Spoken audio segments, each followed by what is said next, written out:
Hello, welcome to this course. My name is Gautam Kumawat. I am cybersecurity researcher. I help people in achieving their dreams. The key concept to be world class is the more you sweat in training, the less you bleed in war.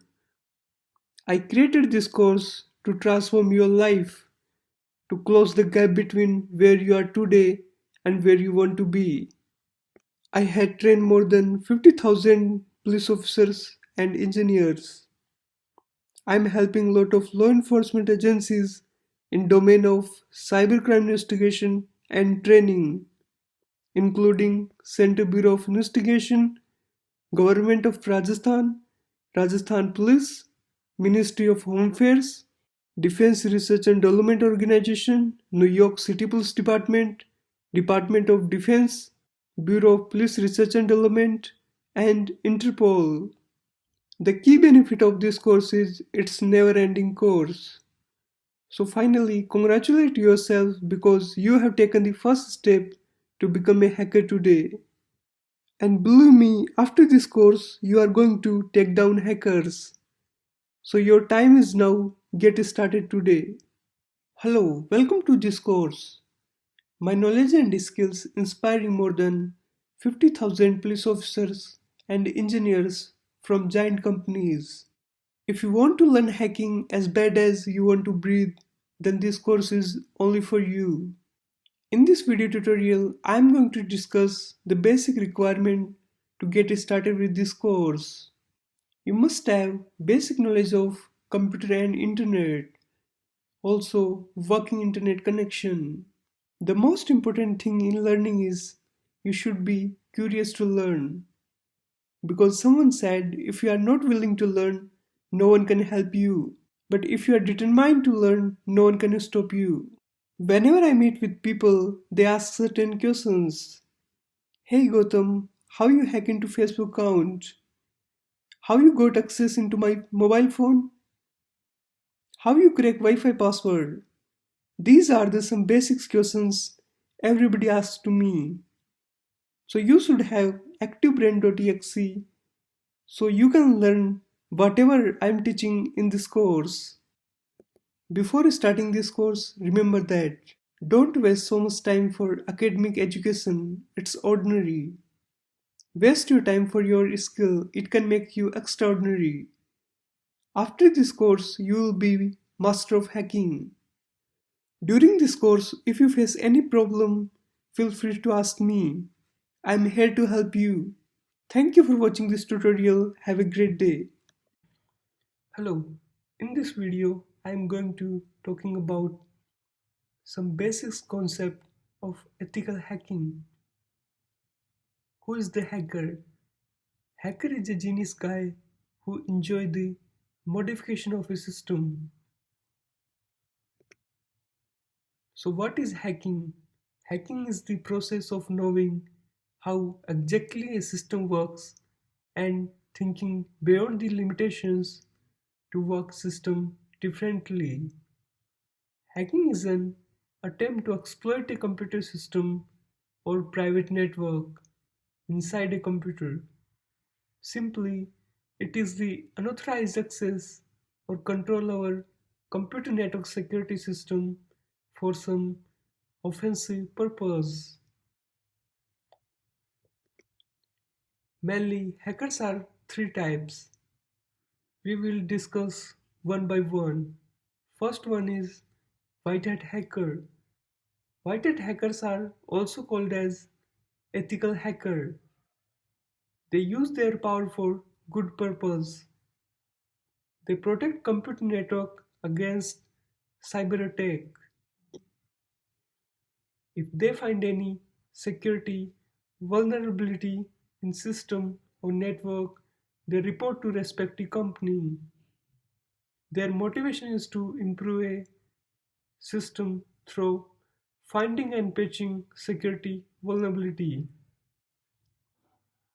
The most important thing is about white hat hacker is they get permission to break into company network to finding and patching the vulnerability.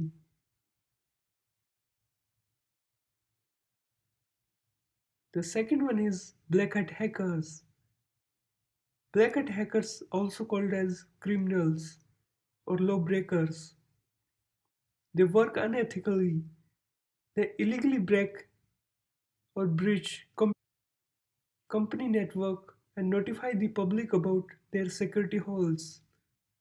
They hack computer network and use compromised data like username, password, credit card details for personal gain. The last one is grey hat hacker.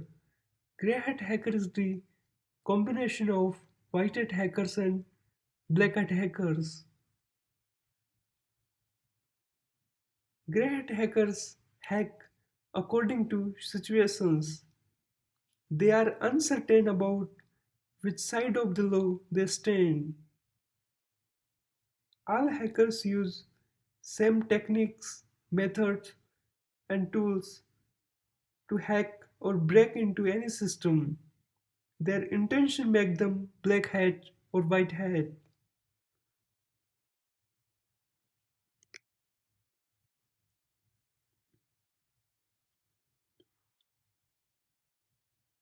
Generally, we divide hacking into four parts.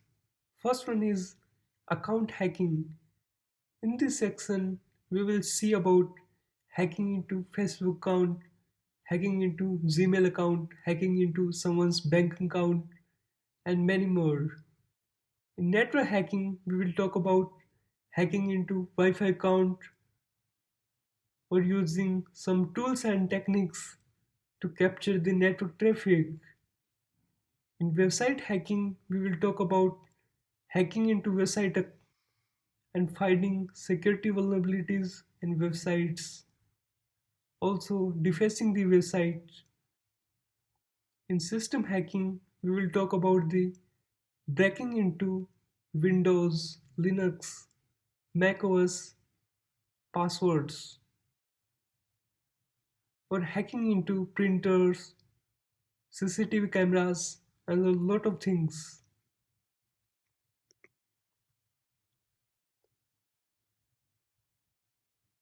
In process of hacking, there is some certain techniques to hacking into someone's systems. These methods should be followed by all hackers inside your target. Second step in process of hacking is footprinting. Footprinting is also called as OSINT, open source intelligence. It is also called as reconnaissance. In this phase, where the attacker gather information about a target using active or passive means, the tools that are widely used in this process are Nmap, Multigo, and Google database hacking. We will talk about these tools and techniques later. In footprinting, there is another process called scanning. In this process, the attacker begins to actively probe a target machine or network for vulnerabilities that can be exploited. The tools used in this process are Nessus, Nmap, and Expose. The third process is gaining access. So after finding the any vulnerabilities using footprinting techniques, we try to do gaining access into computer. In this process, the vulnerabilities is located and you attempt to exploit in order to enter into the system. The primary tool that is used in this process is Metasploit. The fourth process is maintaining access. It is the process where the hacker has already gained access into a system. After gaining access, the hacker installs some backdoors in order to enter into the system where he needs access in his own system in future. The last process is coding tracks. This process is actually an unethical activity. It has to do with the deletion of logs of all the activities that take place during the hacking process. So in the next video, we are going to talking about the open source intelligence and information gathering techniques in details.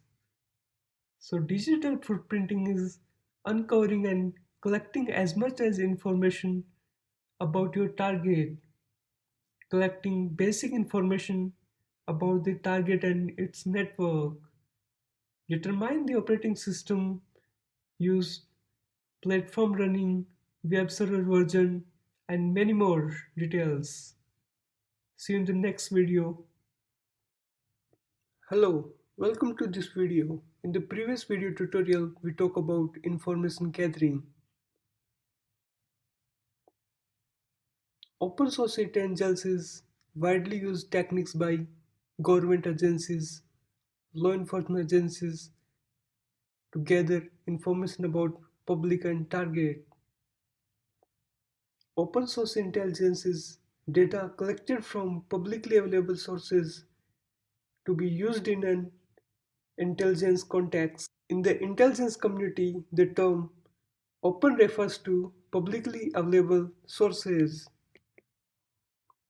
OSINT is the information processing discipline that involves finding, selecting, and acquiring information from publicly available sources and analyzing it to produce actionable intelligence. So why OSINT?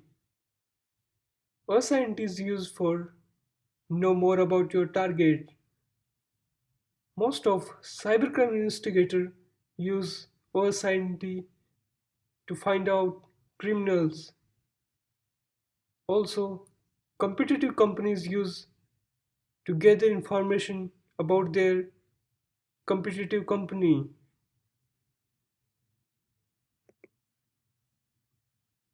We are having a lot of sites, social network sites, trade sites, blog, forums, YouTube, review sites, and lot of data available over the internet. In these techniques, we used to do the data filtering from a lot of data collection. You can see in this diagram there are a lot of websites are available on internet. Using the OSINT technique, we are going to filter out data from the sites. So let's get some information about some peoples. So before hacking into someone's Facebook account, Gmail account,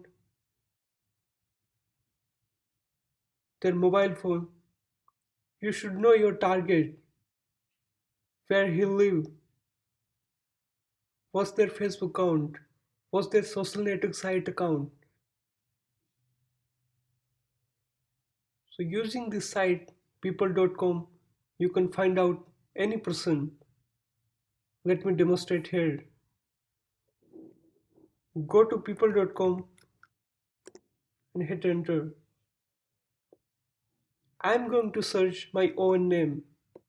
So search out Gautam Kumaut here, and I'm going to search without giving location here. Click on search button and there are the result of Gautam Kumaut.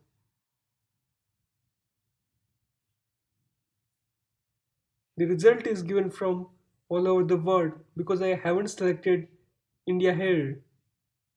Even you can have more information here, like you can enter email account details, phone number, their username or their location. But I entered only first name and last name. So let's see ID. It seems like my LinkedIn ID. Let's see here. Awesome.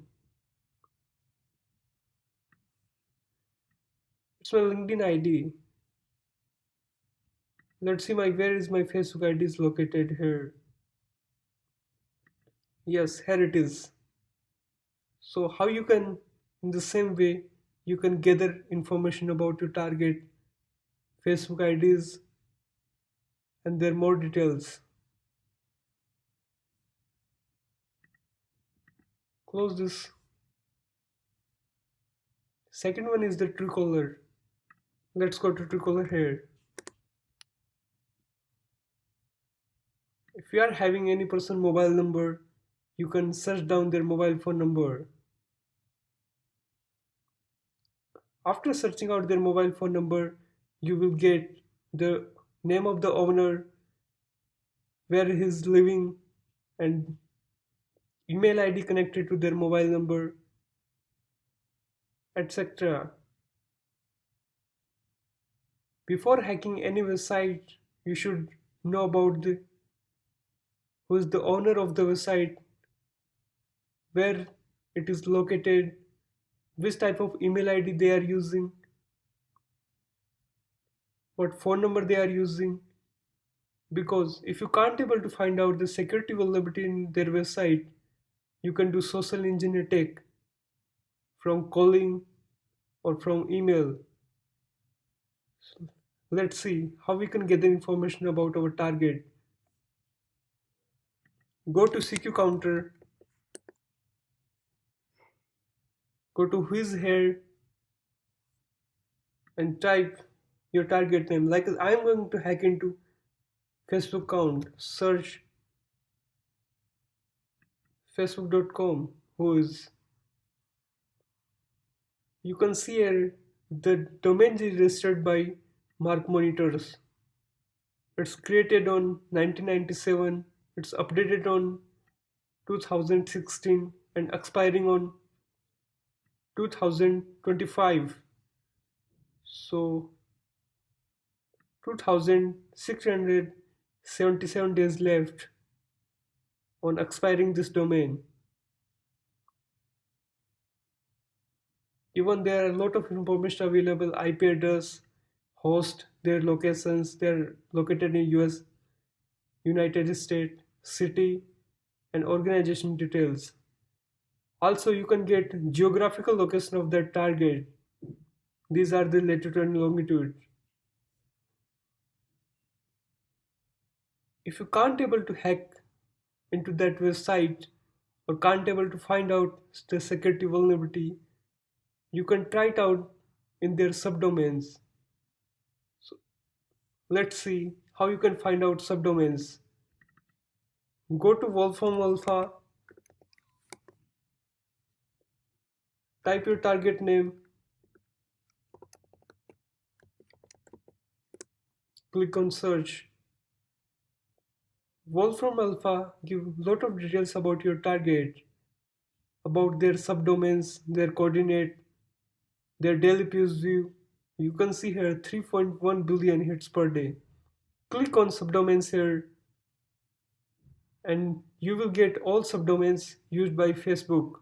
So if you can't able to find out any security vulnerability in facebook.com, you can try out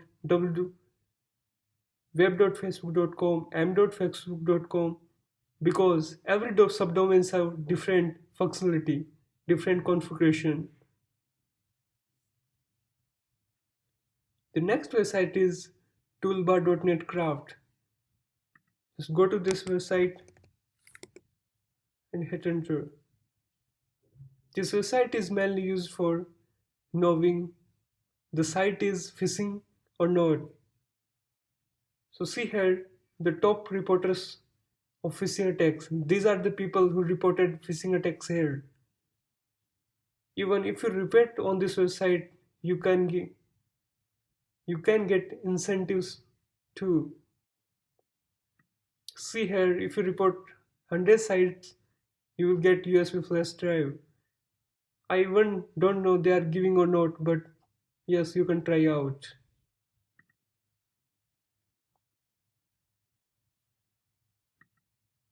This is the phishing map, so you can go to know about how many attacks your country is facing. Just a one attack among 155 websites. You can check out your country status also. Next website is who.is.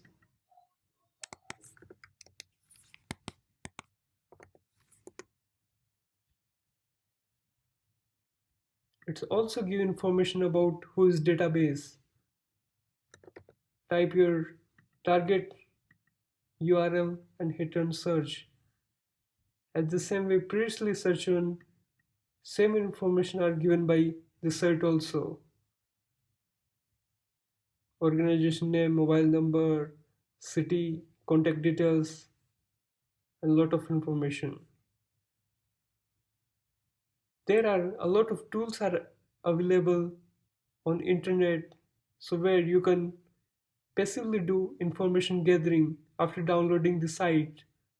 So these are the two tools we are going to demonstrate in next video series, www.stttrack.com and websitedownloader.io.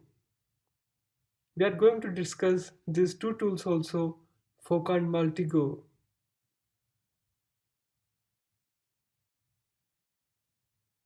So this is homework for you. Explore these two sites. First one is inteltechniques.com.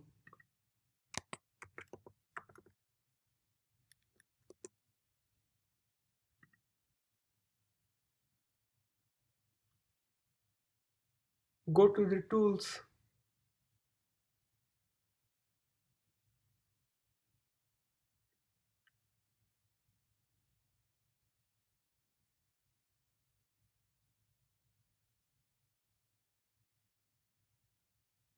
then go to the LinkedIn.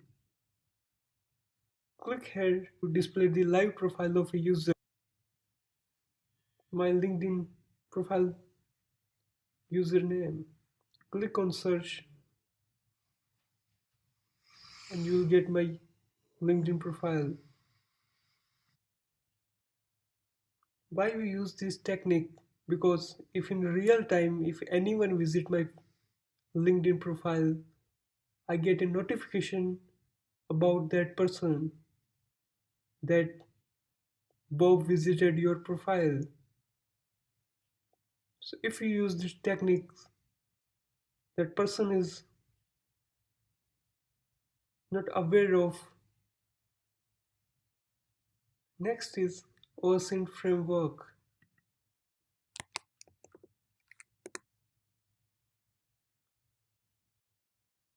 There are a lot of sites, a lot of tools are available.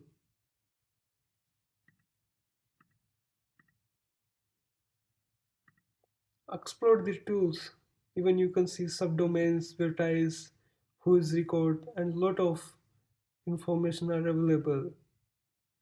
Explore the tools, and if you can't able to know how exactly it's work, don't forget to message me. I will happy to help you. See you in the next lecture. Hello friends, welcome to Google Hacking. Google Hacking is using different operators to refine search results. Use of a search engine such as Google to locate a security vulnerability on the internet. In this slide, I am going to show you the power of Google.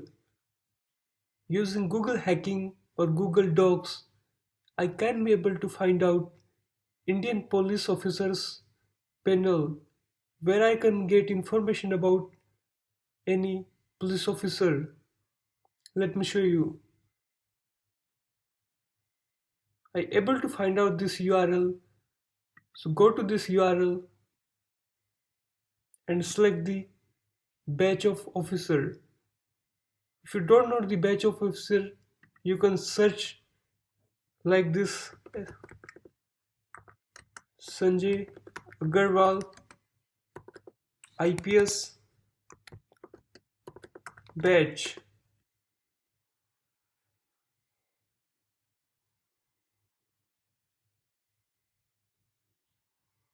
So you can see here he is the 1992 batch IPS officer of Rajasthan cadre. So these two details I'm going to filling in this query form.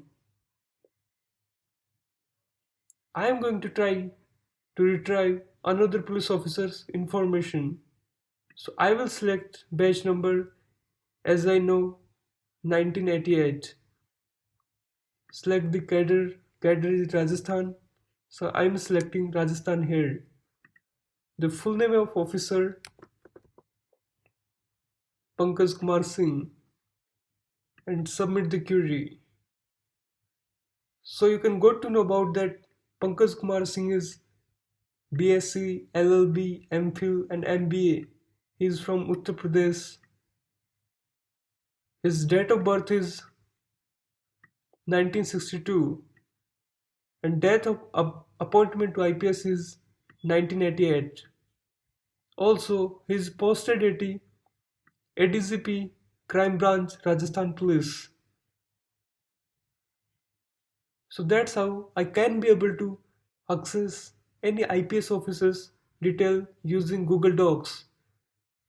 So I'm giving warning to you, please don't try it. Next, using the Google Docs, I can be able to find out any BSN mobile number details. Let me show you here. Click on the links and go to this link. Let's search on name search. So like as I want to find out Rahul's mobile number using this website. So search out Rahul here and select this city. I am living in Jaipur city. Select Jaipur here and click on Jaipur I selected and click on search. You can see here I search for Rahul and you will get 42 result of Rahul. So using their address and mobile phone, I can be able to find out their actual address and their details. So I'm click on Rahul Seni.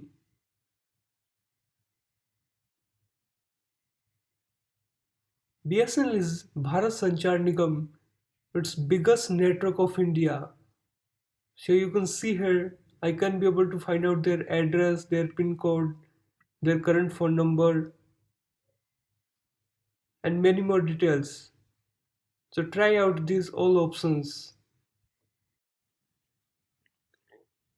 Hello friends, welcome to Google Operators.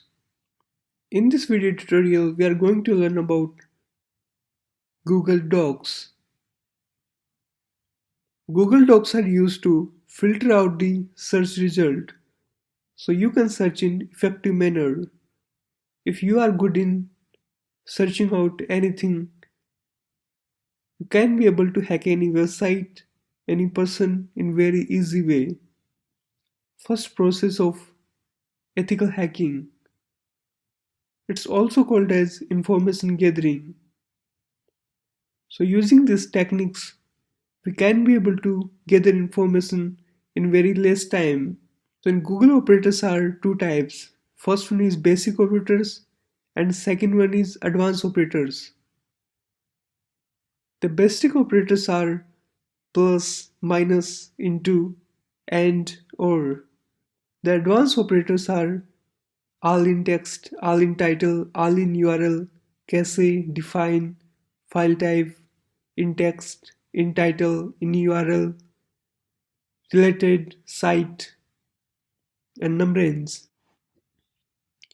We will see one by one. First one is file type. You can see there are lot of file type available like as .exe file, JPG file, PPT file, and a lot of files. So if you want to use this doc, you have to use file type, then your extension name. So like as I'm going to search for ethical hacking PDF or networking PPTs, I have to search whatever the term I'm searching, then file type, colon, then the extension. Let's see in practical demonstration. Open up your browser and search for file type. I want to download some PDF. Then the name of the topic. I want to search for hacking and click on search. You can see the all result of containing is of hacking. You can see the all search result are also PDF. So using this Google Docs, we can be able to find out effective result in a very successive manner. What a simple guy does is he will search for hacking PDF only. You can see if you search for hacking PDF only, you will not get all search result as PDF. This one is not PDF, this one is not PDF, this result is not PDF. Even we only get one, two, three, only three results of PDFs. But in previous search we got all result as PDF. So you can see it's the power of Google Docs. Using Google Docs, you can search for username password of any domain. Like as in this tutorial, I'm going to search for facebook.com username and passwords. This doc is going to filter out the result from Google search result. So open up your browser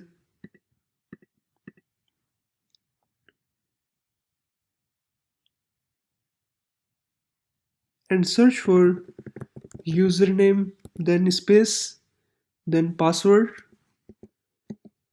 then name of the domain, facebook.com, then file type. So I'm going to give file type here .txt and click on search. Open up these URLs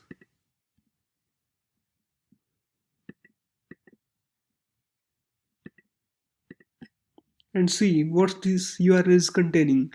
You can see these URL are containing a lot of usernames and passwords. These are the username and passwords hacked by hackers and they put it on internet. You can see this URL is also containing lot of usernames and passwords. Go to this link also. This is also containing even IP address also. You can see this one the IP address of victim and this is a username and this is a password.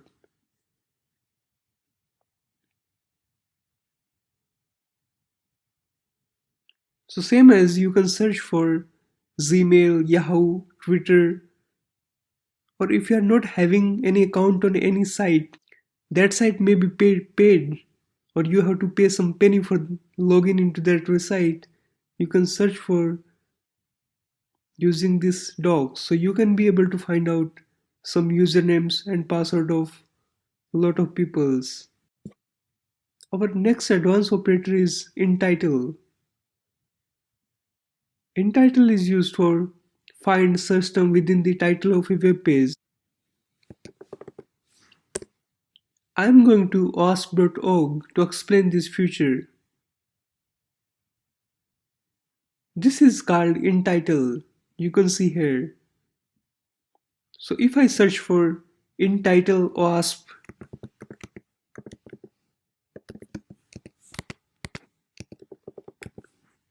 click on search. Whenever you open any site on this OWASP, you will get you can see here this is title. You get all result where the OWASP is located here on the top of. So you can see all result are containing OWASP. Also, these operators are especially used to find the directory. Search for in title index of then DCIM. You can see DCIM is the folder in Android. It's automatically generated. Whenever you capture any photos, your photo is stored in DCIM folder if you are using any Android devices. Some people copy their DCIM folder to their FTP server or any type of hosting site. So whenever they will capture any type of photo, that directly stored on their server. So click on search here, and now you can access lot of people's personal photos.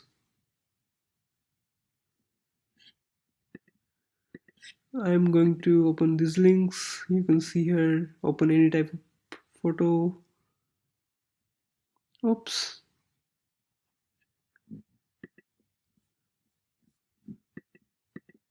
You can click on any photo and can be able to access. High resolution, so it will take little bit time in loading up.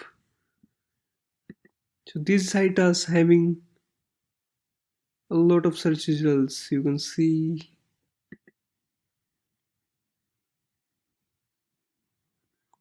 So you can see this photo is ready. So using this Google Docs, you can be able to find out a lot of people's photos. You can go to tab 9 and even there will be some photos. Hello friends, in this video tutorial I am going to talking about Google Docs. So these are two websites where a lot of security researchers put their own Google Docs. First one is exploit.db, second one is hackers for charity. So just follow me and visit these websites. Here, this is exploit.db websites. So if you want to search out, this website is containing lot of exploits. We will talk about exploits in Metasploit. Now we are going to talk about Google database hacking. So click on Google database hacking. Go down and here, if you find out file containing password, you have to click here. So right now I'm going to demonstrate. So click here. Click on any docs. So I'm clicking on this docs. Click on Google search. Open up any link. It's look like that this docs is containing Gmail, Yahoo and Hotmail database. So you can see here their username and their password. Lot of emails and password are containing here. Even you can visit this lot of email passwords. So I'm closing this one and let's go to Hackers for Charity. Search on Google Hackers for Charity, click on GHDB. This website is also similar to ExploitDB. Click on file containing passwords. You can go through any link given. I'm curious to know about people passwords. So that's why I clicked here. Click on this I button. So it will show you all description about this Google Docs. Click on Google search and open up any link which you want to open. So I'm just interested in this one, opening this link. It will be also okay. Open it.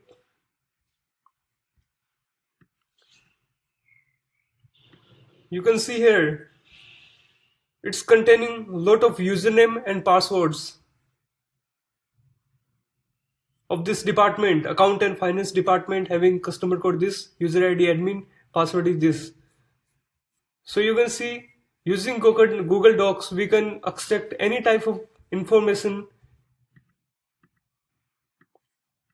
Again, this file is containing address, telephone number, a lot of information.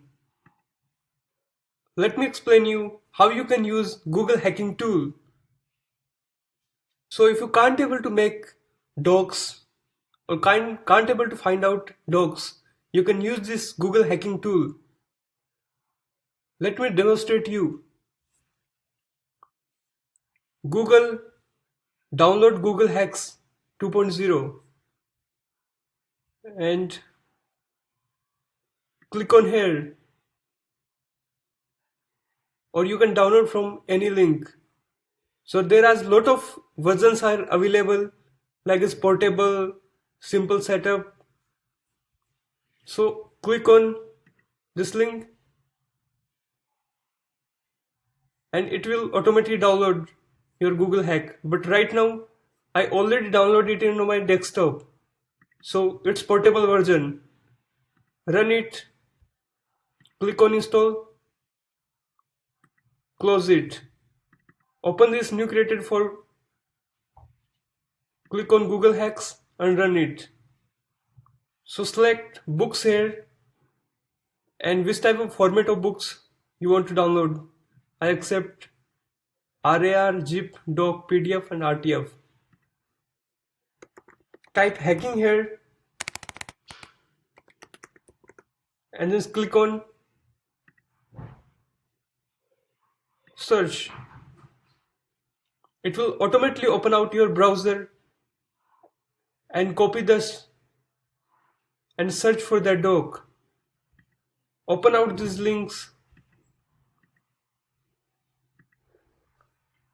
You can see here there are a lot of hacking ebooks, lot of books related to hacking. It's the hacking directory, so you can see here lot of hacking books. You can download these books by directly clicking here. You don't have to Google out anything. See you in the next lecture. Work until your idols become your rivals. Thank you for watching this tutorial. Hi everyone, welcome to this lecture. My name is Gautam Kumawat and in today's lecture we are talking about the information gathering technique. So information gathering technique is the gathering the all type of possible information from your target, from your victim or the system you are going to hack.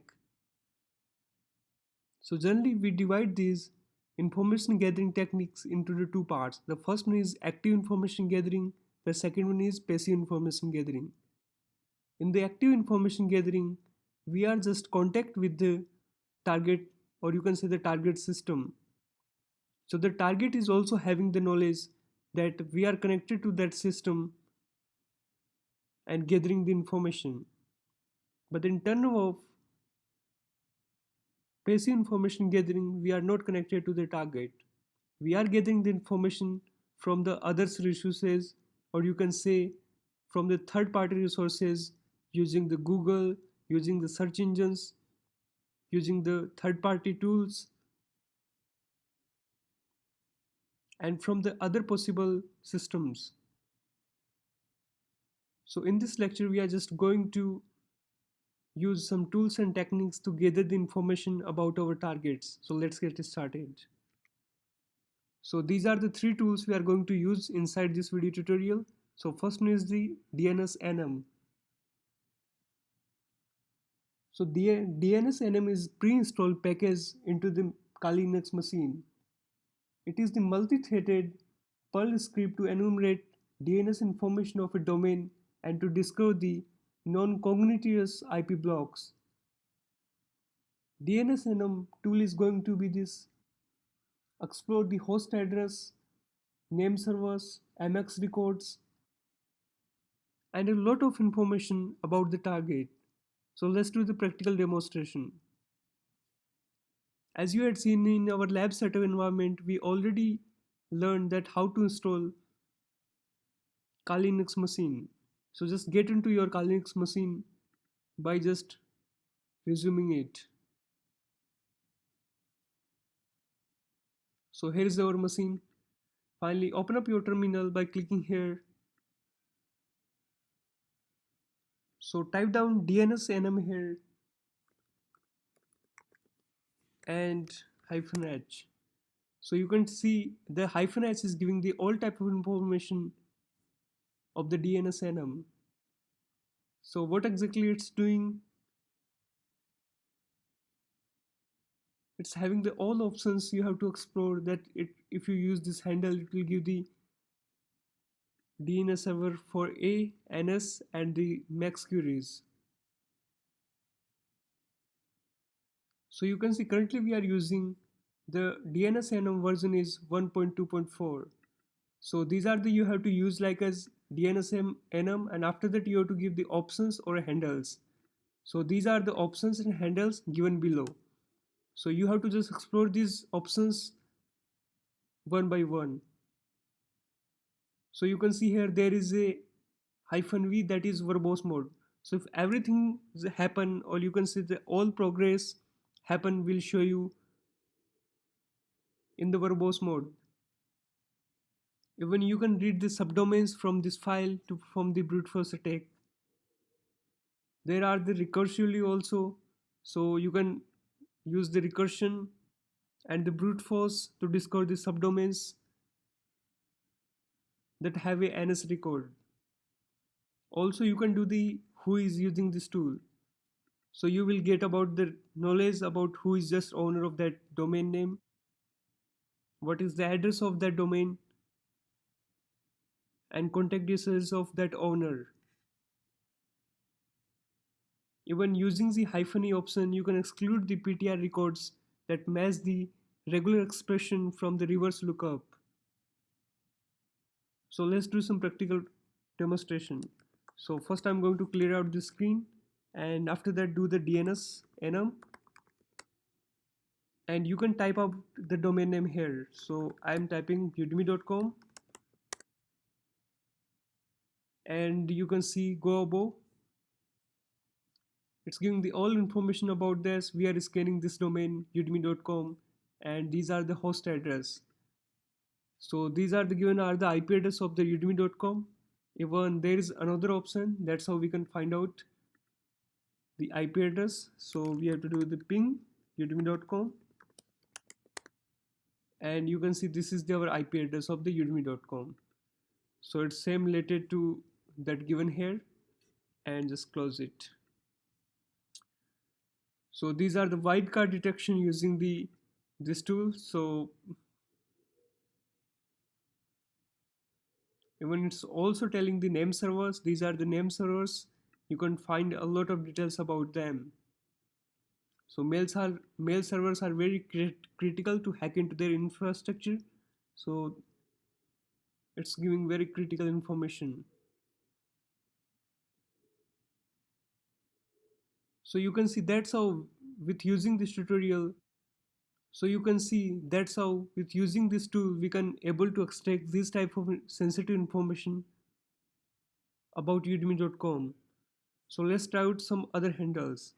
So just clear out your screen, and after that you have to give DNS enum and hyphen h. So see there's some options here we are going to use in this video. So right now I'm going to just make the report of whatever the data we have faced from the DNS enum, because it's very important to give the report to your client that which type of data you are extracting and which type of the possible information you are having about your target. So let's try out the reporting option here. So it will be when you use the hyphen o, it will be output the file and you have to give the directory here. And after that the output will be in XML format. So let's see. So just clear out the screen and type down DNS enum here. And after that you have to give the domain name udemy.com as, and I want to just output the data. So I have to give the path root desktop, and on the desktop I'm just giving the name as udemy.xml. So it will create the file that with the name of Udemy, and it will be XML file. So all those extracted data will store into that file. So let's hit enter and just check out on our desktop. So go to cd desktop, do the ls here. So you can see here it is the udemy.xml. So just do the nano or leafpad udemy.com. So this is our basically that file. So on this file we can explore the all those options that are we able to find out using the DNS enum package. So you can see this is the host name, and these are the all details are just listed out here. Those type of these are the data we had extracted using that, and these are the email servers that were listed on our terminal. So that's how you can create the report also. So I'm just closing it. Hello friends, in this video tutorial I am going to show you how you can change your password without knowing your old password. Because in some conditions, whenever you reach a crime scene, there may be criminal computer system is switched on, and it's also password protected. So that time, what exactly you have to do, I'm giving you a tricks so you can change your password without knowing your old password. So as I already installed my Windows 7 machine and I am trying to switch on it. I already set a password as 123. So you can see whenever this window will start, it will ask for password.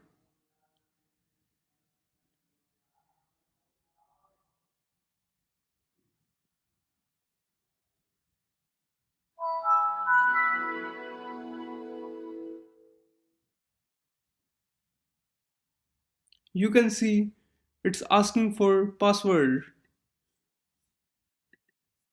So as I clicked on enter, but I unable to enter into this machine. So the password hint is 123 and click on enter.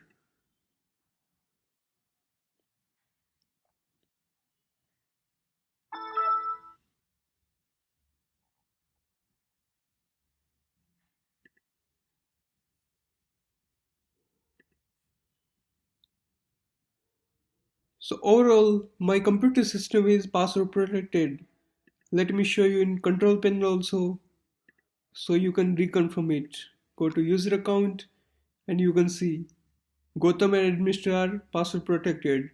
If you have to change your password, you have to type down your current password also.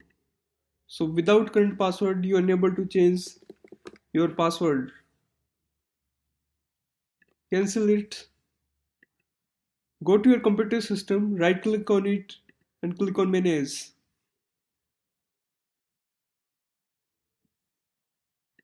The computer management system will open up. You have to click on local users and group and click on users. As we are having administrator and Gotham has password protected. So go to administrator and click on set password and click on proceed. If you want to any new password, you can enter out, otherwise I can make it blank also and click on OK. You can see our password from our computer system is removed and you can click on OK. Go to Gotham also and right click on it and click on set password. Go to proceed, and if you want to set any password you can set out, otherwise you can take it blank and click on OK.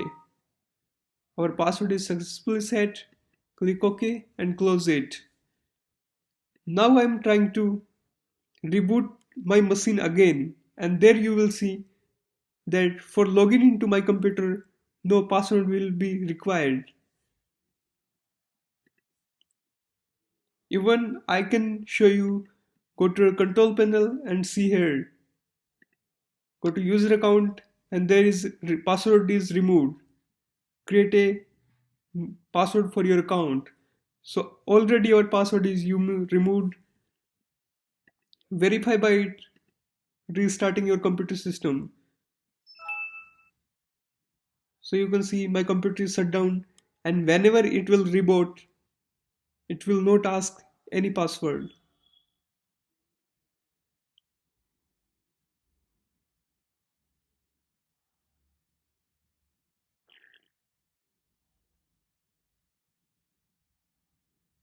You can see without entering any password, I can be able to successfully log in into my computer system. So that's how it's work. Thank you for watching. Hello, welcome friends. In this tutorial, we are going to learn how to crack window password. Window passwords are stored in same file, system account manager file.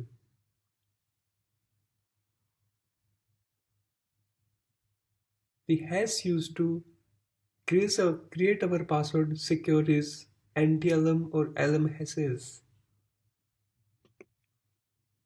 So where same file is stored? Same file is stored in C Windows System32 config. Just follow me. Open your computer. C Windows System32,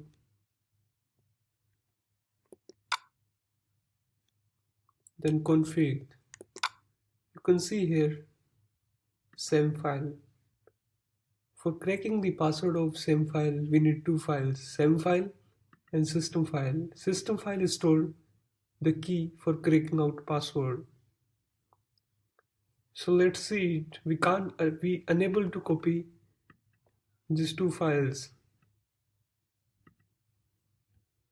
I'm trying to copy it and just paste it on your desktop. But it's giving error. So you unable to copy it. I'm going to show two ways how you can copy same and system file in another directory. So let's close it and try to open this code. Go to file, save as, and save it with .bat. Don't forget to tick here all files and click on save. You can see here there is new batch file. So I'm going to run this file. So let's see this code. What exactly this code is doing. It's saving same file from the registry and copying it to C. Also, it's saving system file and copying in C drive. So have a look on in our C drive. We are not having this file. There is no SAM or system file. So I am going to run our code, our batch script. Click yes. You can see here we successfully copied SAM and system file. For cracking SAM file passwords, we need one tool called as can enable. You can go to this website oxid.it and download it. Click here to download it. I already downloaded this software on my desktop. Let's see here. So just try to install this software. Double click on it. Click yes. Again click next, next, next. Again next, next, and finish. It's also saying for install pincap. WinPcap. Click on install. It's saying you have already installed on this machine. Cancel if you want to abort the installation. Cancel. You can see here it says install. Just try to open this. Click OK. And yes, it's done.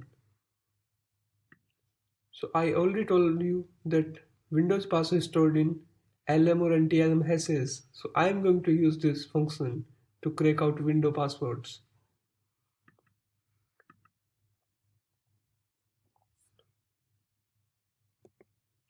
So for cracking Windows password, we are using two techniques called brute force and dictionary attack. In brute force attacks, we use the different kind of possible key combination, large number of key combination. Time is depending on the password strength and length. Example of possible keys are hello in different capital letter, or simply it will generate random passwords. Easy to crack when the key length is small. Easy to crack when key length is small. In dictionary attack, we use the list of common passwords. Time is depending on the length of dictionary. I mean the number of common passwords. Example of common passwords are I love you 1234, I love mom, password, I love you, and it's easy to crack if the password is common password. Let's see the demonstration here.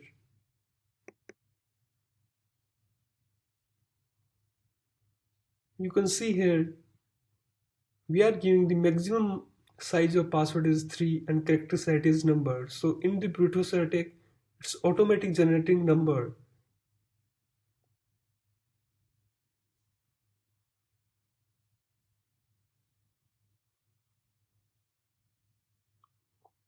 And applying each number to crack our password. And in dictionary attack, the maximum size of password is no limit. We already written lot of passwords in dictionary that depend on the person.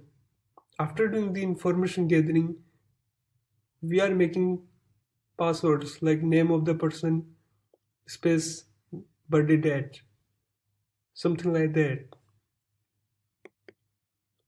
Let's correct window passwords. So go to your can enable and cracker, click here, then click here once, add. Import hashes from same database. Our same file is stored at C. So I am going to add same file, then boot key, system file, select a system file, copy this boot key, exit, and then paste this boot key here. Click yes. So you can see here these two administration guests are having an empty password, but Gautam having passwords. So let's try to crack out Gautam's passwords. I'm using two attacks for this dictionary attack. First, so let's see where dictionary is actually stored. Go to your can. There is one folder called dictionary. You can see here, see program file can word list. Just try to open this file. Let's see what's my password is. So I think my password is 1022. So let's try to hack it. In dictionary, we are having a lot of passwords. So it will going to be try out every single passwords to crack our hash. Let's try dictionary attack first. Select LM hashes. If there is any dictionary command, remove all, select, then add to list and select your dictionary. Go to program files, can, word list, select word list and click on open. Tick here or whatever your password you can guess and click on start. It's unable to crack out our password. Try another. We are having LM hashes plus challenge. Try it again. It's also unable to crack our passwords. Try anti-LM hash. Click start. Voila. Our password is 1022. So how it's work? So it's fine in 162 positions. So if you unable to crack these passwords using these attacks, first, second, third, you can go for fifth also. So that's how it work. Next I'm going to try just remove this removal, and I'm going to import this directly without copying the same and system file. Click on add, import hashes from local system. Click here and next. This automatically added hashes here. So click on Gotham. I'm going to use brute force attack for cracking this password. So again try it out, these all combinations. I'm going to try NTLM hash. So we are having password length is 4, so try to reduce it because it will take a lot of time. We are having only number to select it and click start. You can say within a single second Karen able to crack our password. Our password is 1022.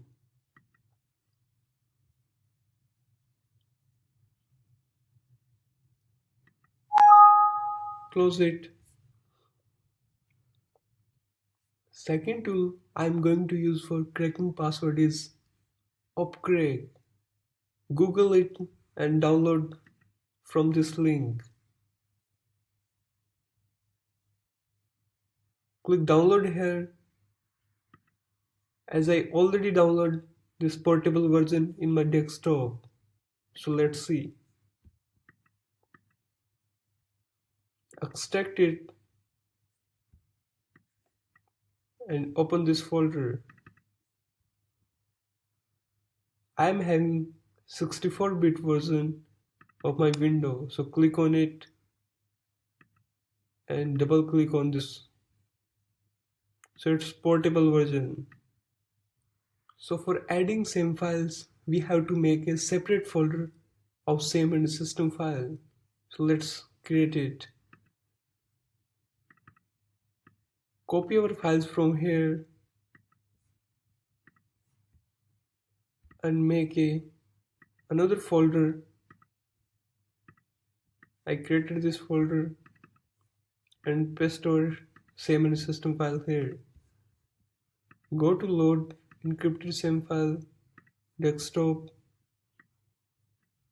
and select this folder. You can see here it's showing that these are having disabled admin and guest and having empty password. So let's try to crack out Gotham. Click on tables. It's already having lot of tables.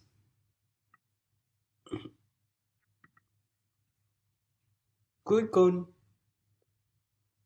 crack.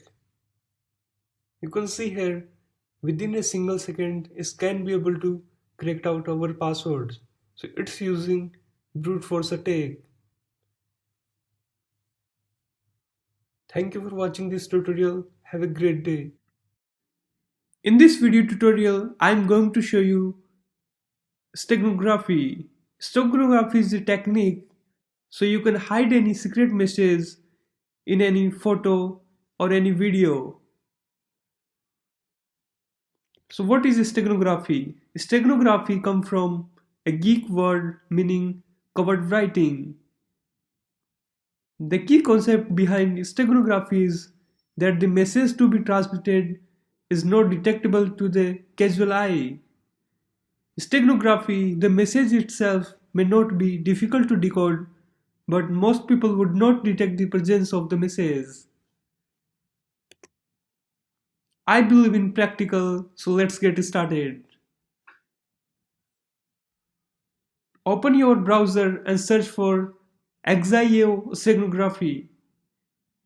And you can see there are a lot of links available you can download from anywhere. I already downloaded on my desktop. You can see here, for this you need two things. One, your message in any text file, and second one, any image file.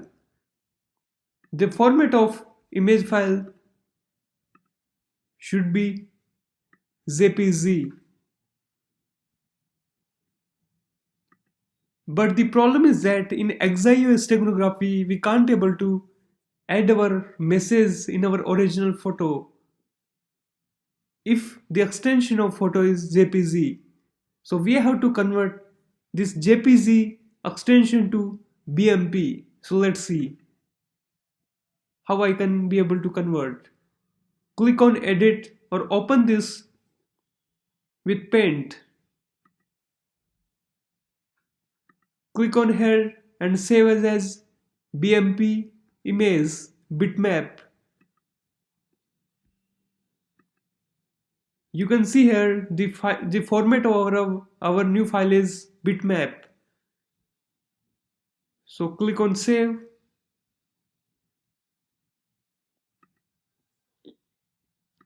You can see the new file is generated with bitmap format. So the original file that we have created of JPG format is useless now. Delete it, and we will use this bitmap file to hide our secret message. Now install our XIO steganography tool. Double click on it, click yes, select your language, then click on OK. Click next, select the destination path and click on install. Click on next, and it's already finished. So I'm just selecting run XIO steganography tool and click on finish. So this option is giving add files. So you can add your original photo file here, which is in bitmap format. So go here and select our file. Click it open. You can see here our photo is successfully loaded. Click on next.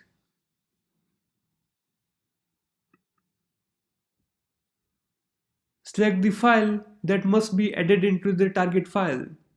So we are going to add our message into our photo. So add here our message and click on open. Yeah. Then click on next. You can use any type of encryption algorithm or hashing algorithm. So even this is asking for passwords, and I am giving password 123. So you can select your encryption algorithm and hashing algorithm here. I already typed my passwords. So whenever you will send the generated file to your receiver, this if the person enter correct password, then only he able to see our secret message. Otherwise he can't able to decode our message. So I'm selecting this algorithm and encryption and click on next. You can see this is making a new file. So I'm creating the new file with secret message and save. You can see our secret message file is generated. So this two file is useless for us. Just remove these two files, and the secret message file, send this secret message file to your receiver. Whenever this person open up this file, he will get nothing. So the question is that how the receiver will decrypt our file or see our secret message. The receiver also install XIO steganography tool. Whenever he will open up, there will be another option extract file. And on extract file, he will load up our secret message file. And click on next. it will ask for enter the password. So I entered that time 123 and click on extract. Save that file with message and file extracted successfully. You can see here this file is generated here. Open up this file and file is containing same text and next time I will meet you at the Hello Cafe. So that's it. Hello friends. In previous video tutorial we talk about doing steganography using XIAO tool. But in this tutorial I'm going to show you how you can do steganography without using any tool. For this we need two to do steganography we need two things. First one is our photo or JPG file and second one is our message. So go to properties and check its JPG file. The second one is we need message. So create a new text document and give it a name message and open it and write down your message here. So I'm write down my message here. My number is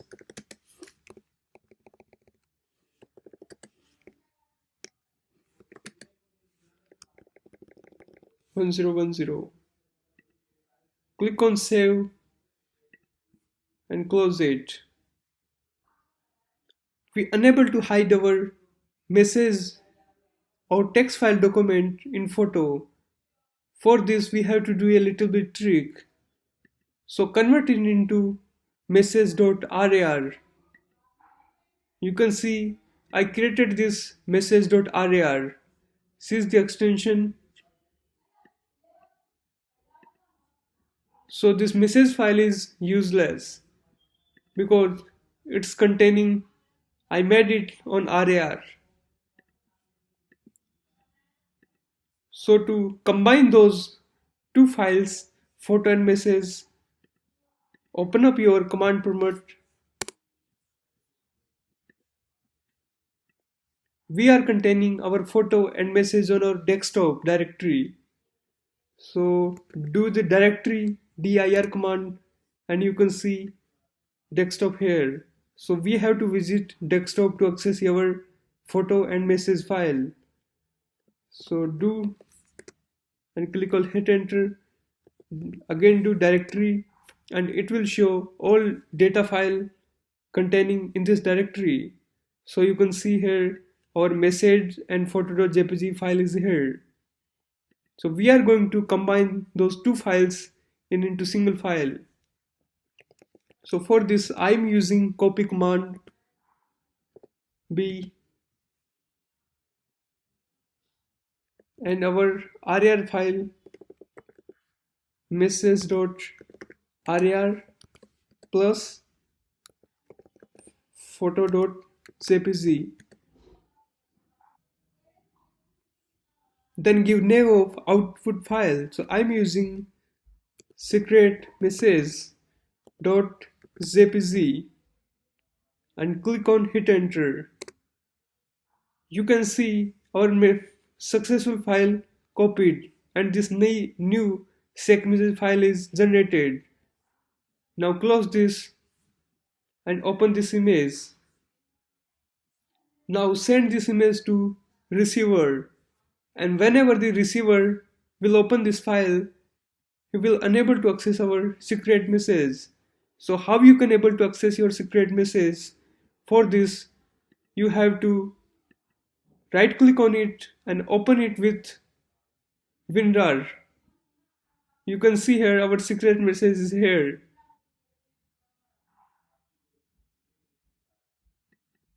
So that's how you can send any secret message to your girlfriend or any sensitive information like as password, your social security number, your credit card details, your ATM details, your Facebook passwords to any person. So only legitimate person or authorized person can access your details. Thank you for watching. Hello friends, welcome to email spoofing. In this video tutorial, we are going to learn how to spoof an email address. So you can send out any email address to any person like you own that email address.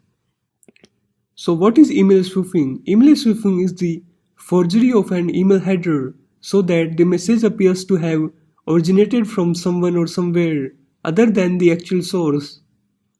Email spoofing is a tactic used in phishing and scam campaigns because people are more likely to open an email when they think it has been sent by a legitimate source. So we are going to use these two websites. First one is mkaya.cz and second one is anonymousemail.me. So just open up your browser and search for mkaya.cz. So you can see this is mkaya.cz website. So this is mkaya website. Using this website you can send fake email address to anyone. Like us, I am going to send my email to hackdefense@yahoo.com here. So just from name as Facebook, that message will be sent by Facebook and you email. So mark@facebook.com to I'm going to send to hackdefense@yahoo.com, and the subject is attention, please update your password. Even you can type down your email address here, reply to. So whenever the victim will reply to this email address or your mail, that reply will be directly forwarded into your email address that you have typed here. So even I'm not interested in encrypting attachment, so I'm selecting here this option and just write down your message here. So like as I already told you, you are having any phishing link or any virus worm Trojan links or whatever you want to do, whatever message you want to convey, you can send it directly from here. So I'm giving, please click on this link.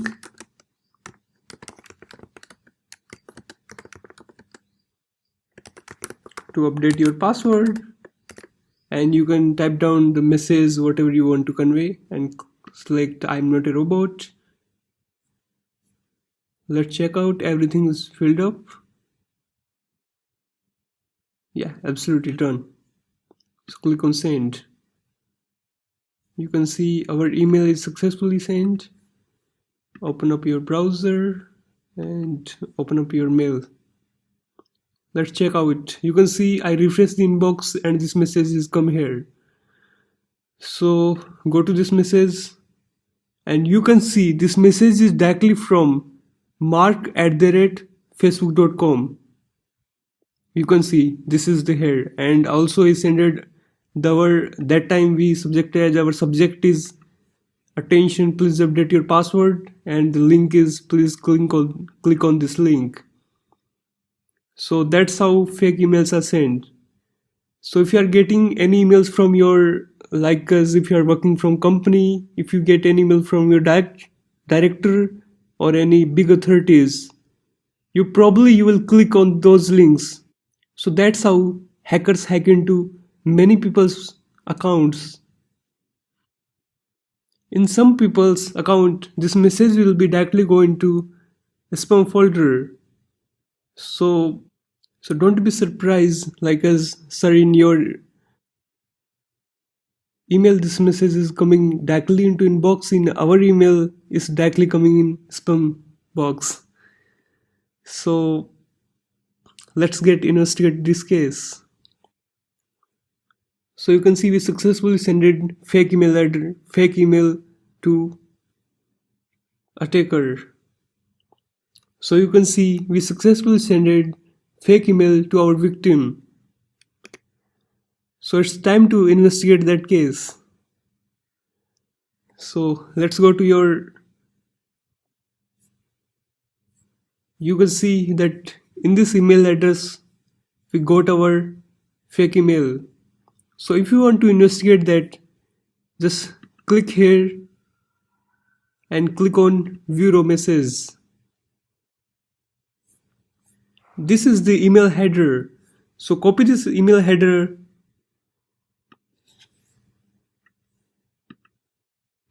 and we will use some tool and techniques to investigate this case. Even if you can be able to read this very clearly, you can see that this email is sent by this address. So we use this website mksocd, but no one going to do the steps every time we are going to do here.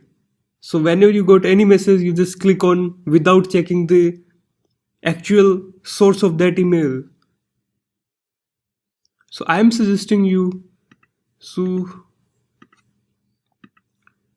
go out and check for email header analysis tool.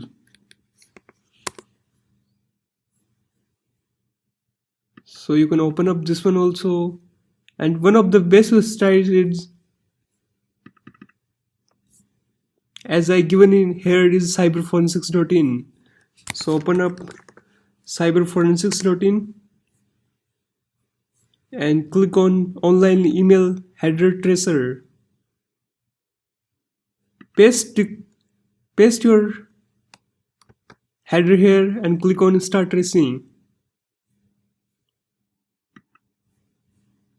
You can also use other website to analyze the header.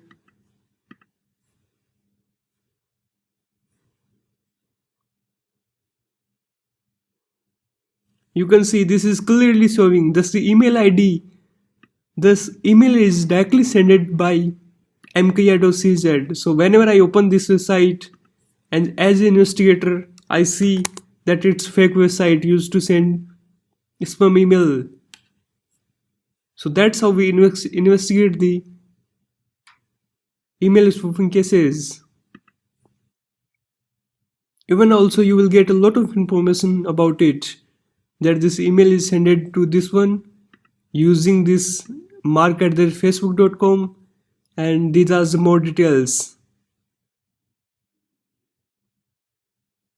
Even actually I am planning to make a separate course on cybercrime investigation because I am getting a lot of messages on my inbox. So the second thing is we are going to use some temporary emails. So go to this website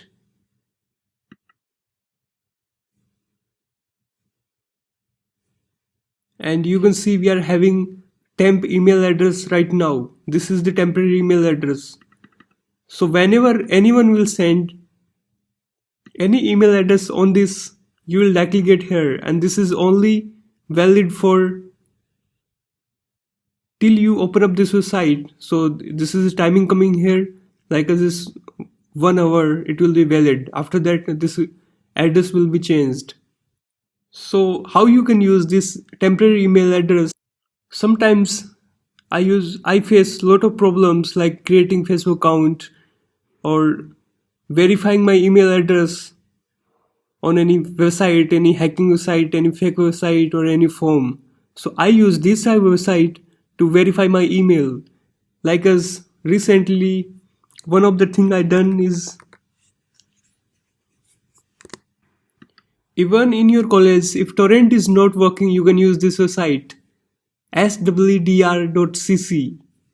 So you can see here, there's you will get how you normally you get only 2 GB of subscription, but if you use this technique you can be able to upgrade it till 5 GB. So you can see it's limited up to 4 friends, and if you share these links with if every temporary email address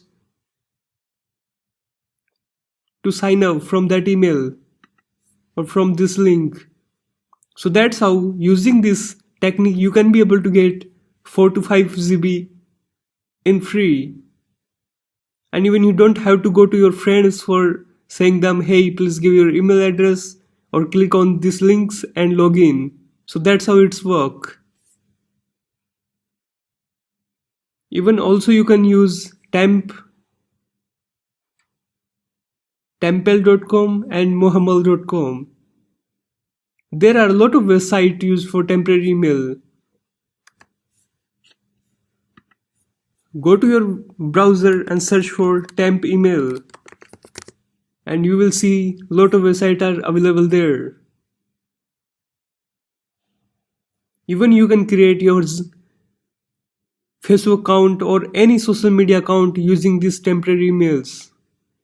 In Q&A section, some people ask me how to check out that my Gmail account is secure or not. So let me give you some tips. You can see I open up my Gmail address and go to down.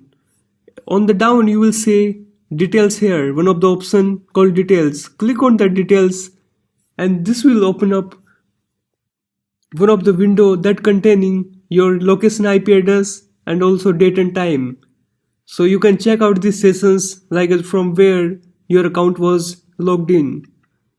So even you can get the more details from which operating system and which browser your Gmail account is logged in. Also, if you want to check out auto investigation, how you able to find out that row?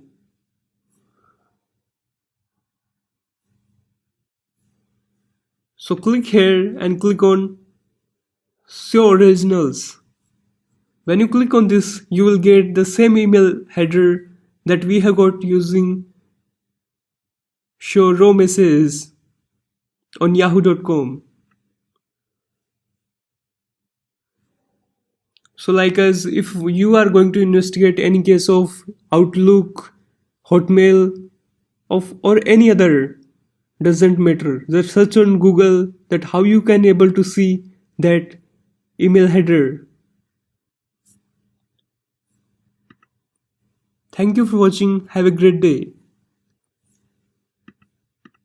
Hello friends, in this video tutorial we are going to talk about darknet. On the darknet you can buy gun with fake passwords, college degree or hacked any PayPal account. Even you can hire any hitman or hackers to hack into any website, any Facebook account or deface any website. Even you can buy their drugs, a lot of stuff.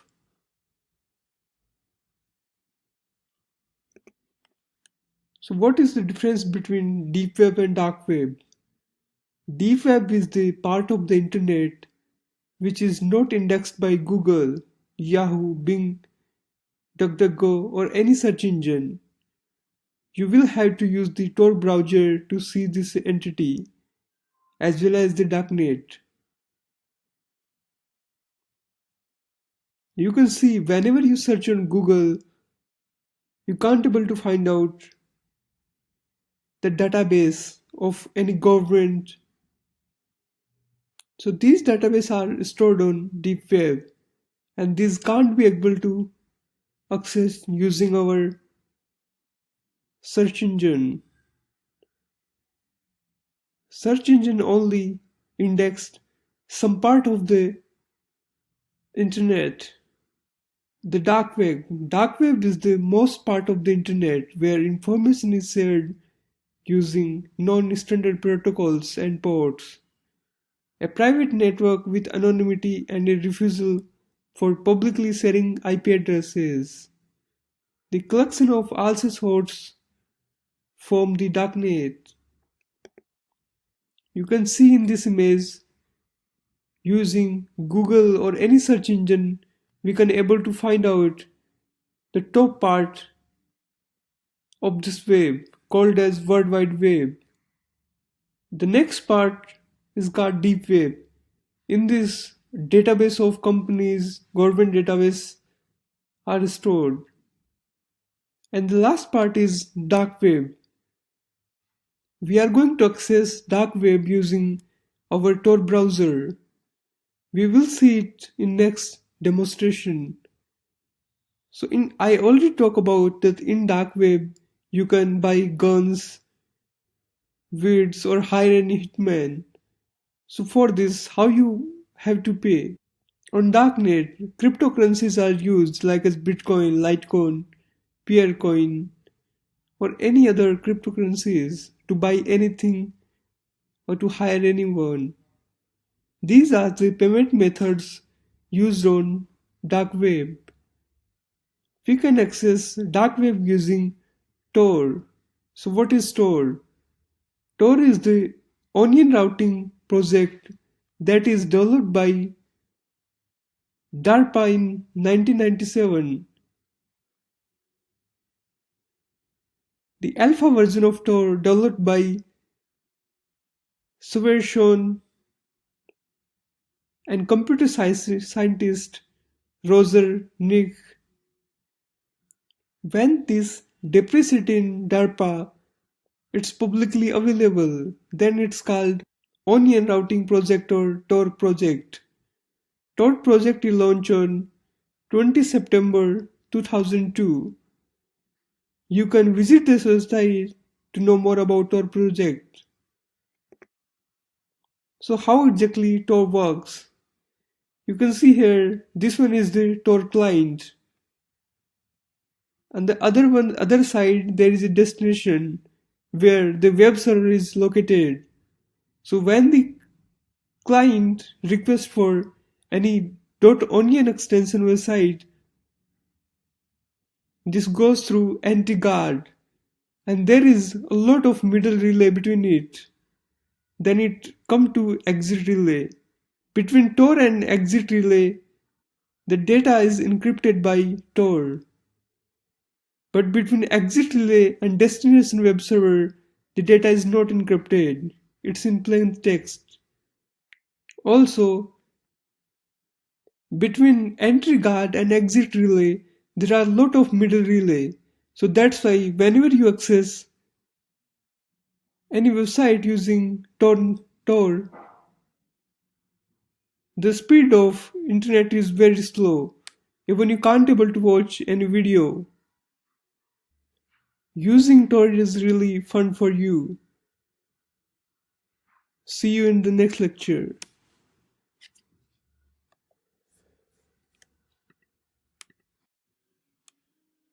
Hello, in this video tutorial we will see how to access darknet.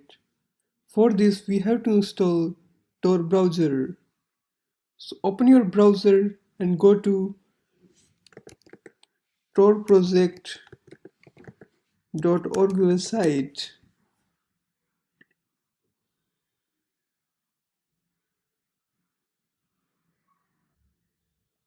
So what is Tor? Tor is free software and an open network that help you to defend against traffic analysis. It's a form of network surveillance that threatens personal freedom and privacy.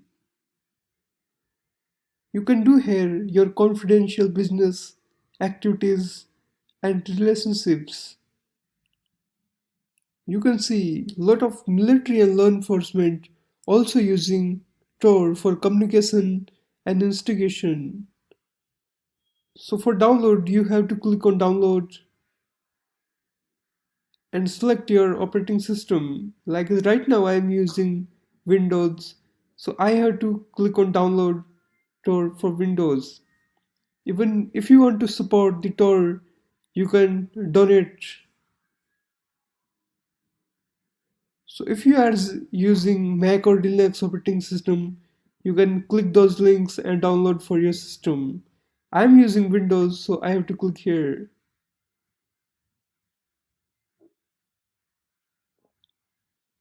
Then click on save to save it. There are the documentation about how exactly the Tor works. You can read if you want to. Let's wait till the Tor browser is downloaded. Even you can go to blog and see their latest post about the Tor browser. If there is any update,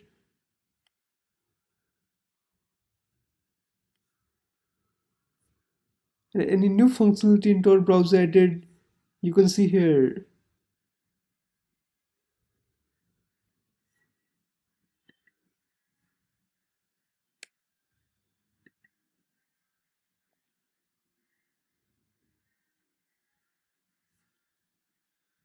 If you are quick interested in knowing more about the Tor, you can read documentation.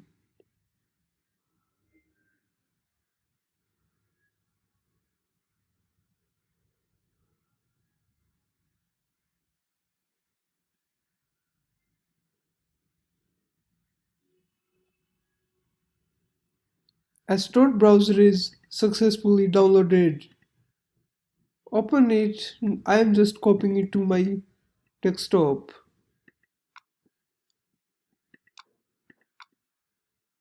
Oops. So I successfully moved the Tor to my desktop. You can see it here. Double click to install it and click on run. Select your preferable language and click on OK. Select your destination folder where you want to install the Tor browser and click on install.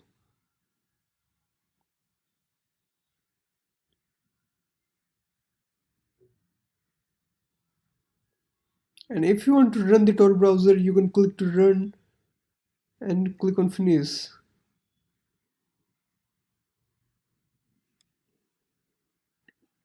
You can see here the new folder is generated here. Don't try to use this folder up, otherwise the Tor will not work. Now I'm going to connect my browser to Tor network. Want to connect or configure bridge or local proxy setting, you can click on configure. But I want to directly connect to the Tor network, so click on connect, and it will take little bit time depending on your internet connection to establish a Tor circuit. You can see our Tor browser is open up. Now we can serve .onion extension websites. In the next lecture, we are talking about Tor search engines. See you in the next lecture. Hello, welcome to this tutorial. In this tutorial, we are talking about which search engine mostly hackers use. I suggest you to use DuckDuckGo because it provides functionality that don't track you. Even DuckDuckGo don't store your personal information or your search queries. It's also don't follow you around with ads. Like as whenever visit Google, you will see a lot of ads. If, when you will Google my all activity, click here and click on sign in. Let me give my email address and click on next, as I have to type down my passwords and click on next. You can see whatever I searched on Google, it's take down my all history. You can see the details even you can get. I searched download Windows 7 from Microsoft ISO, and you can get the full details that when exactly it's searched and a lot of details. So Google track you everything whatever you do on internet. Even by clicking on delete activity, you can delete your history result also. That's the another thing. But DuckDuckGo don't track you. So I suggest you to switch to DuckDuckGo and take back your privacy.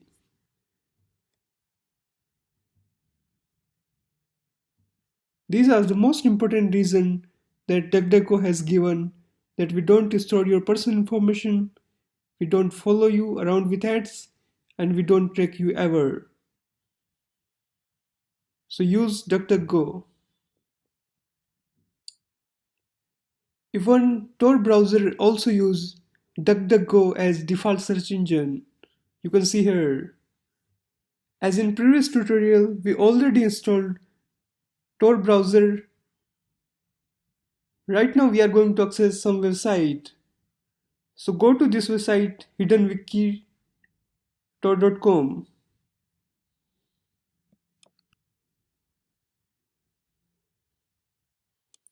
There you will see a lot of Tor website that will extension will be .onion.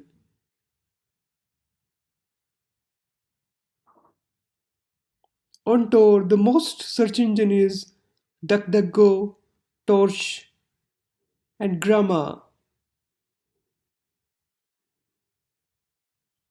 You can click here to open up the DuckDuckGo search engine on Tor. You can see the extension is Onion here.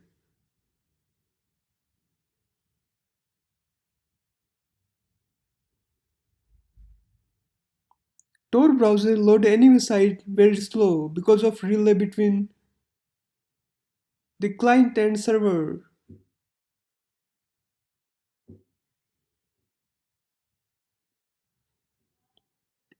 You can see here. Right now even I can search for anything here. I want to rent a hacker and typed out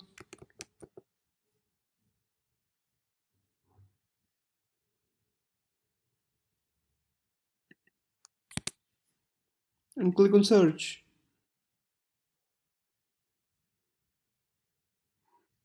You can see here there is a lot of websites but you can hire a hacker. So click on any website and the Onion website will be open up where you can pay bitcoins or any cryptocurrencies and hire a hacker.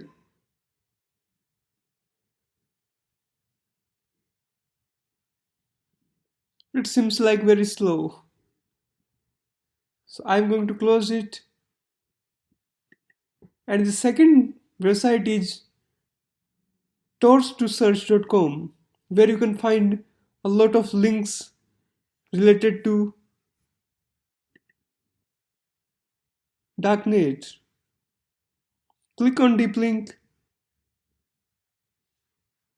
and you will get the new web links added to Onion. There is a list of websites that added currently. You can see the Alphabet also, Alphabet markets, and a lot of websites are there.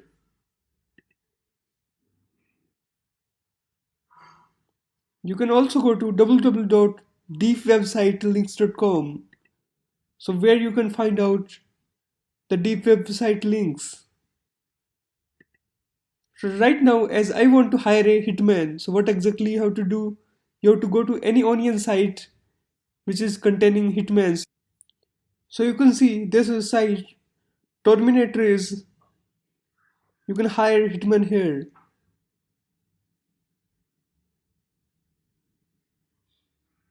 Their vision is to success of our mission is dependent upon privacy, both yours and ours. Whilst we need to know everything there is to know about your victim, we want to nothing about you. So they only need information about your victim. They don't want information about you. So you can submit the detail of your victim, even their photographs, if you are having some videos. And after they will hit that person or kill that person, they will send you another video. So you have to pay 50% before and 50% after that killing that person. You can meet their hitmans also by clicking here. There are a lot of websites are available.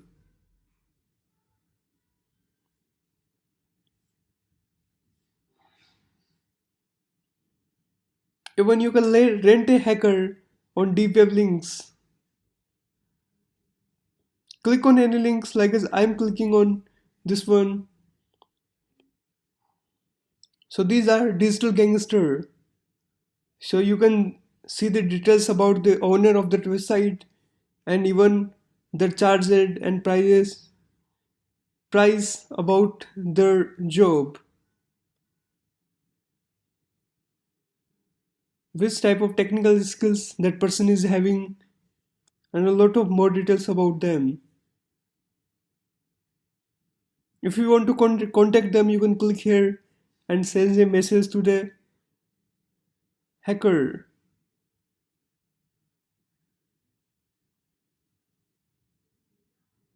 I mean, you can go to this website, rent a hacker, and you can see the technical details or technical skills of that person, social engineering skills of that person, and what he can do for you. Before doing any work, they first take money in Bitcoin from you.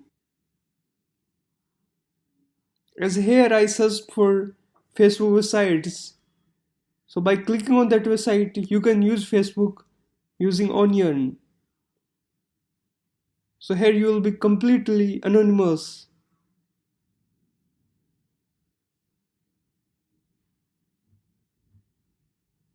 Yeah, our Facebook is open up. You can see it's completely secured using HTTPS. Also the lock sign is here that shows it's secure connection. You can create your account and log in it. It's like seems like same as Facebook. The only difference is on Facebook it's www.facebook.com, but it's ending with .onion. So this Facebook only can be accessed using Tor browser. So let's try to open this URL on my other browser. You can see I already installed Firefox here, and whenever you search for it, it will not able to open because that extension is only can be open using Tor browser. So I can't able to open this website that is ending with .onion in my simple browser. I have to install Tor browser for it. So it's your job to do make account here and chat with peoples. On the darknet, even you can buy gun or anything like as weed or any super drugs. So you will be probably thinking why it's secure to browse darknet. Click here to see. This is my browser and I'm just connecting this Onion site from Netherlands, France, Germany, and this website, then this website is coming to my browser. So like as if investigate have to track down my exact location, so you have to go to Netherlands, then France and Germany. So it's like very complex job to do. So that's why it's fully secure. Hello friends, in this video tutorial I'm going to teach you how you can install Kali Live Linux machine. In Kali Live Linux machine, your work will be temporarily saved. So if you reboot your Kali machine, it will be in new state. So remember, if you are installing Kali Live, don't do your important work. Use it for only temporary reason. In previous video tutorial, I already told you that you have to install any virtual environment in which we are going to install our Kali machine. So I already installed VM Workstation or Fusion in my Mac machine. You can see here I already downloaded Kali ISO image on my desktop. Go to your virtual machine and click on New. Then click on Create a custom virtual machine and continue. Select Other Linux 2.6x kernel 64-bit and click Continue.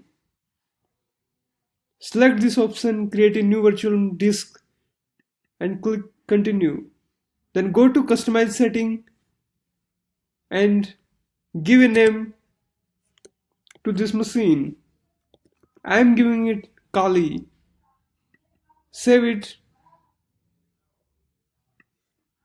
Don't click here.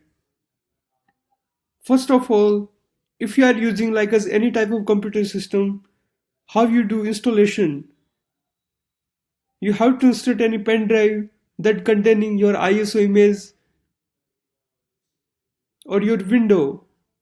So in this, go to CD, click on connect and choose your disk image. You can see I already downloaded on my desktop, so I am selecting it from desktop. Click open, again click on show all, go to processor, give it almost 1 GB. Okay, now you can give two processor, one process, it will be okay. Click on show, minimize it, and now click on it.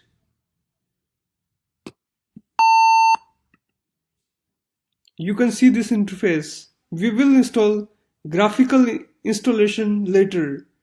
So right now I'm going to do live installation. Click on live and hit enter.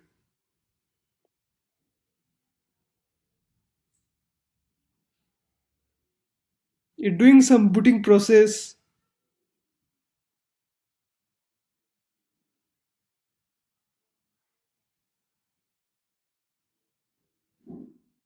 Yo. So even you can see using our Kali Linux live installation, we can access our Kali machine within some seconds.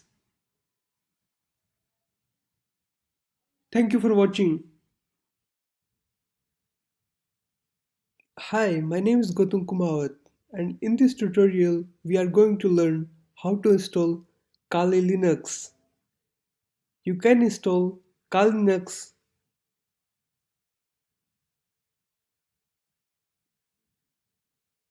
on any platform, doesn't matter if you are using Windows, Linux or any Mac OS.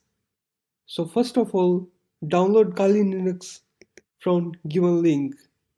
Go to www.kali.org and download the 64-bit version by clicking here on HTTP. You can click on save as I already downloaded Kali Linux ISO image on my desktop. You can see here. For installing Kali Linux machine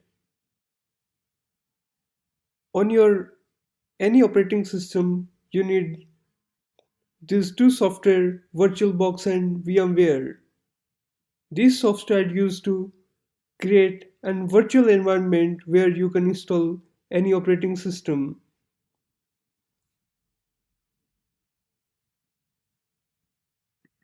So go to this website virtualbox.org, and if you are using Windows, install this one. If you are using Mac OS, install this one. If you are using Linux, click on here and install it.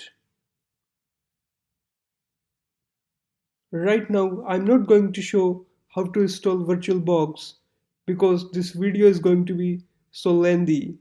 So do it by your own and you don't have to do any hard stuff. You have to only click, click, click. That's it. And it will be installed. Another one is VMware. Click on downloads as I am using Fusion. Fusion come for Mac OS. So according to your wish, use you can use VMware or VM Virtual Machine. As I already installed VMware Fusion in my machine, just click on it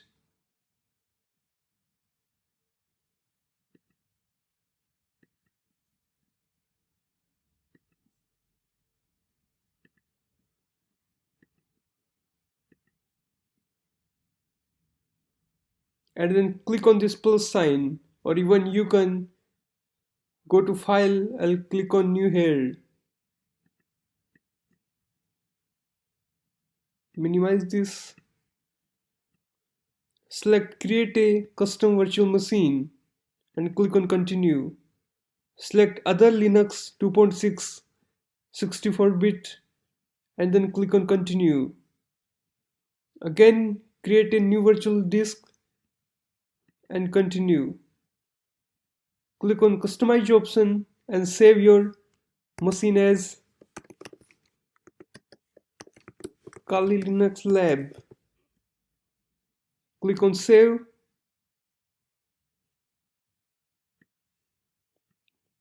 Do not click here. First do some configuration.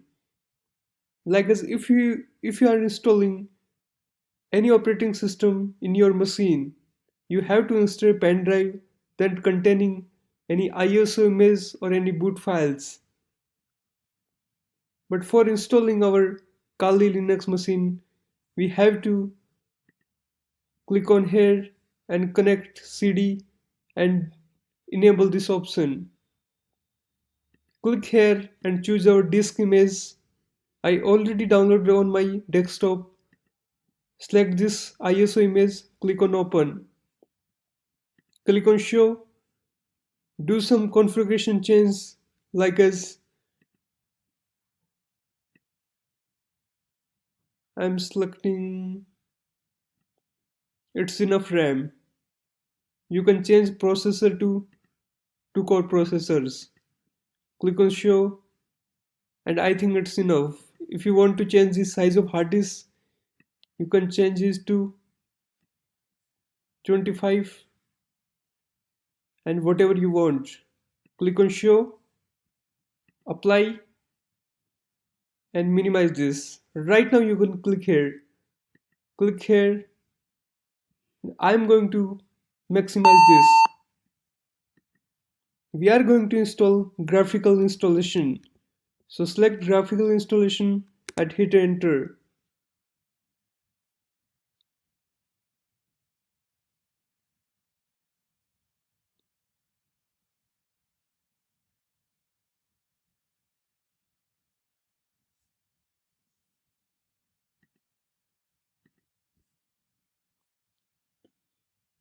It will ask for selecting your language. Select your language. I am selecting English and click on continue. Select your country as I am living in India. Click on continue. Select the configuration or language of keyboard.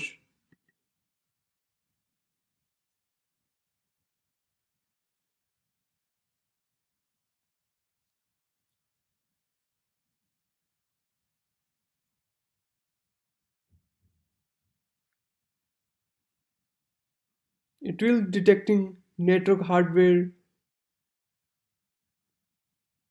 and doing IP version 6 configuration.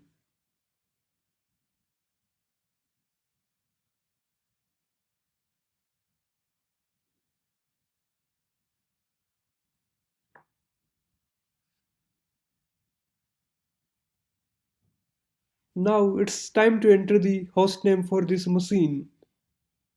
Click on Kali and in any domain name you can select out or you can leave it.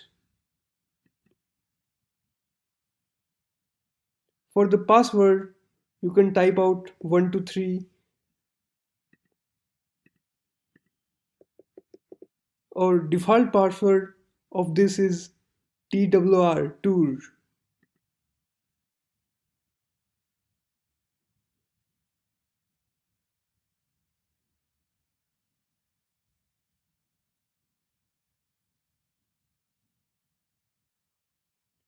Use guided use entire disk. Click on continue. Select this one and click continue. Select all files in one partition and continue and finish the partition and write change to disk. Click on continue. So he's saying, do you want to be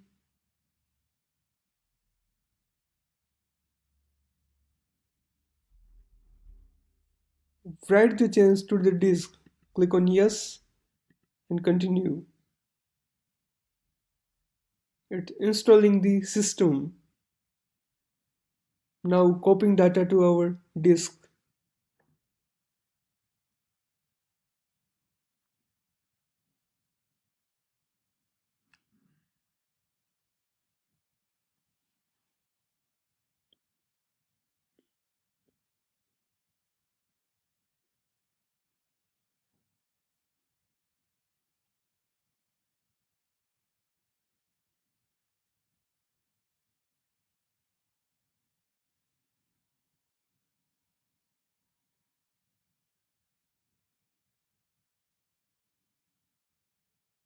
It will take a little bit time, so wait.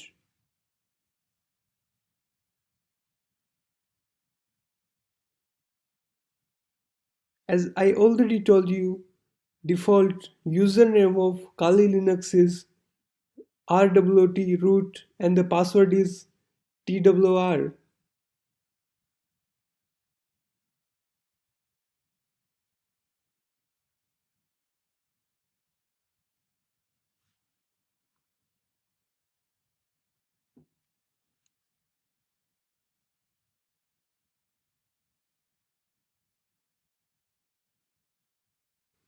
So I am pausing this video till this process is completed.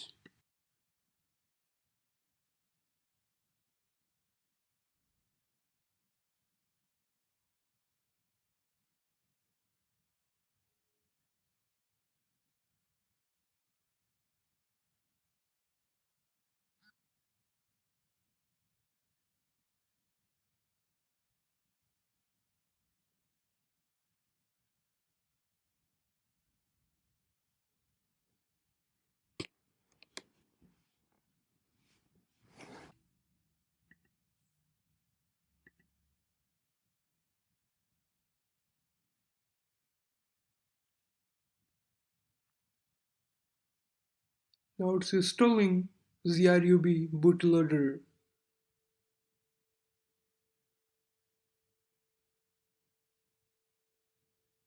Install the GRUB bootloader to the master boot record. Click on Yes.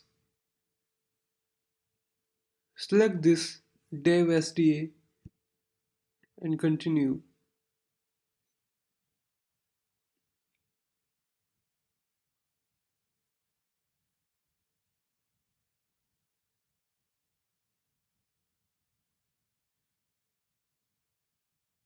So our installation is in finishing phase. You can see we are successfully installed our Kali Linux machine. Click on continue.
Hit enter.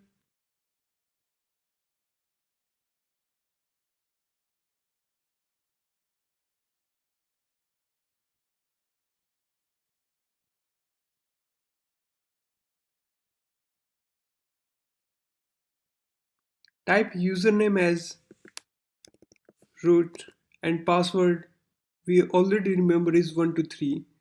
Remember the default username of Kali Linux is root and the default password is twr. Click on sign in.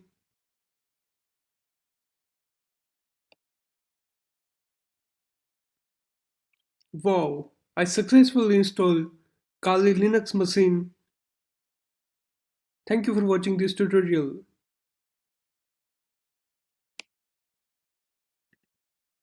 Hello guys, in this video we will learn how to set up our lab machine.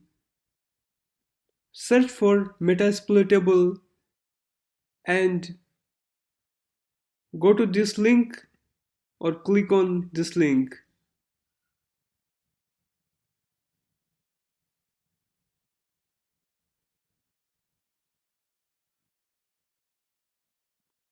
Click on download and 873 MB file will be downloaded.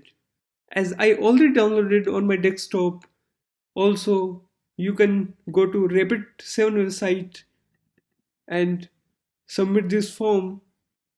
After submitting this form, you can download the Metasploitable. As I already downloaded on my desktop, double click on it, and if you are using any Windows system, use WinRAR and unzip this file. You can see Metasploitable is unzipped now. Double click on it, open this folder, and there will be one file, Metasploitable. You can directly click on it and it will be already installed VMware machine. So double click on it and click on don't upgrade and start it. Click on I moved it, start. It will take little bit time to start.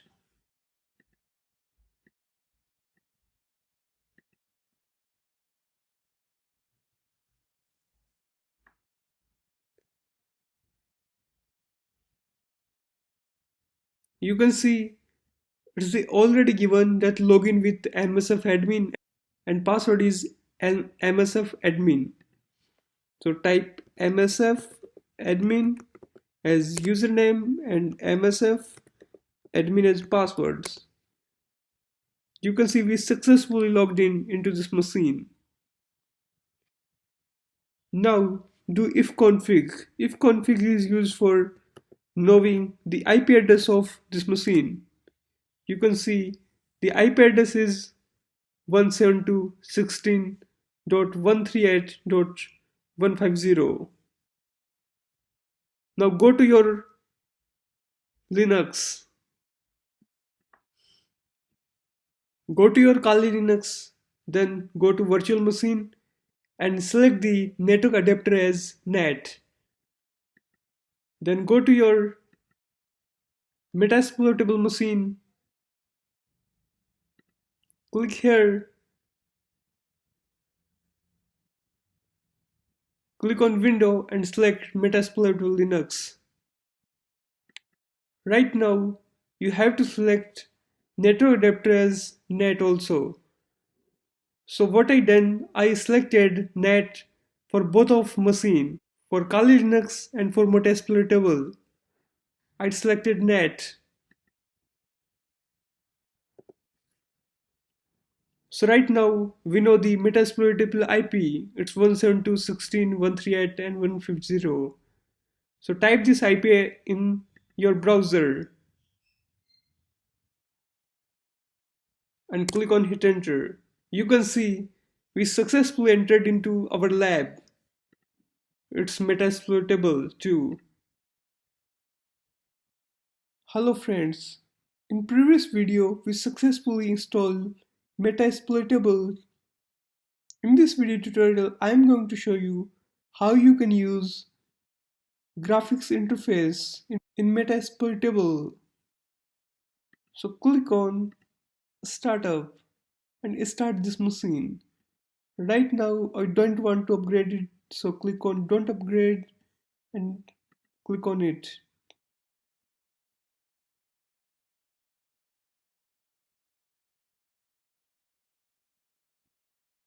It will take little bit time in starting up.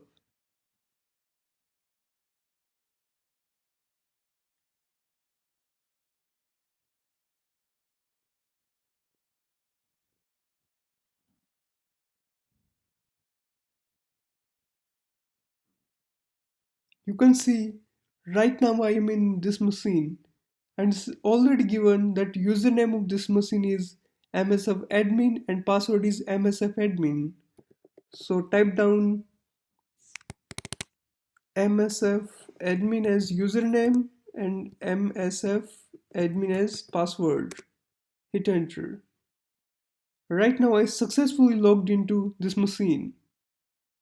So for enable graphics user interface, type startx here and hit enter. You can see there is fatal server errors is coming. It's saying if this server is no longer running, you have to remove temp.x0log.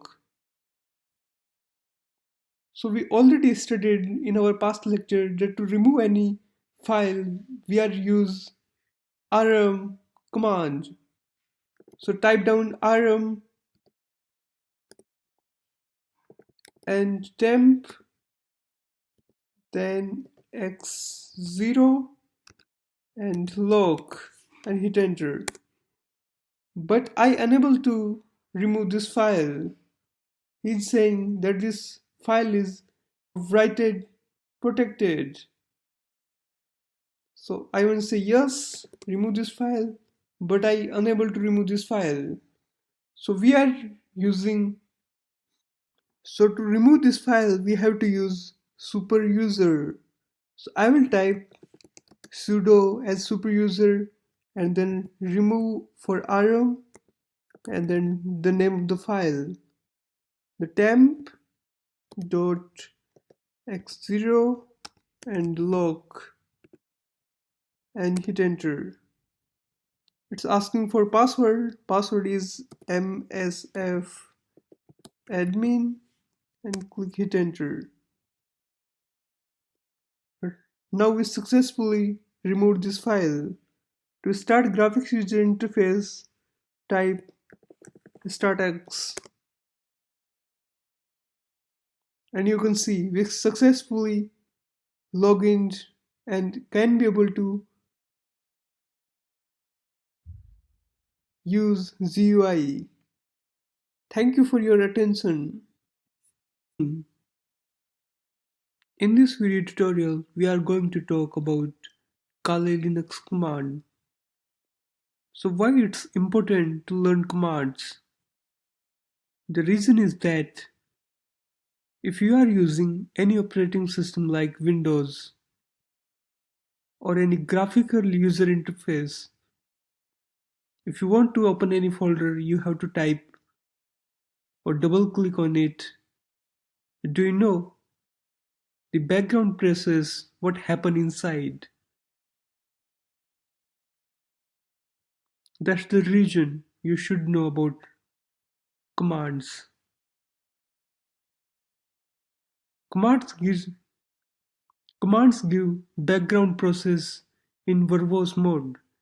You can see directly what happened inside. And if you are hacking any system, you should know internals of that system. That's how exactly it's work. Without knowing any system, you can't able to hack it. So it's essential to know Kali Linux commands. Kali Linux is the hacker's operating system. So how you can access command? Where you type your commands? There are three ways you can access your terminal. First one is you can directly click here and open up your terminal. The second way is go to applications, favorite, and you can access terminal from here. The third one is in your keyboard, press Windows button and search here for terminal and click on it. So these are the basic three way to access terminal. So the first command is cd. This is used to change directory. We will use this command later. The next command is ls, listing directories. It will list all of your directories. If you don't know about the command, that what is the use of that command, you can use manual and command name. It will give all details about this command. So ls command is used for list directory contents. These are the handles of this command.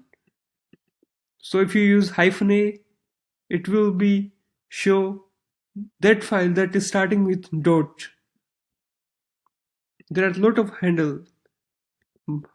By pressing down arrow, you can see.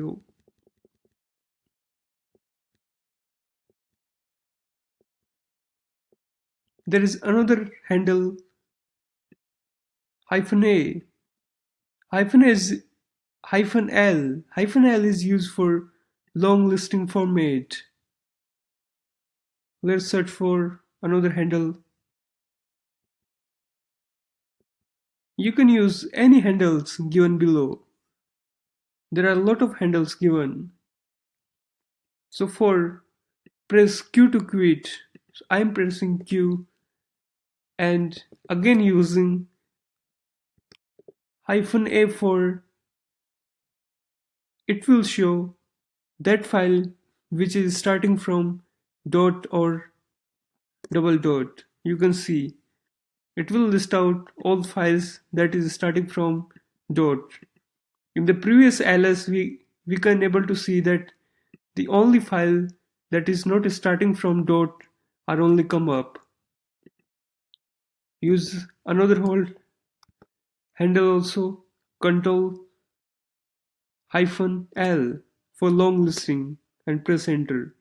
You can see this is display long listing and details about these folders. This D contain that this is directory, this is also directory, this is also directory. R means read, W means write, X means execute. These are the permissions, read, write, execute. We will talk about later about these permissions. The owner of this file is root. This is size of this file, created date of this file, and this type of details. So what if I want to use this both handles in single command? Use A and L, hit enter.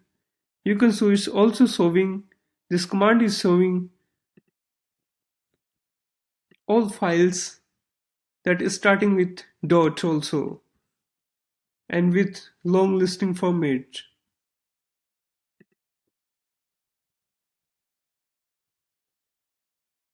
You can use clear command to clear out this screen, but if you want to access our recent commands, you can see here, go up and you can see all details. Also, if you want to access or enter the recent command, you can use up or down arrow. And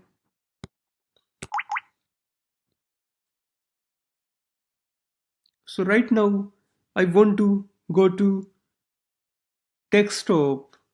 So do ls, cd is used for change directory, then type in which directory you want to go. Click on enter. Right now I want to check in which directory I am present here. For this I am using pwd, print working directory. So right now I am into desktop. If you don't know what exactly pwd command do, you can do manual then pwd and hit enter. Print name of current working directory and you can enter Q for quit. Next command is calendar command. Hit enter. It will show calendar. So in Windows, whenever you click on calendar. In the background, calendar command is run and it will show calendar. If you want to clear the screen without typing clear, you can press Ctrl plus L and it will be automatic clear your screen. The next command is date command. If you want to check date, it will display date.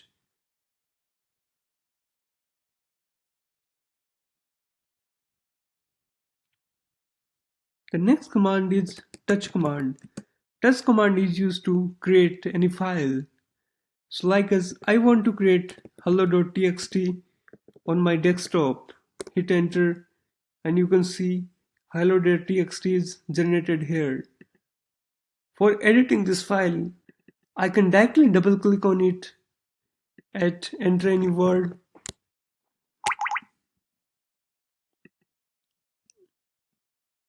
close without saving, or I can use another command that is nano and the name of the file. Write down only one and two digit of or character of that file name and press tab button. It will be autofill and click on enter. You can see right now you can write down anything here.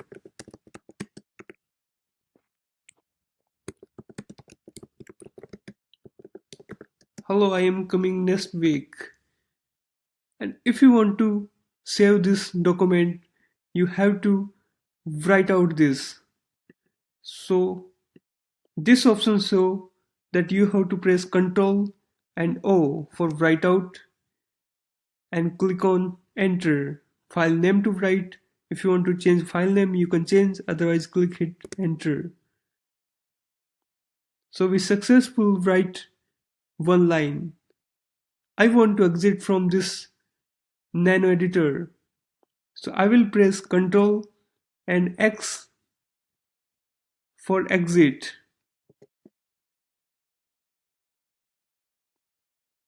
So if you want to see the text within the hello.txt file, you have to type down cat and the file name.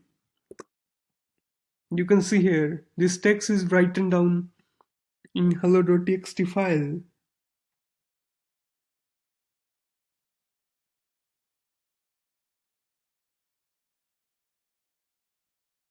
Even using cat file, you can extract many files data. Like I am creating another file with hi.txt and here I am typing out okay bye. Press Ctrl O to write, enter and Ctrl X to exit. I want to show the content of hello.txt and hi.txt. Click hit enter. You can see these lines are from hello.txt and these lines are from hi.txt. Hello, welcome to second part of command line. In this video tutorial, we are going to learn these given commands. Remember, commands are case sensitive.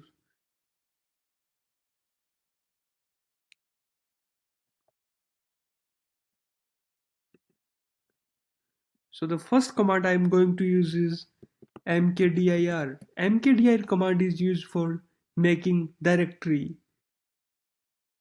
So I am giving directory name as Gotham and hit enter. You can see the new directory is created here. The second command is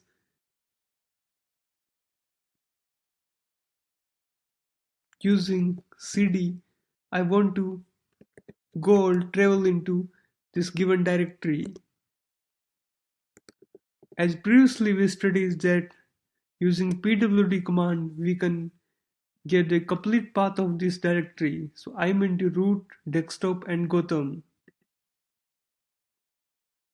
Again, in this directory I am going to create some file using touch. ok.txt, and using nano command I'm going to edit ok.txt.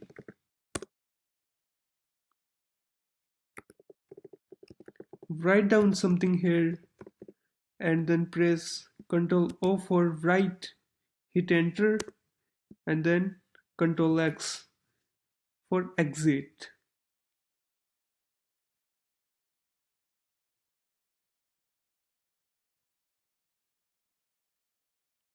Even you have another option to create or edit any file. So like us, I'm going to create ok1.txt file using vi.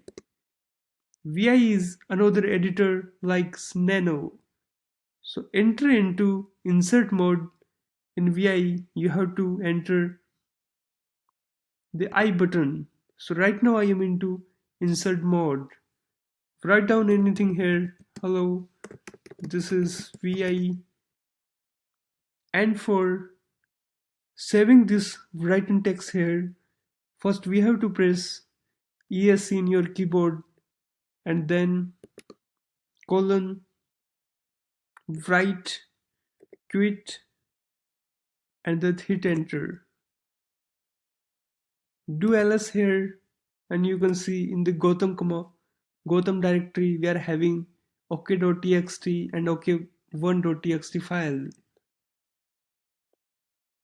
Now I am going to read those two files using cat command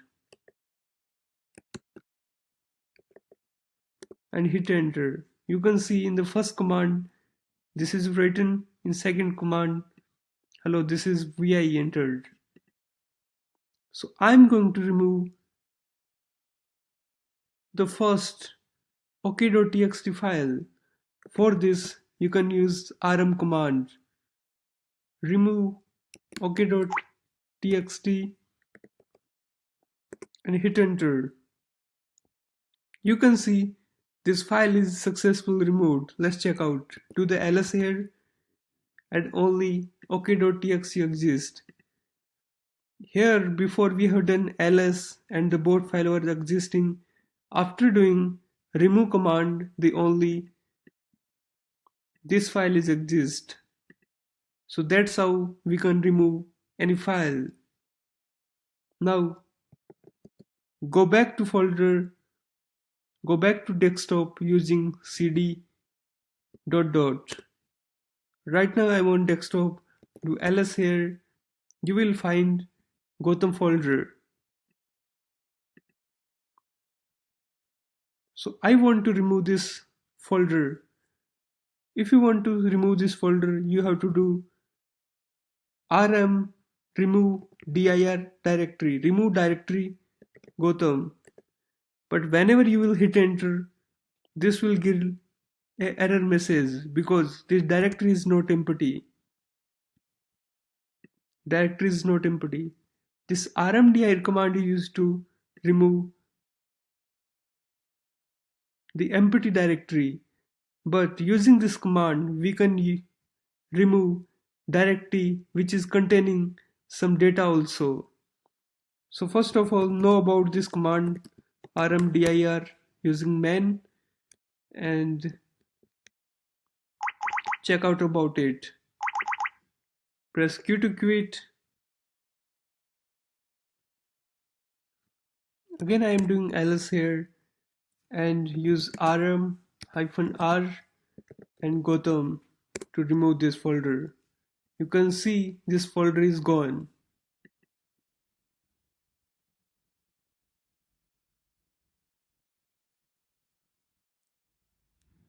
Again I want to create one folder with name Gotham. For this I will use mkdir and Gotham. I want to move these two files. First do ls here so we can go to know about which file on the desktop. So hello.txt and hi.txt is on desktop. So I want to copy hello.txt and hi.txt to Gotham folder. So what exactly I have to do? I have to use cp command. Cp is used for copy. Do man for manual copy. So copy files and directory. Press Q, cp. Here you have to put the source file names. Use root, desktop, hello.txt, and then destination root, desktop, then Gotham.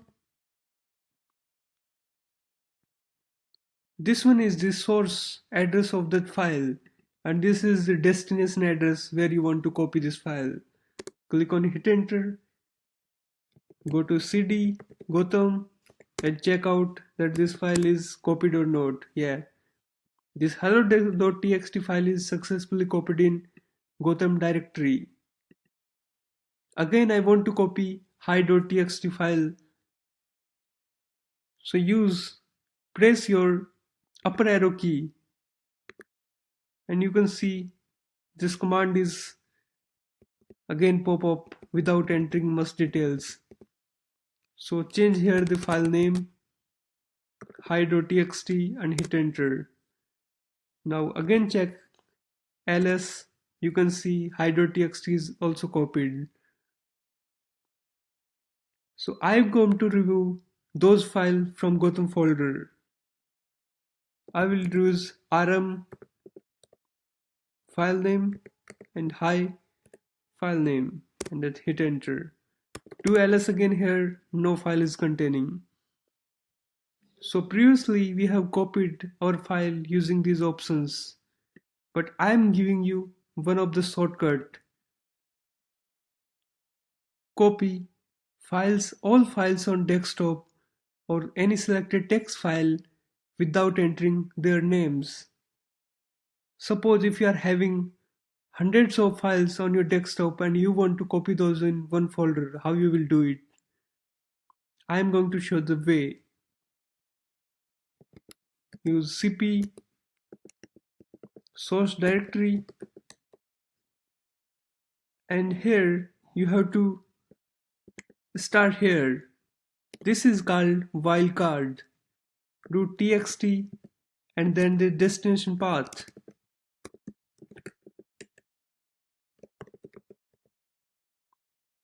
Right now, this command is going to copy all these files containing on desktop. This file must end with .txt and copy these files into Gotham folder. Hit enter and check the Gotham. You can see hello.txt and hi.txt is copied into our Gotham folder.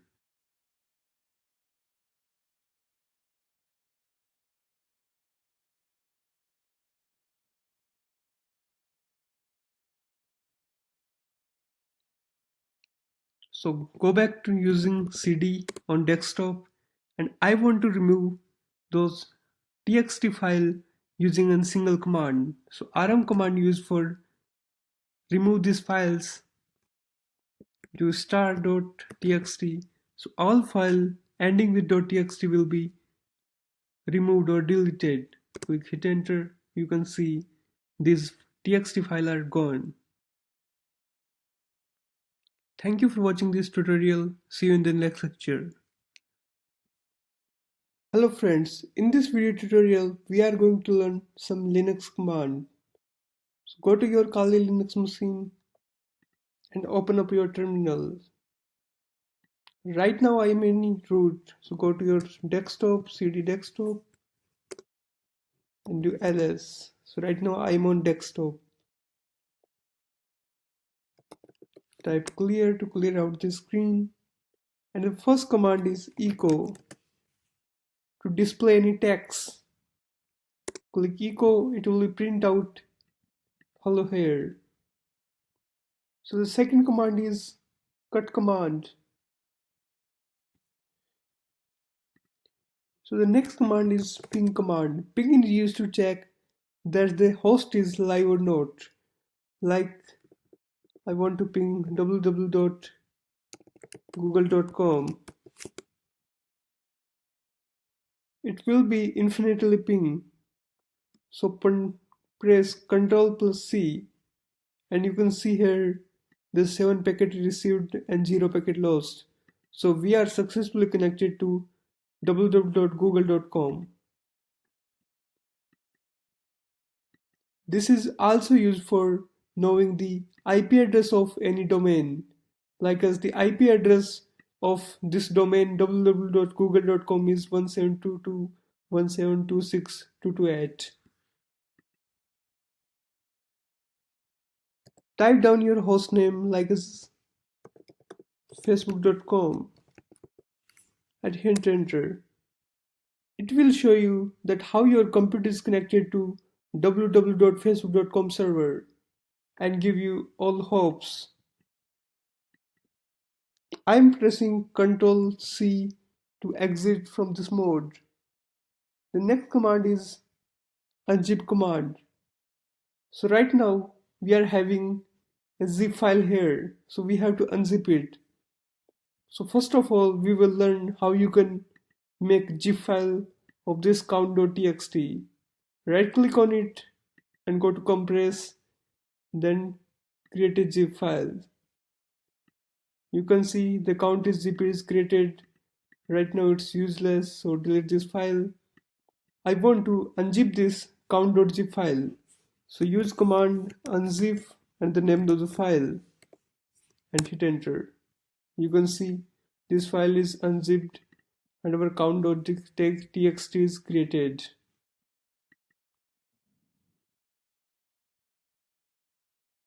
The next file is chmod. Chmod is used for changing the mode. So first of all, do the ls here a for it will include starting the file with dot or double dot and also description in large format. Hit enter. You can see here there are the two files Gotham and count.zip. So these are the permissions, read, write and execution permissions. So using the chmod, we can change the permission of the all users of any user. So I'm going to change the permission of execution permission to Gotham. So use a plus x. It means we for this any file.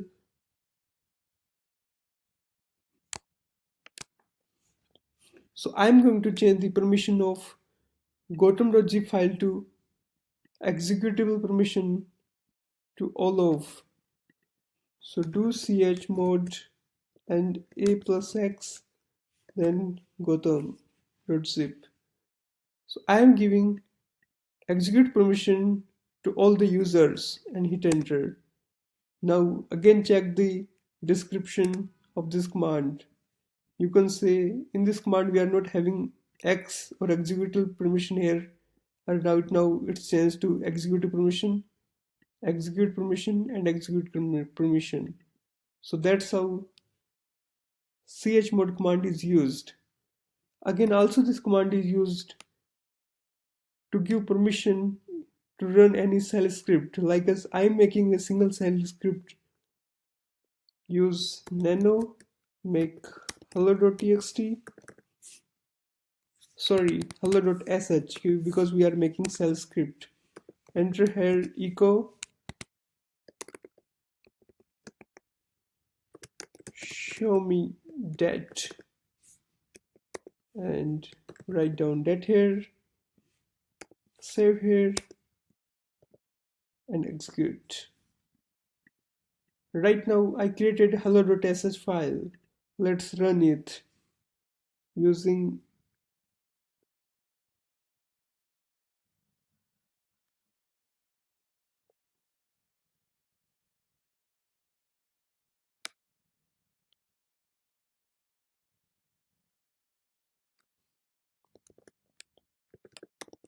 hello.sh. but it will not run because right now we don't have any executive permission to execute this file. Let's check out the permissions. There's -al. You can see our hello.sh is here, but we are not having executive or execute permission here. So change the permission using chmod all user executive permission and then hello.sh. Hit enter. Let's again check out the permission that is changed or not changed. Click here, hello.sh. You can see we are having right now executive permission, and here you can see it's updated. So let's run out our command hello and hit enter. You can see show me dat, and it's automatically dat is printed because of our scripting. So even sometimes you can't able to run any program because of that program need sudo permission. So if any program, like as you are having 2-3 users on computer and they are not assigned as super user, so before running you can use sudo command. Sudo means super user. Password command is used for change the password. So it's pass wd and hit enter. It's asking for enter new password. I entered 1. Again then re-enter password 1, and the password is successfully updated. Again, next command is ps command. PS command is used to check the running process. You can see right now these processes are running. The next command is grep command. Grep command is used to find and report pattern in a file.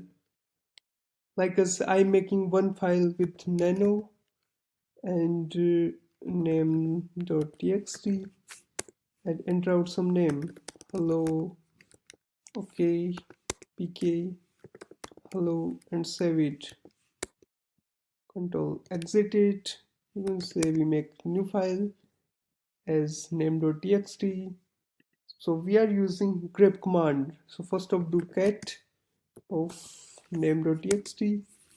Right now again do cat of name.txt and use grep command. And here you have to give pattern, like as I want to search only pk in this file, so only pk will be print out.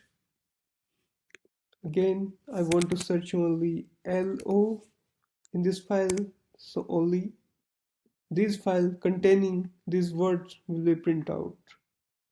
Thank you for watching this tutorial. Have a great day. Hello, welcome to this tutorial. In this tutorial, we are going to learn some commands as sort, wc, cut, head, tell, and echo. So go to your Kali machine and open up your terminal. As I am in Kali machine, you can click here to open up your terminal. The first command we are going to use is sort command. So first of all, these files are on my desktop, so I have to go on my desktop. So use cd and desktop and hit enter. Check it using pwd. Right now we are on desktop. So try out our first command. Our first command is sort command. Sort command sort the line of text from any file. Like us, we are having name.txt file. So get the content of that file. You can see in this file we are having names. These names are not in alphabetical order. You can see D is coming after Z and lot of. So we are going to sort this names.txt. So use sort and name.txt and enter. You can see right now we are in alphabetical order.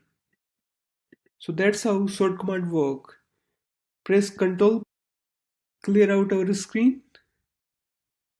The next command is wc command.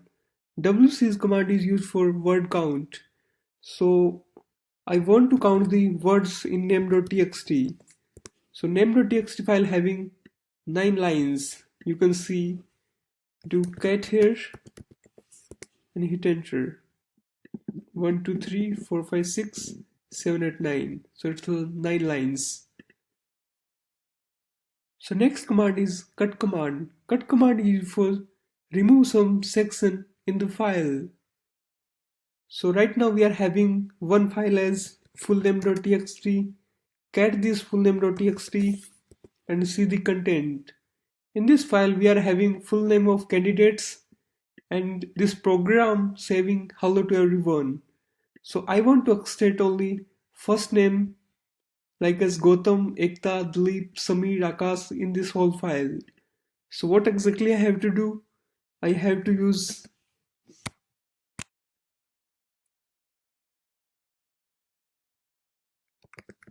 cut, then the delimiter.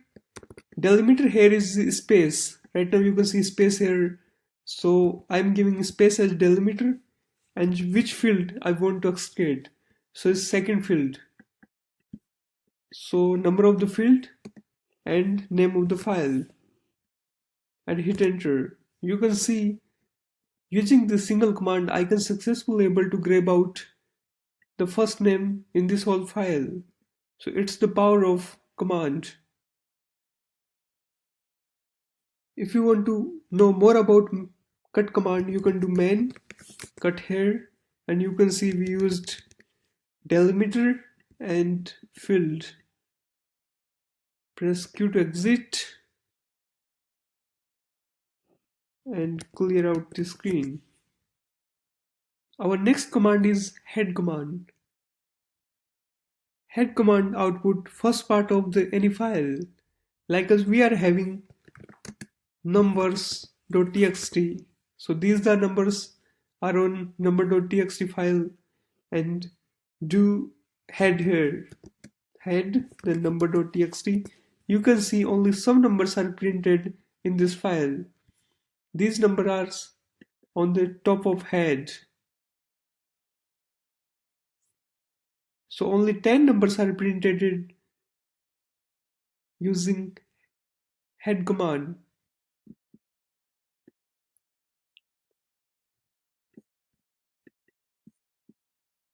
Let's count 1, 2, 3, 4, 5, 6, 7, 8, 9 and 10. So it's default printout.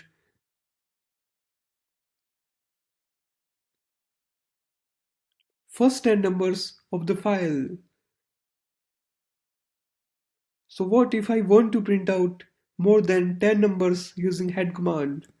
Use head hyphen. I want to print out 15 first numbers in this file and hit out name of the file and hit enter.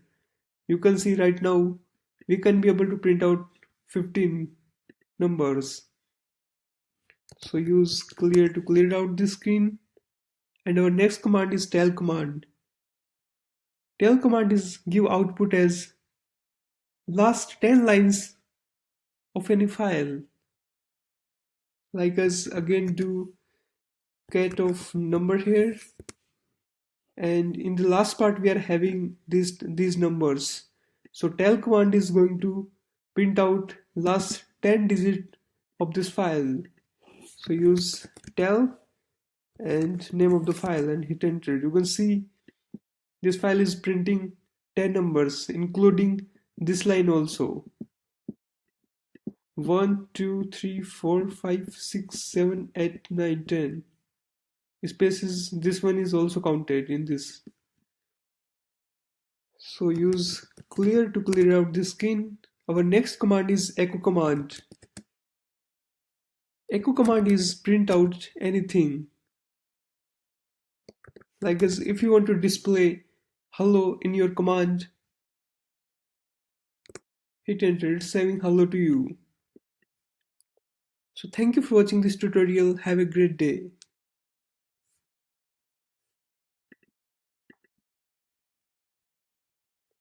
Hello, welcome to command line tutorial.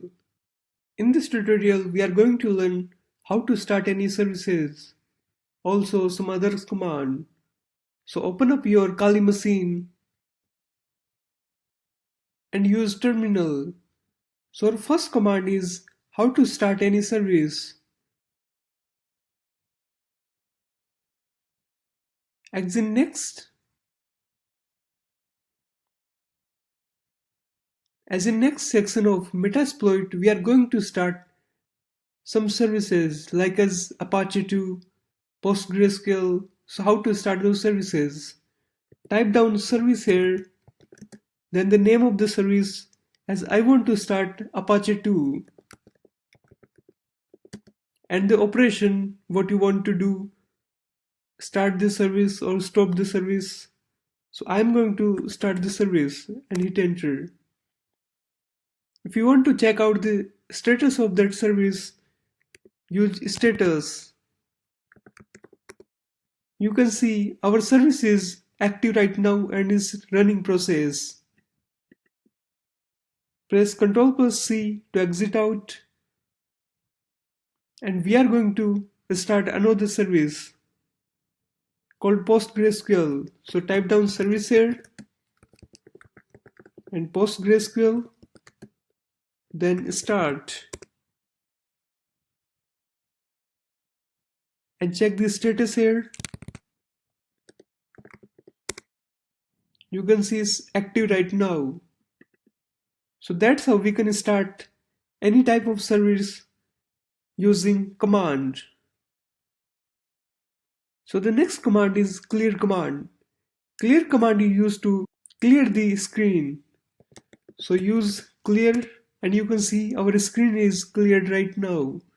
So if you use the cursor and go above, our command is still present here. It's only doing up and down. So our next command is history command. History command gives you output of all commands we have ever used. So you can see there are a list of 337 commands I have ever used on this Kali Linux. So if I want to save these all commands into one file, actually right now I'm on root. So I want to save those files in on my desktop. So go to desktop and use history command to show our all commands and redirect all commands into history.txt. So you can see right now we are not having any history.txt file here, or whenever you will hit enter, the new file will be generated. And this file is containing all our commands we have ever typed. So clear out the screen using clear. And our next command is who am I? So it will give the username of our machine. Root is using our terminal, so we are having complete privilege. Next command is exit command. Exit command is used to exit out from this terminal. So whenever I will hit enter, this terminal will be closed. Practice this Linux command as much as you can, because these commands are very powerful and going to help you in next section of Metasploit, also solving any vulnerable machine. Hello, welcome to Metasploit. Metasploit is a penetration testing platform that enables you to find, exploit, or validate vulnerabilities. It provides the infrastructure, content, and tools to perform penetration tests and to extensive security auditing. I would like to thank the open source community and Rapid7 who is owning the Metasploit framework. So what is Metasploit? It's a tool for developing and executing exploit code against a remote target machine. Metasploit framework is Ruby-based modular penetration testing platform that enable you to write, test, and execute exploit code. The Metasploit framework consists a suite of tools that you can use to test your security vulnerabilities, enumerate network execute attacks, and evade detection. So who's the developer of Metasploit? S. Demore is currently working with Rapid7. S. Demore is exploit writer and vulnerability researcher. His most noted research also include the MOBB Month of Browser Bugs project that exposed security flaws on Internet Explorer and any other browser like Firefox, Safari, Opera. As Demore was as Demore was published as top hacker in eWeek as 5 hackers who put a mark on 2006. If you want to know more about SDMurray, go to www.sdm.io website. This is the Metasploit framework. The main part in this is libraries. This is called meat part or core part. In this we are having Rex, MSF core, MSF base. The supporting part is tools and plugins are supporting to libraries. If we want to access the meat part, we have to use console, CLI, and GUI. The modules are given below: exploit, payload, encoder, auxiliary, and post. As we already talked about exploit, payloads, and encoders in our past videos.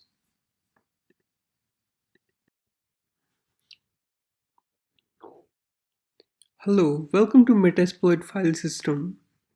In this video, we are talking about the basic architecture of Metasploit and explore it. So in the file system, data is editable files used by Metasploit. Documentation, documentation provide documentation for the framework. External, externals are the source code and third-party libraries containing in Metasploit. Lib, lib is the meat part of the framework. Module is the actual MSF module. Plugins are that can be loaded at runtime. Script, meterpreter and other scripts. Tools, there are a lot of useful command line utilities. You can see in the framework we already talk about this type of stuff. MSF base is providing the friendly application programming interface. MSF core is provide the basic API. It's also defined the Metasploit framework. Rex is the basic library for most tasks done in Metasploit. It also handles sockets and protocols. Hello, welcome to Metasploit. And Metasploit is developed by SD Murray. Right now it's acquired by Rapid7. Lot of security researchers and penetration testers are developing this open source tool. Metasploit is also available as open source and commercial version also. In this video tutorials we are using open source Metasploit. So right now I'm going to show you where is Metasploit is located. Go to your files, other locations, computer, then users and share and search for Metasploit here, or you can browse through. Let's see when M is started. You can see here Metasploit framework, open it. As we already talk about modules, plugins, config, tools in our introduction part. So this is the complete framework of Metasploit. Metasploit framework is developed in Ruby language. In this section, we are going to hack into Windows machine using Metasploit. So why I selected Windows 7 machine? You can see here in all operating systems like as Windows, macOS, Linux, the 89% users are Windows users. As I also researched on what is the most commonly used operating system, so the outcome is Windows 7 is the most popular operating system for desktop and laptop. So most of the user, if you see in your office, at your home, they are using Windows 7. So using Metasploit, we are going to exploit Windows machine. So let's see. So let's see how you can start Metasploit framework. Either you can go to application and start it directly from your favorite. Also, you can go to exploitation tool and start by clicking here. As there is very simple option, you can click here and start it.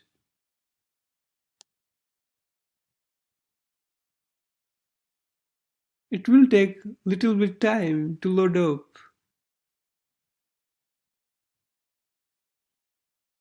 You can say you can see it's started. Every time it will be different image. Metasploit is containing 1682 exploits, 96 for auxiliary, and 297 pause. Also, 498 payloads and 40 encoders, including 10 knobs. This is the free version of Metasploit. In the next video, we will talk about the basics commands used in Metasploit. Hello friends, in previous video tutorials we talk about Metasploit. I did some research about operating system that is used mostly. As I find out that the Windows is the mostly used operating system, as 89% people use Windows system and 7.92% people use macOS and only 2.31 people use Linux OS. So we are going to exploit Windows machine. As more I found out that the mostly used operating system is Windows 7. So in this tutorial, we are going to set up our lab of Windows 7. And I am going to show you that method. Using that method, you can hack into Windows 7, 8 or 10, it doesn't matter. But as the most popular operating system is Windows 7, so I am showing you this method on Windows 7 only. So you already know where from you can download Windows 7, or otherwise if you are having legitimate product key, you can type down your key and click on verify to download Windows 7 ISO image from official website. And after downloading, install it on your virtual machine or virtual box. As I already installed on my virtual machine, click on resume to run it.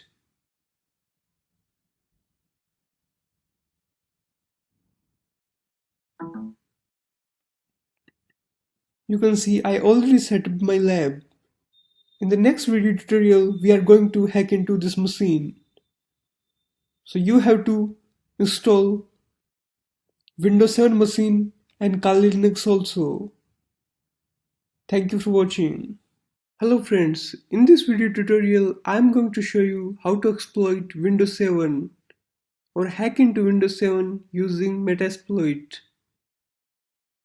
In the previous video tutorial I told you to install Windows 7 and Kali Linux machine in your virtual environment. Now go to Kali Linux machine and you can access Metasploit framework in two ways. Either you can go to applications, then exploitation tool, and then click on here to start Metasploit. Or you can click here to start Metasploit framework. It will take little bit time in loading up.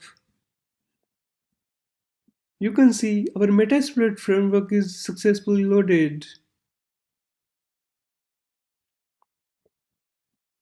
It's version 4.1. We are going to open a new Windows here or new terminal. I'm going to start here a service called PostgreSQL. So type down service, then the name of the service as PostgreSQL, then the operation, and click on hit enter. As we want to check the status of the service, type down status. You can see our PostgreSQL service is successfully started.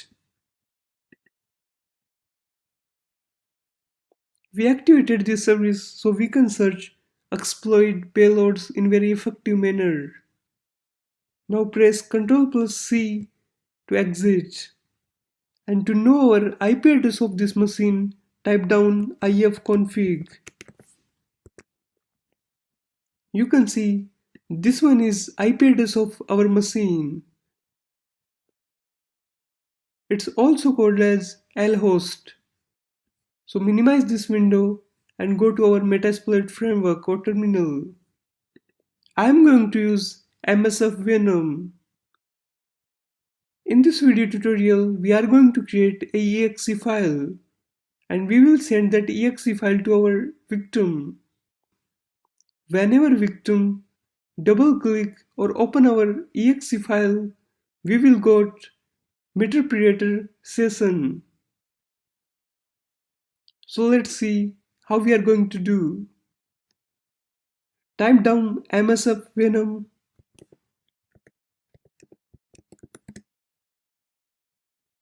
then the name of the payload -p, then payload as Windows meterpreter, then reverse underscore TCP.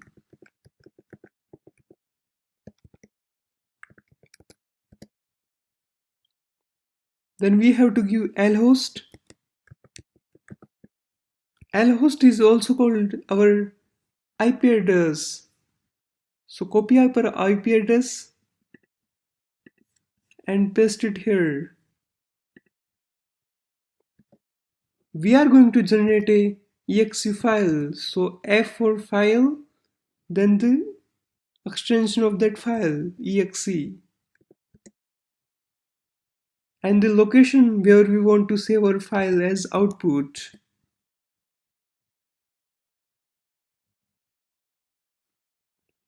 I'm going to save our file on desktop.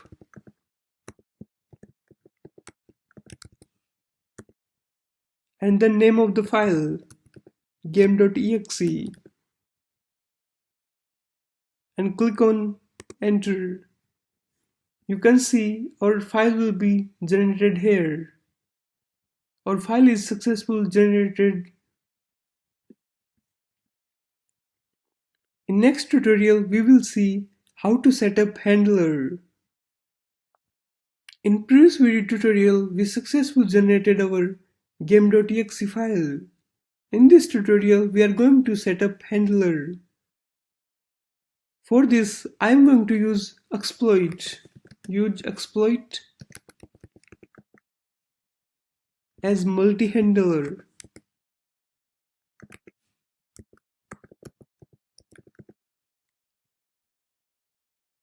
And then hit enter.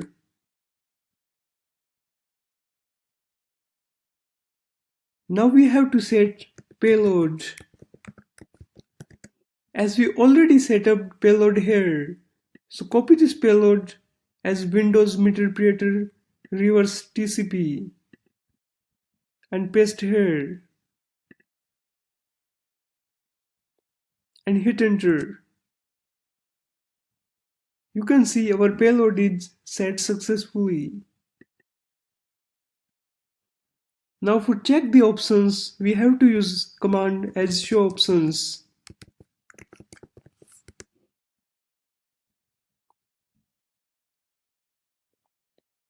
These are the options we have to fill up. You can see local port is already filled up. We have to set up or fill localhost only. Localhost is our IP address. So copy our IP address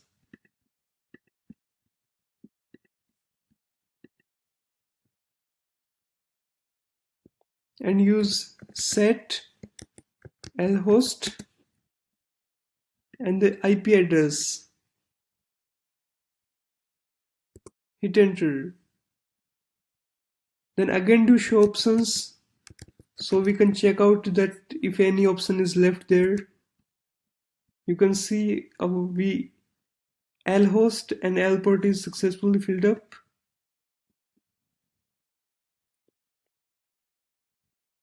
Now it's time to exploit. So type exploit here and hit enter. You can see our reverse TCP handler on this IP address is successfully started. Now it's time to share our game.txt file to our victim.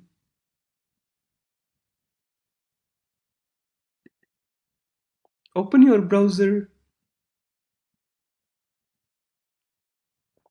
I am going to use Dropbox to share that game.txt file to our victim machine. Go to Files.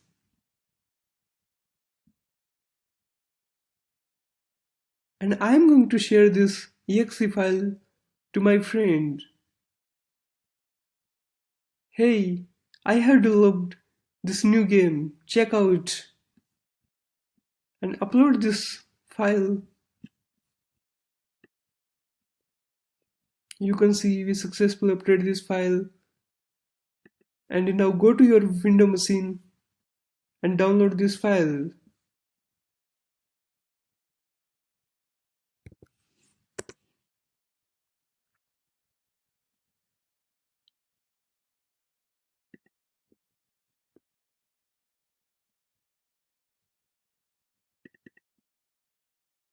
Whenever victim will download this our exe file,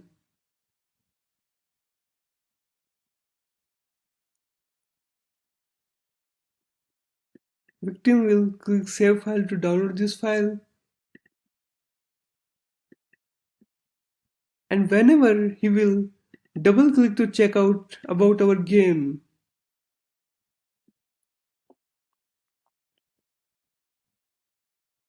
you can see nothing will happen. So he will close out the system and reply to you, hey Gotham, you sent me your game and nothing happened. Check out your Kali machine, you can see we got a meterpreter session here. To access our session, we have to type sessions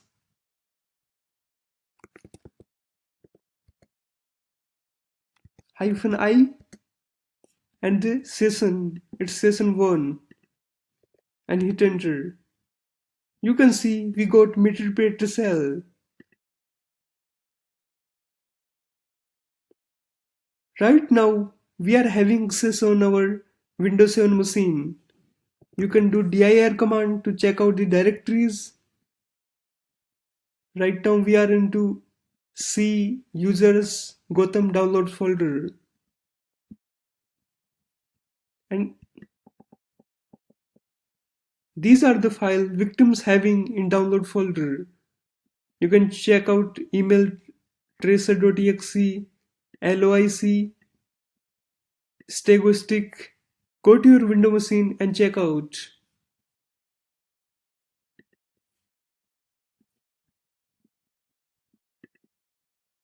Go to download and you can see the same file is our victim is having email tracer Stagnostic, LYC.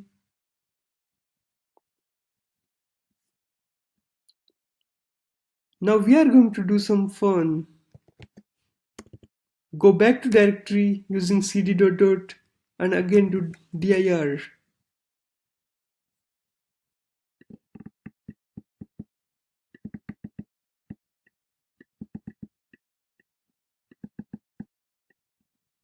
You can see desktop here. So we can go to desktop using cd desktop command. Use cd, then desktop and hit enter. Right now again do dir and you can see we are into desktop on our victim machine. Victim is having hacking tools, Tor browser, oops, something confidential also, password.txt. So we are going to try out, open this file, password.txt. So use command as type to open up or see this file and the name of the file.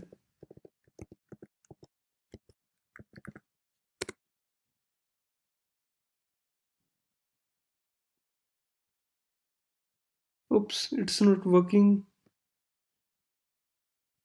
Do another command.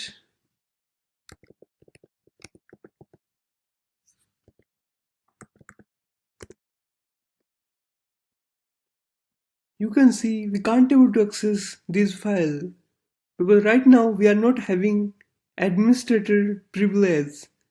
So in the next video tutorial, we are going to escape the privilege.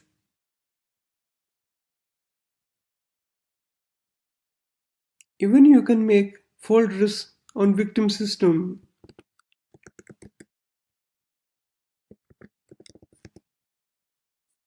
and hit enter. And check out right now your victim machine. You can see you successfully created folder here. So you can change any type of data, you can read any type of data and do whatever you want to do on victim system. Thank you for watching this tutorial. Have a great day. Hello guys, in this video tutorial, I am going to teach you how you can install Broop Suite for web application penetration testing training. Go to portswigger.net website and download Community Edition. Click on download and select your platform. Download for Windows or plain jar file. As I already downloaded on my desktop, you can see here. Double click on it and click on run.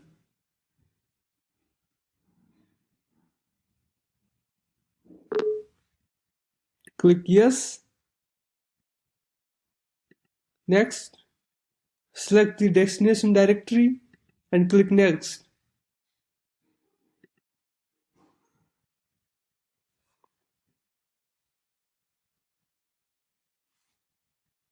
And finally, click on finish.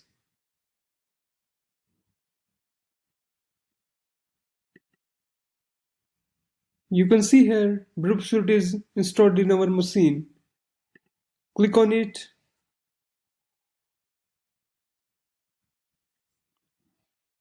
I accept. Temporary project and start Broop.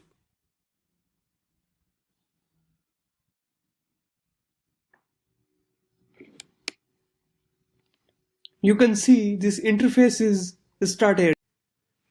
Hello, welcome to Web Application Penetration Training. In this video tutorial, we are going to learn how to find out subdomains of any website. Open your browser and search for sublist 3R. Open up this website and click on clone and download. Download the zip file. Click on save. So you can see sublist3r is a Python tool designed to enumerate subdomains of your site using open source intelligence. It helps penetration tester and bug hunter to collect and gather subdomains for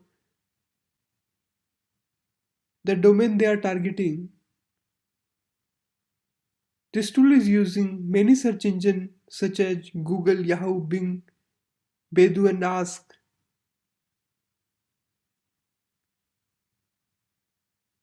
It also enumerates subdomains using Netcraft, VirusTotal, ThreadCrowd, DNS Dumpster, and Reverse DNS. Also using Sublister, you can do brute force attack to find out subdomains. You can see our sublister is successfully downloaded. Click on it to open up the containing folder and click anywhere to open it in terminal.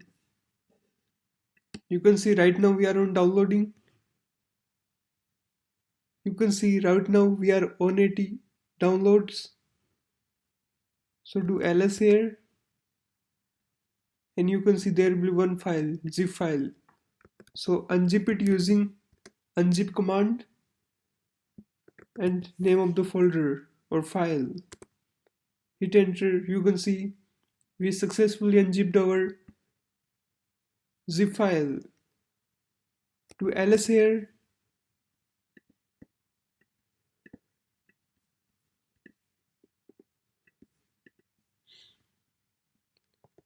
Now go to sublister using cd command. Hit enter and do ls again. You can see here we are having Python script. Clear out the screen and do ls again here. You can see our Python script is here. So type down Python to run this script and the name of that script.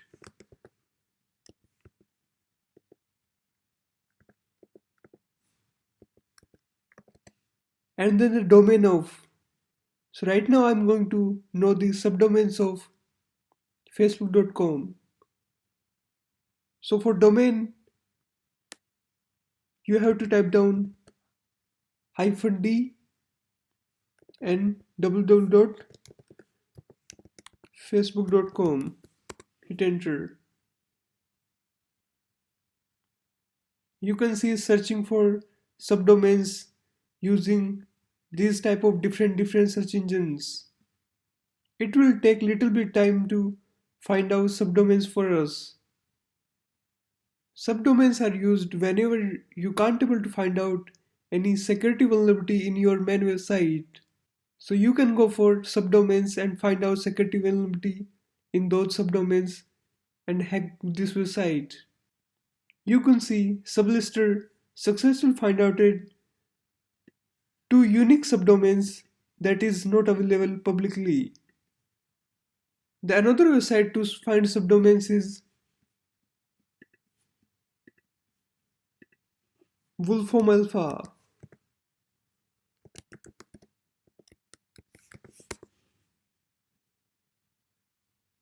Go to this website and type down your domain name www.facebook.com and click on hit enter. Go a little bit down and click on subdomains. You can see these are the subdomains used by Facebook.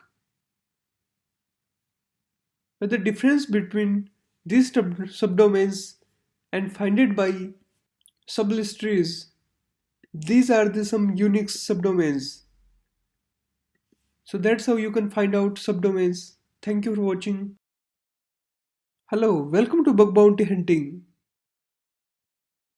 Right now we are into information gathering phase. In this tutorial we are going to find out subdomains of website. Go to this website dnsdumper.com and in the search box, enter your target name.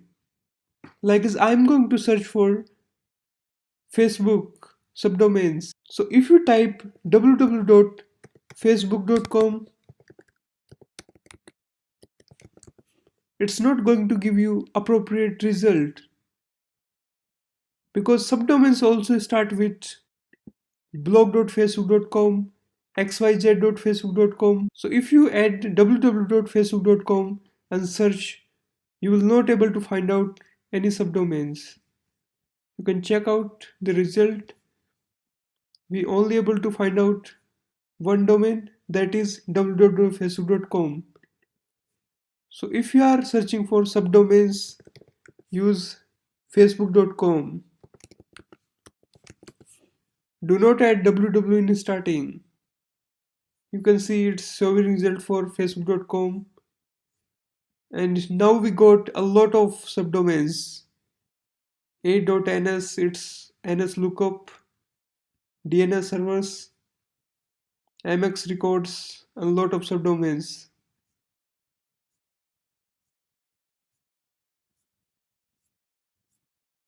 The another website to find our subdomains is netcraft.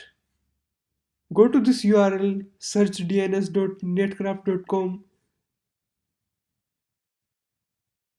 and select site containing, or you can select whatever option appropriate for you.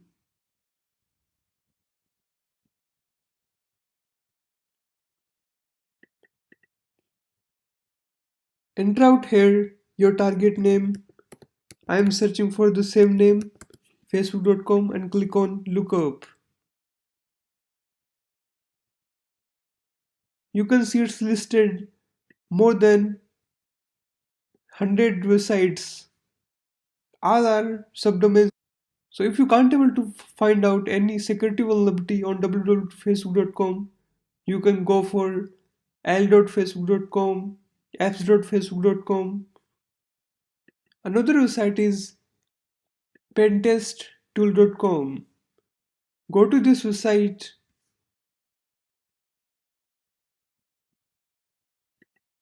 and on information gathering, click on find subdomains. This is the best website I have ever used to find out subdomains of a site. Type facebook.com and hit enter. Click on start. The again Python tool is dnslib. Click on clone or download. Download the zip as we already did, same as in dir booster tool. Save this file as download this tool and do it by your own. If you face any problem, feel free to ask me in Q&A section. Hello, welcome to bug bounty hunting. In this video tutorial, we are going to learn cross-site scripting. Cross-site scripting is also called as XSS.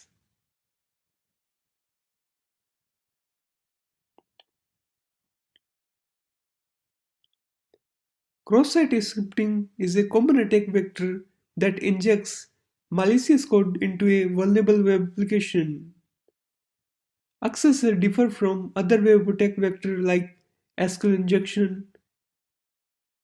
It does not directly target the application itself. Instead, the user of the web application are the one at risk. Depending on the severity of the attack, the user account may be compromised, Trojan horse program activated and page content modified, and finally, session cookies can be revealed.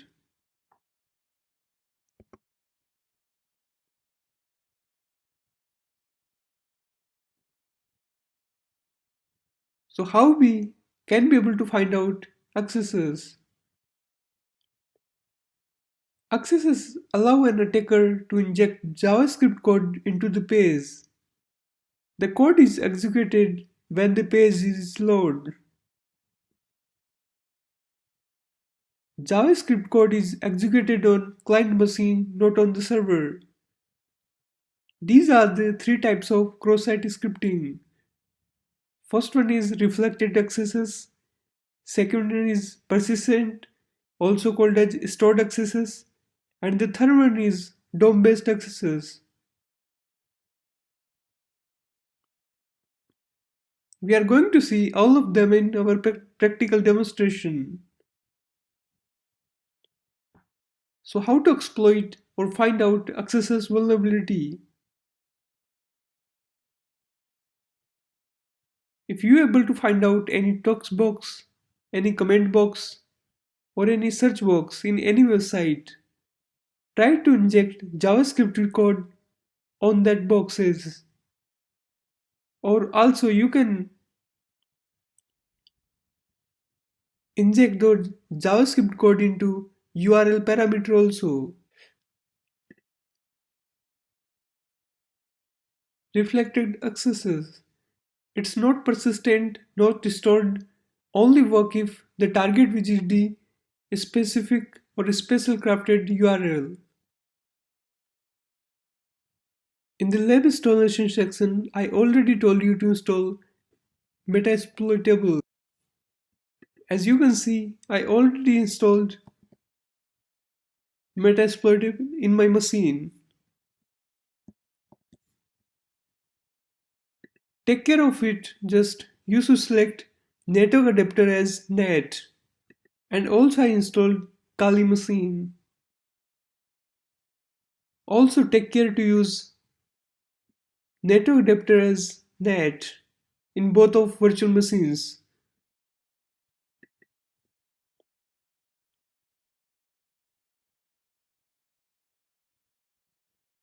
Now go to your Metasploitable lab and type ifconfig to know the IP address of our lab. So you can see the IP address of this machine is 172.16.138.150. You can open up this IP address in your main machine or even in Kali Linux also. So let's try out it in Kali Linux. Open up your browser and type down that IP address. You can see we successfully logged into our Metasploitable lab. Go to DVWA. At DVWA lab username is admin and default password is password. And click on login. So we successfully log in into our DVWA lab. Same as you can use Metasploitable lab in any machine. I stored my VirtualBox environment in my Mac. So I'm going to open this lab in my Firefox browser. Open up your browser and hit down that IP address of that machine and hit enter. You can see we successfully logged into our Metasploitable lab in our main machine. Click on DVW as default username of DVW lab is admin and the password is password. So type down username as admin and password is password. Hit enter. You can see we successfully logged into our DBW lab. Go to click on setup here and create and reset database. There will be one option DBW security. If you select low security, then your web application will be vulnerable to this attack. When you select high level, your security of your web application is very high. As we successfully installed our DVW lab, I strongly recommend to use Firefox browser for penetration testing.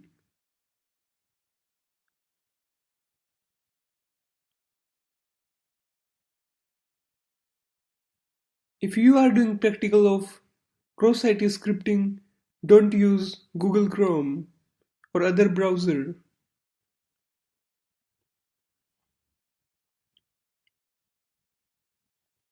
Now go to DVW security and set it to low and click on submit.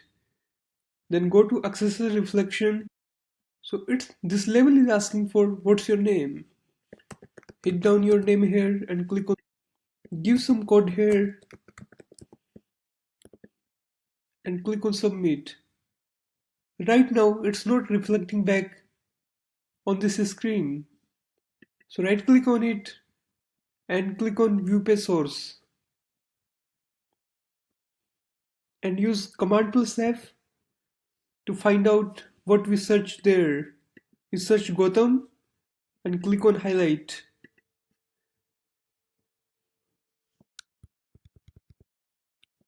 You can see we searched there that screen, Gotham. But it's injected on the HTML code.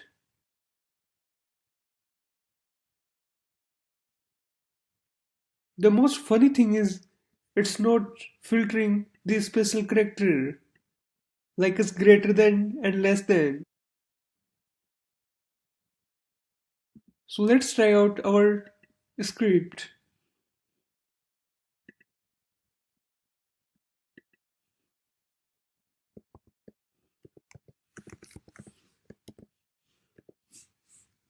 Script alert accesses, then close it by semicolon, then close the script tag.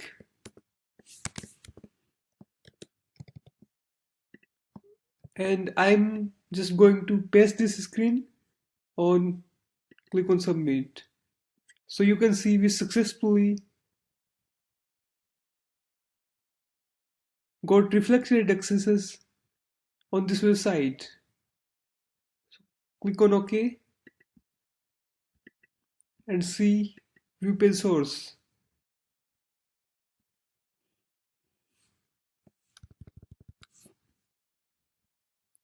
You can see we searched for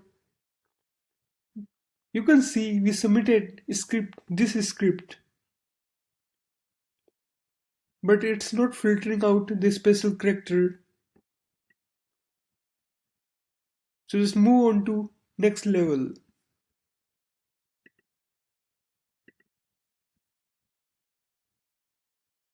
Now go to DVW security and make it medium and click on submit. Go to accessor reflected and right now again type that script here and click on submit. You can see right now we haven't got that reflection. So go to view page source and we search for the scripting. Use Ctrl plus F and paste down here. We search for that string, but in this, because of starting script tag is disappeared, so that's why it's unable to pop up. So let's check out the code of that web page. You can see in this code of medium security, they are giving that if anyone use as script tag, then convert it into space. And that is why we are unable to get any reflection. Even you can see, you can inject our JavaScript code in URL also. So let's try out to inject our new code here. So as use your script tag as some character are in capital and some are in lowercase letter.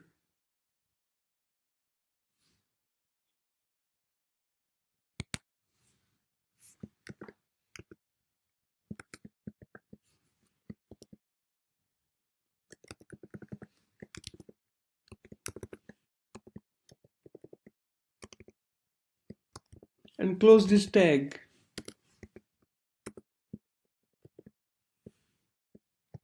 Even in the same, some letters are in capital and some are in lowercase.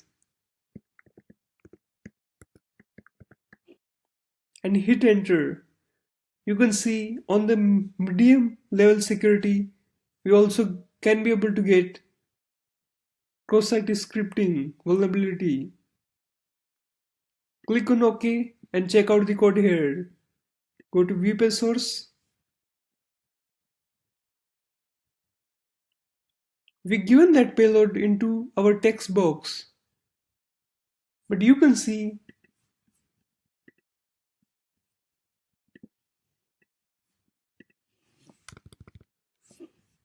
the code in the script tag is converted into space, but we use different mindset as a hacker and converted this script tag into some letters are in capital and some are in lowercase. That is how you can use hacker's mindset to bypass any filter.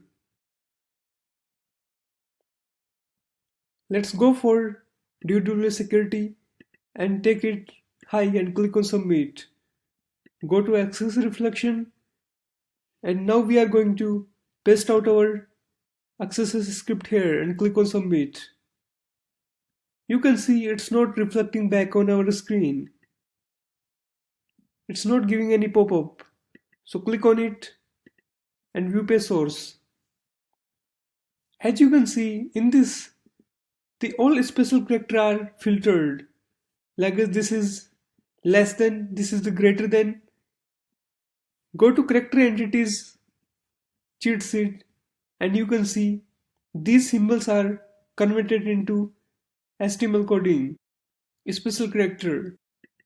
Even you can see the source code also.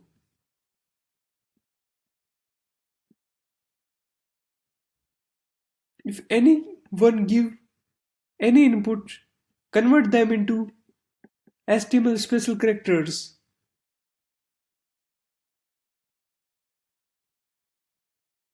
So in high security, we are unable to bypass web application filter.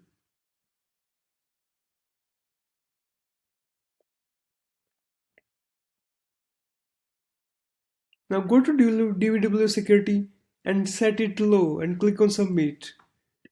And go to accessory reflection.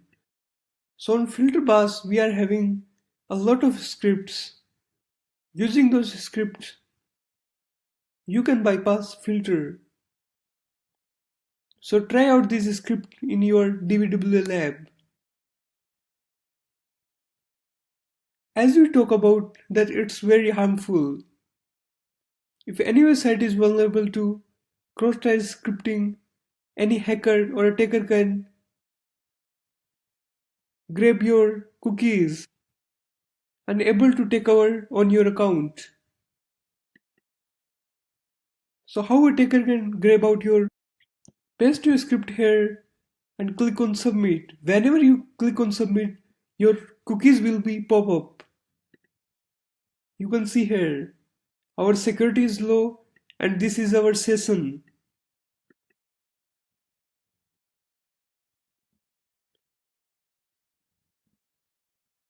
So if you copy this link and send out these links to any DVW user,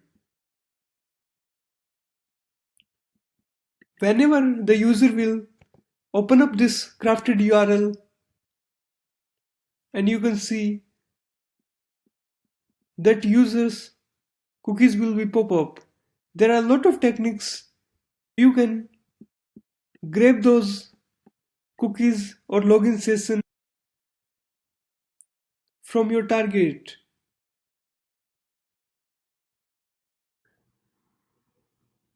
Hello, welcome friends. In this video tutorial we are going to learn stored accesses. So what is stored accesses? These type of accesses occur when the user input is stored by the web application.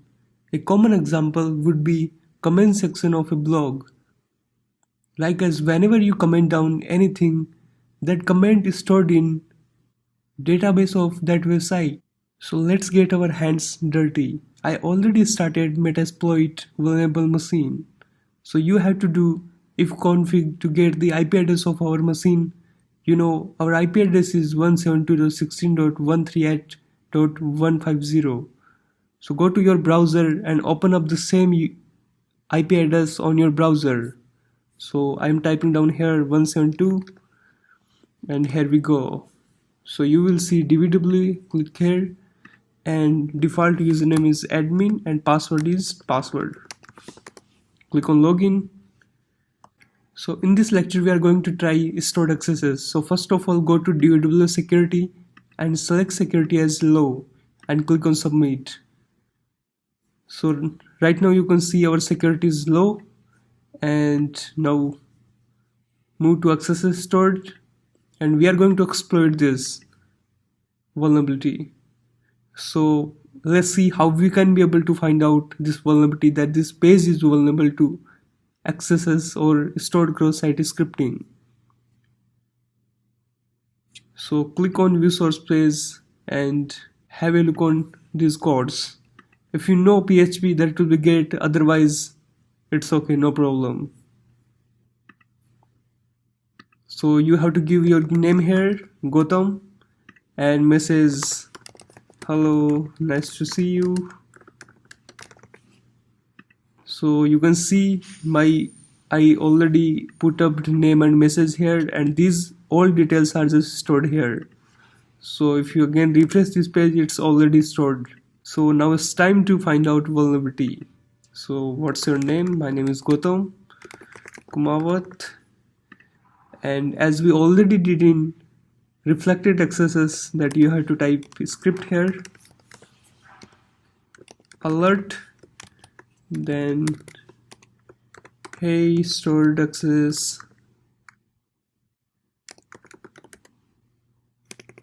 and then close it and close the script tag and click on sign. So you can see it's popping out that hey stored accesses. So as I already discussed, that this access vulnerability always store the whatever input we give on any comment box or any search box is permanently stored that data in their database. So whenever any people visit that special URL, he will get that access reflection on this web page. So even I'm clicking OK, and even again I will try to just refresh this page and you will get another pop-up. So that's how stored access work. So you can see even you can copy paste the URL, just copy it and open up in new tab. You can see here you will also get access pop-up. So even you can grab out people's cookies, like is Facebook is vulnerable to stored accesses. So if you send that crafted link to any of the person, everyone will get up that pop-up. So you can grab out the cookies, the sessions of those peoples and hack into their account. So it's time to change out our DVW security. First of all, you have to do click on setup and you have to reset the database. So actually there is a stored, these things will be gone. So again go to DVW security and select security level as medium and click on submit. So our security is set up as medium. Go to accesses stored and type down Gautam. Like us, even you can type script here. So let me try out to use some script as script alert. Oops, I can't able to type. So let's check the restriction here. Click on inspect element and go down. You will see here that you can see on this code that the maximum length we can input is 10 characters only. So I have to extend it to 100 character. So just click on it and change this to 100 and click on OK and close this. So right now you can see I can be able to type down many words as I want. So we are going to give body onload alert and then accesses and close it. And here I can give any message like as hey, see you there, and click on sign bob. You can see we got accessor reflection here.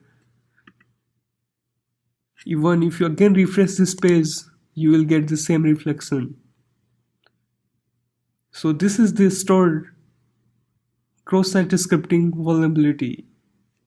And if you don't know where, I'm just finding or just knowing how you will find those script tags. So you have to go to OWASP, or you can Google out accesses cheat sheet and hit enter. You'll got a lot of, oops, I did a mistake. Open up these URLs and you will get a lot of filters. So you can try out this filter to also bypass the restriction. So try out all these. So even this website is also containing access features. So you can try out also these. So set the security to high level.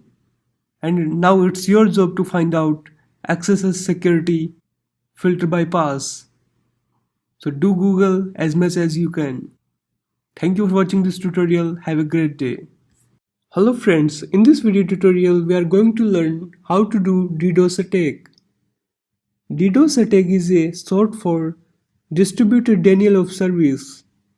DDoS is type of DOS attack where multiple compromised systems which are often infected with malware, virus, or Trojan are used to target a single computer system, causing a denial of service attack. So we are going to use window-based tool.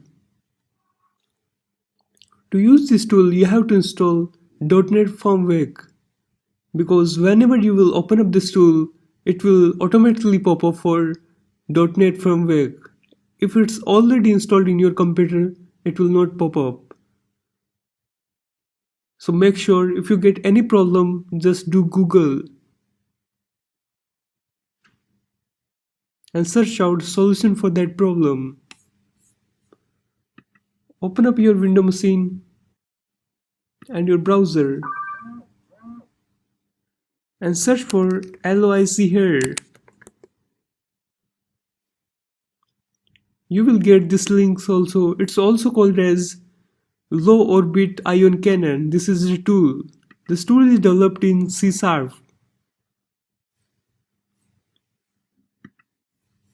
Oops, I'm using actually my company Wi-Fi, so this site is blocked here. It's not working because it's containing like some malware virus, so that's why they blocked this site. Even you will successfully log into this site, and you can also download it from GitHub or other channels, or even you can download it from GitHub or other channels. So right now you can see I successfully downloaded this low orbit ion cannon on my desktop. So it's zip file, just extract to. You can see I successfully extracted this zip file. Open it and click it run as administrator. So it's very simple interface. You don't have to do anything special or like rocket science. You have to type down the address like as I'm going to target www.facebook.com,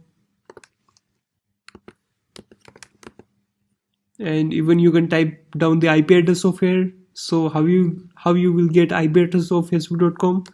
Open up your command prompt and do ping www.facebook.com. So this is the IP address of Facebook. So even whenever you will copy paste this IP address, Whenever you will copy paste this IP address into your browser, this will directly open up facebook.com. So you can paste IP address also here and click on, I'm just trying to copy out this. You can type down here IP address also and click on log on. So this is the IP address of facebook.com. It's automatically showed up, and this is the, like, as if you are ready, you can press here to do DDoS attack, and even you can select some, like, as port. I'm going to using port, it's HTTP port. Even you can select a special method also, TCP, UDP, HTTP, whatever you want to use. And if you want to do search for, like, as it will DDoS attack very faster, so you can adjust the speed also. This is the slowest speed and this is the highest speed. So also speed will also depend on your internet connection speed, because if you are having very slow internet connection, it's not going to do DDoS attack in that efficiency. But if you are having any good internet connection, you can do DDoS attack effectively. I'm suggesting you can hack, or you can down those websites who are having very bad server, or their server capacity is not better. This website is not having load balancer. So those website you can be able to down for sometimes, like, for 5 hours, 2 hours or 3 hours using this DDoS attack. So if you try this DDoS attack on Facebook, nothing will be happen, because Facebook is having very high capacity of handling users. Hello friends, welcome to Web Application Hacking. In this week lecture, we are going to learn SQL login bypass. The login form we will use in our example is straightforward. It will contain two fields, username and password, which both are vulnerable to SQL login bypass. The backend script generate a query or validate username and password provided by the user. So you can see here this query is written quote or quote 1 is equal to quote 1. So whenever it will be reach out to database, the more two quote added will be first one in starting of this query, and the second quote is added end of the query. So it will be become space or 1 equal to 1. So you can see, as per the OR gate, if any one of the statement is true, the output will always be true. So let's have a look on OR gate.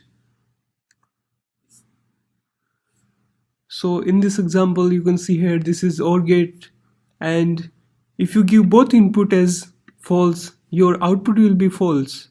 But if you give any one of the input is true, your output is going to be true only.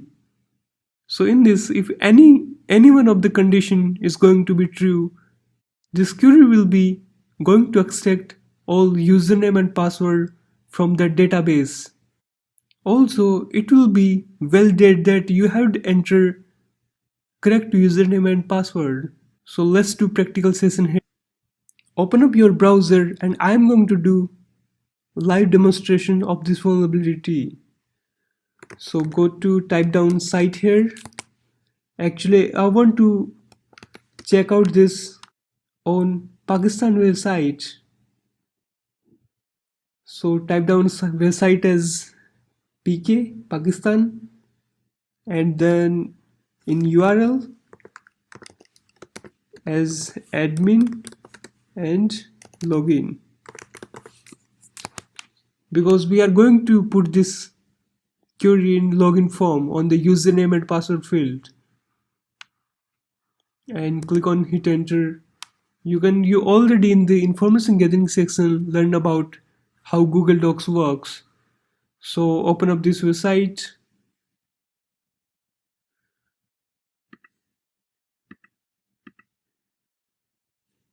and try out our query. So go to here, select administrator, and I'm writing the query here, 1 equal to fun, and copy it, then paste here. You have to nothing special you have to do. You have to put this query and click on, oops, oh my god, you can see here only simply entry by a single query I can be accessed into this website. So let's see what we can be able to see. Oops. There are a lot of information this is containing.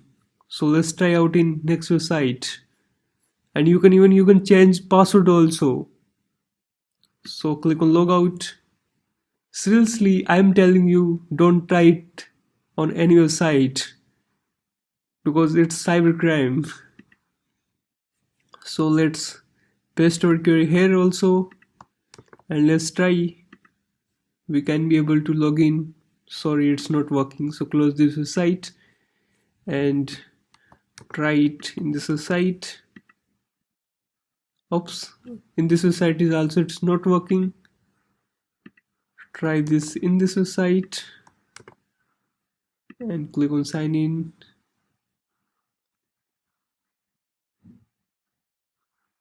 Oops, we successfully log in into PC store. So it seems like any computer system store. You can change the, go to here, you can change the data entry, you can add product, you can view product, and then do lot of stuff. So you can see this is the power of single query. Using this SQL login bypass, you can be able to enter into almost 20% of your sites. So the main task is to find out the perfect login panel. So for find out these login panels, we used our effective Google Docs. Thank you for watching this tutorial. Have a great day. Hello friends, welcome to Digital Forensics and Cybercrime Investigation course using open source tool. My name is Gautam Kumawat, and in this course we are going to learn all the tools and techniques that are used by cybercrime investigator or law enforcement officers to investigate any crime case. So what is digital forensics? Digital forensics is the collection and examination of digital evidence residing on electronic devices. It is the modern day field of forensic science which deal with the recovery, investigation of material found in digital devices related to computer crimes. Digital forensics is the process of identifying, preserving, analyzing, and presenting digital evidence in a manner that is legally acceptable in any legal proceeding in court of law. So why to do digital forensics? Is to identify a leak within an organization. So you can imagine that in any organization, if the man critical data or their business data is leaked, so we have to do digital forensics to find out that where from those data are leaked and who was the criminal behind it. It's also used for accessing the possible damage that occurred during a breach. So if your computer system on your organization is hacked or infected by some malwares, so using digital forensics, we can successfully able to find out that what was the behind person on spreading that malware or that virus, and which command and control is operating that malware. Also, digital forensics is used to reconstruct the crime scene. So by analyzing the evidence and artifact, we can successfully able to know that how the criminal had committed that crime. So Locard's principle is very important in digital forensics. What Locard says that every contact by a criminal leaves behind a trace. So if you are hacking into any computer system or accessing any computer system, you are leaving a trace behind it. So it is impossible for a criminal to act, and especially considering the intensity of a crime, without leaving the traces of his presence. So Locard exchange of principle was actually related to forensic science, but is also applied in digital forensics. So if you are involved in any type of crime, cybercrime, computer network crime, such as identity theft, electronic bank fraud, denial of services attack, and the criminal does not physically come in contact with the crime scene, although the criminal may making the virtual connection using the proxies or internet to the actual machine. So we believe that he is still leaving some traces behind. So that's the work of digital crime investigator to find out those evidence, those artifacts, so that we can prove that he is the real attacker or the hacker or the criminal. So these are the types of digital forensics: computer forensics, network forensics, forensic data analysis, mobile device forensics, Internet of Things forensics, cloud forensics, and many more. So thank you for watching this tutorial. Have a great awesome day. See you in the next lecture. We will going to do all practical demonstration of tools and techniques used by the crime investigator or forensics investigator to solve any crime. Hello friends, welcome to Digital Forensics Investigation. In this tutorial we will see that what is the process are used to analyze any crime. So first one is the identification. In this phase you have to identify that where the crime happened, how crime happened, who was the first responder, and they identify the crime scene and who is the management there, who is the managing that company where the crime happened. The second thing is preservation. You have to give the warrant and seize the evidence. Also, your first responder team will be go there and check out the crime scene, so they can be able to successfully able to shut down or defuse the attack at the same time. So in this, the crime scene management officer will take care of the transport and the first respondents. The next thing is, if the crime happened, then you have to extract the data and maintain the integrity of that data. So like us in the company XYZ company, if any ransomware attack happen, so what police will do and what the law enforcement will do, what the CERT will do. They will first identify the crime after talking to the crime reporter, and after seeing that hey, there's really crime happen, they will issue a warrant there, and their first responder team will reach out at the same location, or they can do response using phone calls also, that how you can defense to that type of attack. If there is any serious crime, they will seize the crime scene and collect the all evidences that is infected by that virus, worm, or whatever it is. So the next thing is extraction. So either they can extract the data at the crime scene, or if it's too complicated or messy, they will extract the data from the computer system at the forensic science laboratory. So they will collect all computers, their hard disk, or whatever the storage devices, and take it to the laboratory with maintaining the integrity. So if you reach out at the crime scene, like as if the hacker is hacking into website or uploading some porn into any website, doing some profile defamation of people's, and whatever crime he is committing, and suddenly you come at the crime scene, that person is sitting at the computer and doing her work. So what you have to do, you don't have to shut down the computer. You have to check out that this type of tools and technology the attacker is using. You have to arrest that attacker. Before touching any type of evidence, you have to take care of the integrity of the system. You have to make photograph of that crime scene, that how was the where was the mouse, where was the pen drive was there, if there is computer system, you have to take photograph of every little thing there so that you can show in court. Making videography will be better at the crime scene. So you can record everything that whatever happening at the crime scene.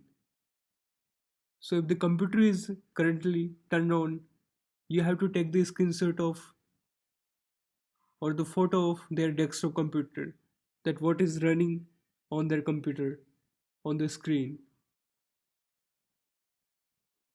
After doing that, you have to make a tape and seize that evidence so no external person can touch our evidence or that computer system. After doing that, you have to just presentation of that which type of electronic devices you founded at that location or that crimes. Even you don't have to use that computer system, and don't turn it off, because if you turn it off, then the data in the volatile memory of RAM, it will be lost. So we have to take the RAM dump of that computer system. And also, don't disconnect that computer system from the power supply. If this computer is connected to any LAN or in local area network, you have to disconnect to it, because imagine if it's connected to the LAN network, then a hacker could recover or he can delete the logs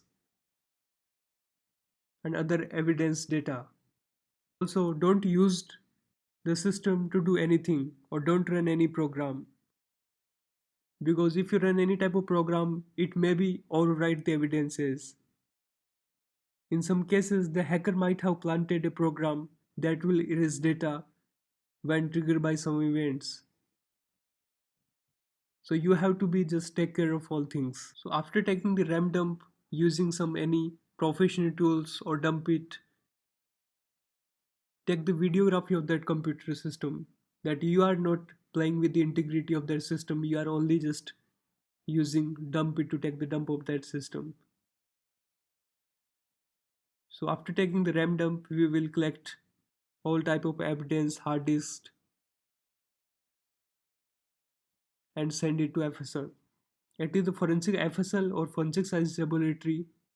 They will make the bit by bit copy of those hard drive and enter all things that whatever you have done in the chain of the custody. Chain of custody is a very important document in forensics investigation. That whatever you have doing, very small thing, you have to write down on the chain of custody, that you are touching the mouse or you are installing some software tools or you are taking the RAM dump or you are sending the hardware devices to the forensic science laboratory. You have everything you have to write down in the chain of custody document. So after taking the bit by bit copy of that hard drive or that hard disk or any type of device, we will keep that device in safe, and we will use that bit by bit copy to analysis of that case. So using some tools like as Ncase, FTK, Autospy, and other so many open source tools or any professional tools, we will make the report and find out that who was the criminal. So after generating the report, we have to present that report in our court along with the chain of custody and the all evidence we have found related to that case to prove that that person was the criminal. The file section, I'm also attaching some document to preserving the digital evidence to bring hackers or attackers to justice. So that document will really help you to understand how you can be able to seize the camera, computer, pen drive, or whatever it is. So do a study of it, and if you are facing any type of problem, feel free to ask me. I'm here to help you. Thank you for watching this tutorial. See you in the next lecture. Yeah, so download the dump it. You have to register to this website comeo.io. After registering on this website, you have to verify your email and your account will be created for 6 days of trial. So go to the dashboard and download the Comeo toolkit. Click on it and I'm going to download the Comeo toolkit Lite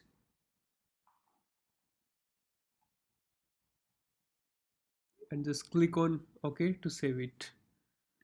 So just open up the folder and I'm just going to copy this folder to desktop, and after copying this folder to desktop, where just find out that where this folder is gone.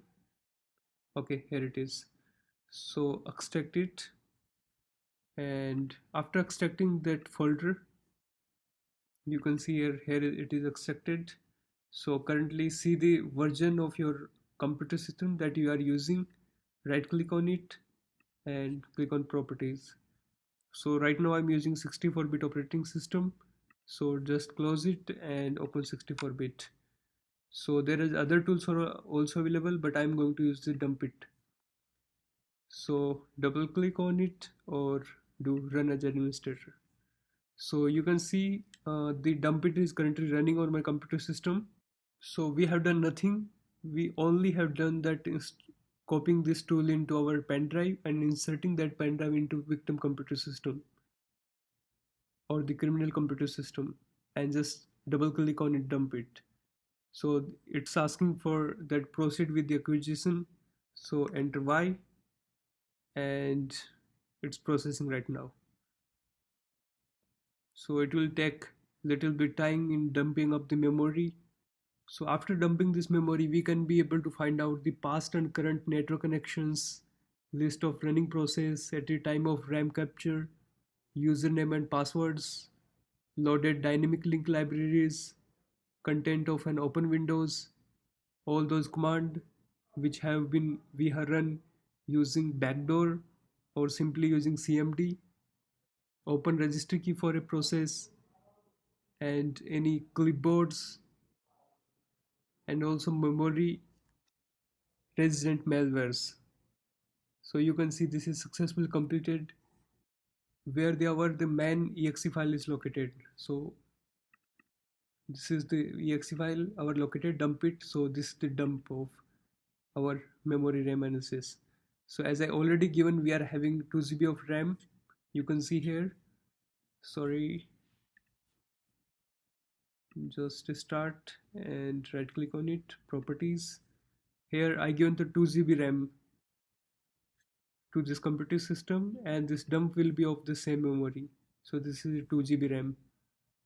Right click on it and see this is the 1.99. It's almost 2 GB.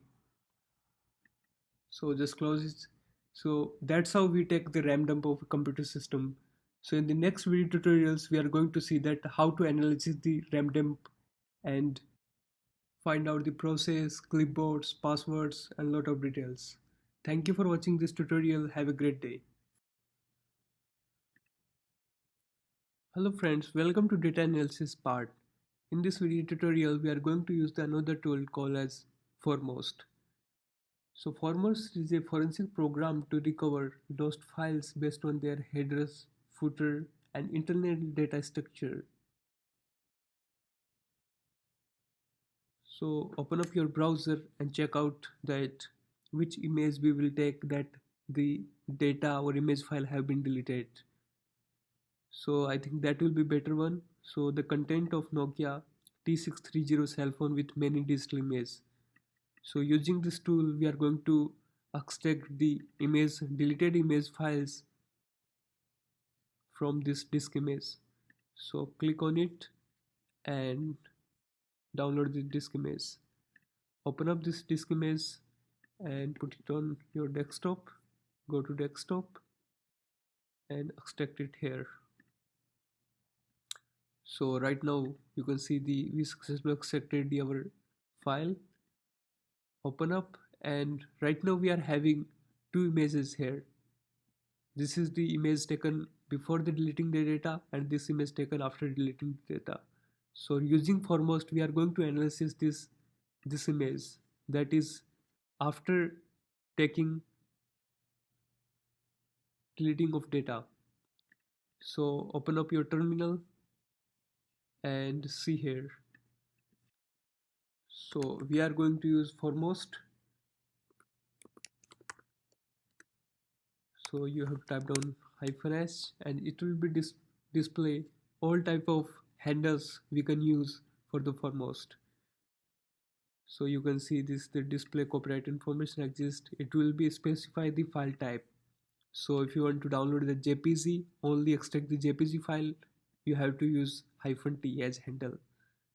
So all type of instruction you can list down here, and this is the use for the input file, because without inputting any file you can't able to extract the data. So we use the -i and your input file. So right now I'm going to just do ls here to get the name of our file, and right now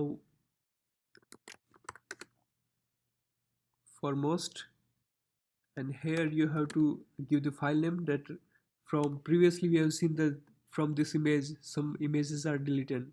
So I'm going to get only jpeg and some PDF file also, but this image is not containing any type of PDF, because as already given that there are content of an Nokia 630 cell phone with many digital images. So let's get the details here, and I do -i for the input, and here you have to give the name of the image. So I'm going to give this as input and hit here. So you can see it successfully proceed, and minimize it. Sorry, go to this SE, and here is the output. So whenever you will give JPG, you can see here some JPG images are extracted from this this image, as we given here JPG and PDF. So this mobile phone is not containing any type of PDF, so that's why they already successfully able to recover JPG file. So you can see these as the deleted JPG file.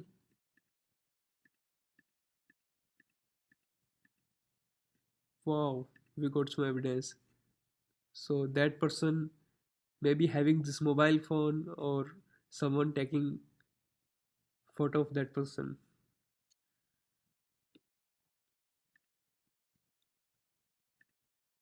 So now question comes that how this tool is going to work.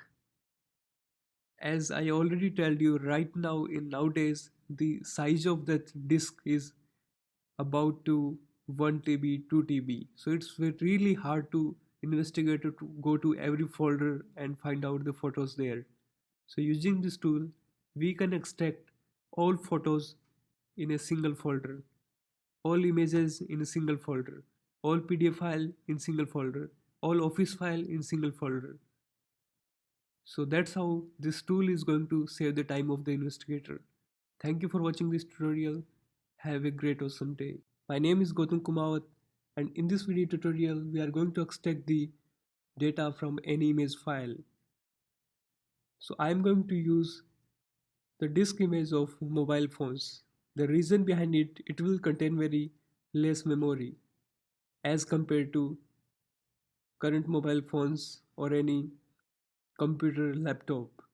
So you don't have to download that much of data to learn the tools and techniques of this video tutorial.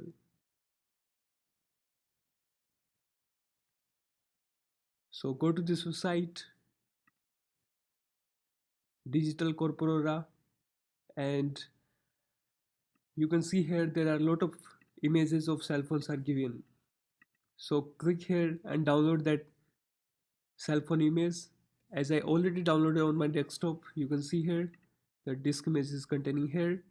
So I'm going to unzip this disk image click on extract to, and in the same folder I'm going to extract it.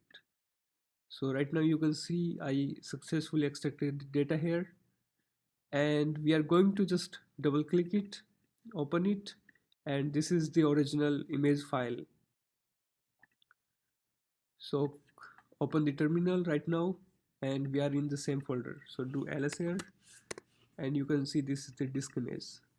So our main task is to extract the data from this disk image and analyze the disk image, that which type of information it's containing. So for this I'm going to use one tool called as bulk extractor. So type down bulk extractor here, underscore, and hit enter. So you can see these are the given handles we can use in bulk extractor. A lot of handles are given, so it's your homework to read all handles so you can use them whenever they are required.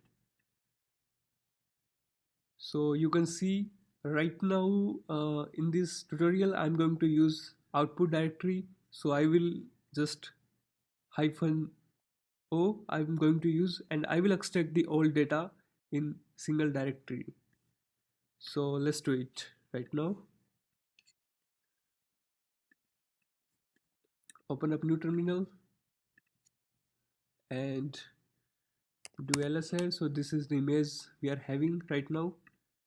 You have to turn down the bulk extractor underscore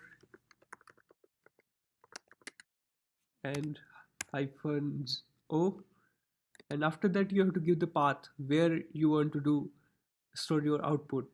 So do root desktop, and I'm going to create, as I already created one folder has data here, so I'm going to store the file in data dot extracted data. So we are hitting root desktop data, and here you have to give the name of image file, so it's pretty long.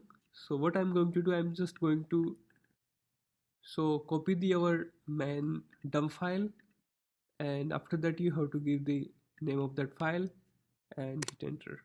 So you can see this is the bulk extractor version we are using, the host is Kali, this is the input file we are using, and the data is stored in, this is the output directory as we already mentioned here.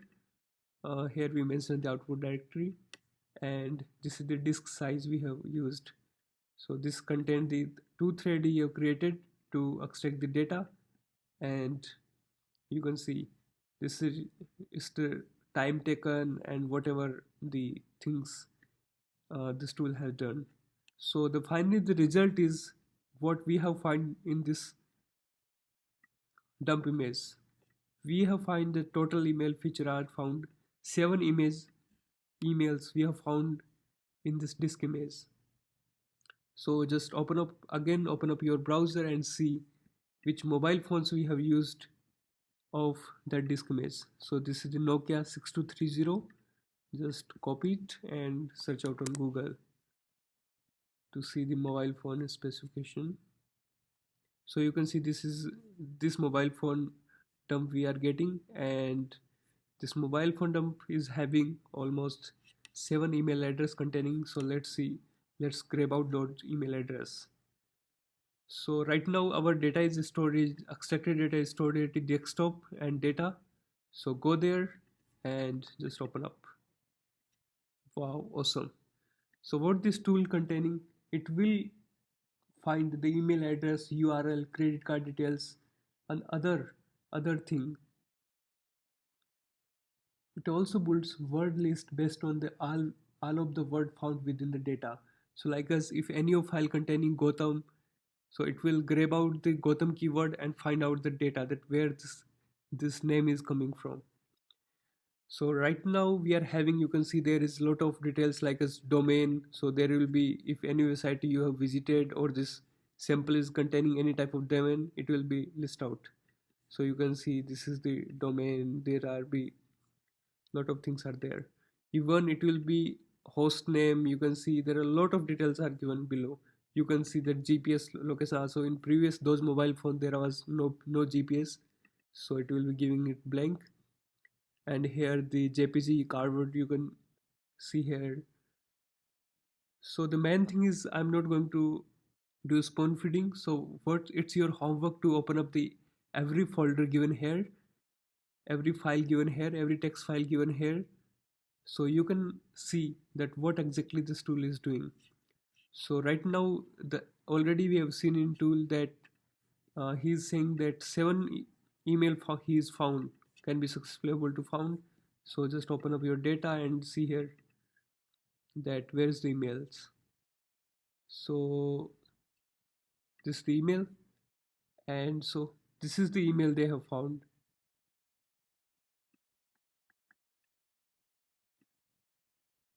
Let's close it and open up some telephone. There is no telephone here. So this is the final report we have got also. So just open up, just find out the report.xml and open it. So you can see this is the final report we have seen in this type of scan. Things are scanned using this tool. So that's how this tool is work. So what it will do, this will be extract the data like as credit card details or email address or any other things like as telephone directory, HTTP, GPS, email domain, and other things. So the question is how this tool is helpful for the investigator. Because if you are having any dump image of 2 GB, or right now we are getting the hard disk of 1 TB of even, so it will very hard for the investigator to open up every document and find the email address and the page visited by that person, find the credit card number and all type of stuff. So this is the best tool that will automatically filter out the keyword and put it in very effective manner. In this video tutorial, I am going to talking about virus, worm, Trojan, malware. Just like human viruses, computer viruses come in many forms and can affect your machines in different ways. Obviously, your computer isn't going to spend a week in bed and need a course of antibiotics, but as several infection can wreak havoc on your system. They can delete your files, steal your data, and easily spread to other devices on your network. So what is computer malware? Computer malware is a kind of software program or malicious code. Malwares are produced by unknown peoples and harmful to the computers. Some varieties of this software are viruses, worms, and Trojan horse. So this is Norse live attack. You can see this by visiting this website map.norsecorp.com. So let's see. Write down this website name and hit enter. You can see here this is Norse live attack. You can check out your country name also here. It's showing the attack happening using some services like SMTP, Telnet, HTTP, and many more.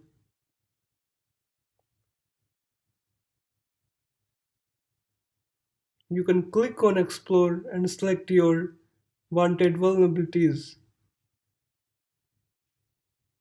Like I am selecting these services.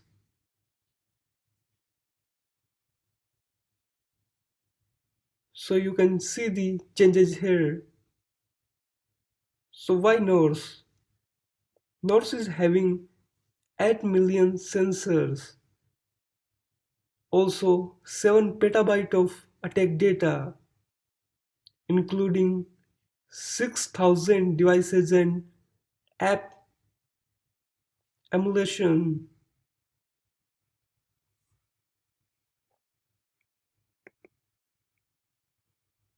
So, how viruses or malware transport to your system?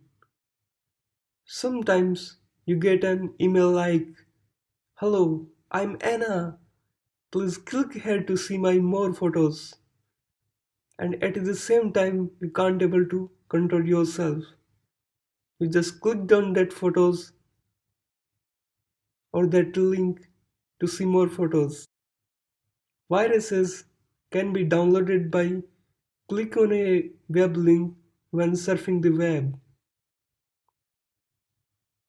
or by downloading a program that claimed to be a game or cool picture. Files shared by anonymous people on any form. It's come in bonus with your free or cracked softwares. Other scenario you can think of when yours got hacked, how you got infected.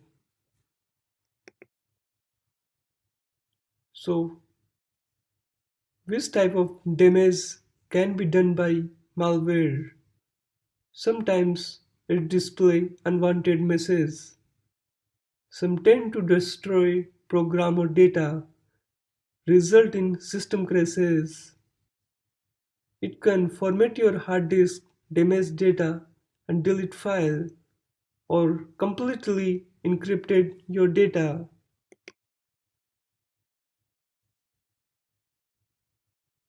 Sure, in your computer system you are having one antivirus installed.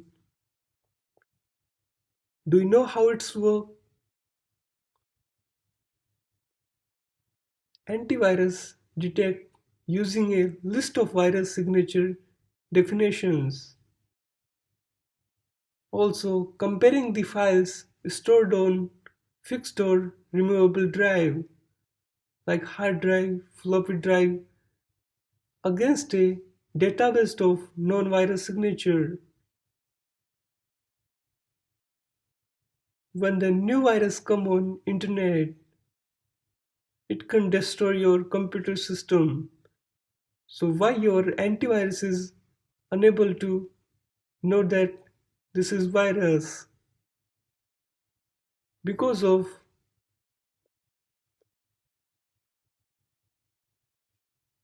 in the virus signature database, that new virus signature is not added yet. So after update coming or patch coming of that virus from your antivirus company, your antivirus can be able to identify that virus. This is virus attack process. You download the virus from internet, execute in your computer, and this virus will infect your machine. Also, search for vulnerable machines in your network, and that's how you hack. So how virus work? A computer virus attach itself to a program or file, enabling it to spread from one computer to another, leaving infection as its travel. Virus cannot spread without human actions.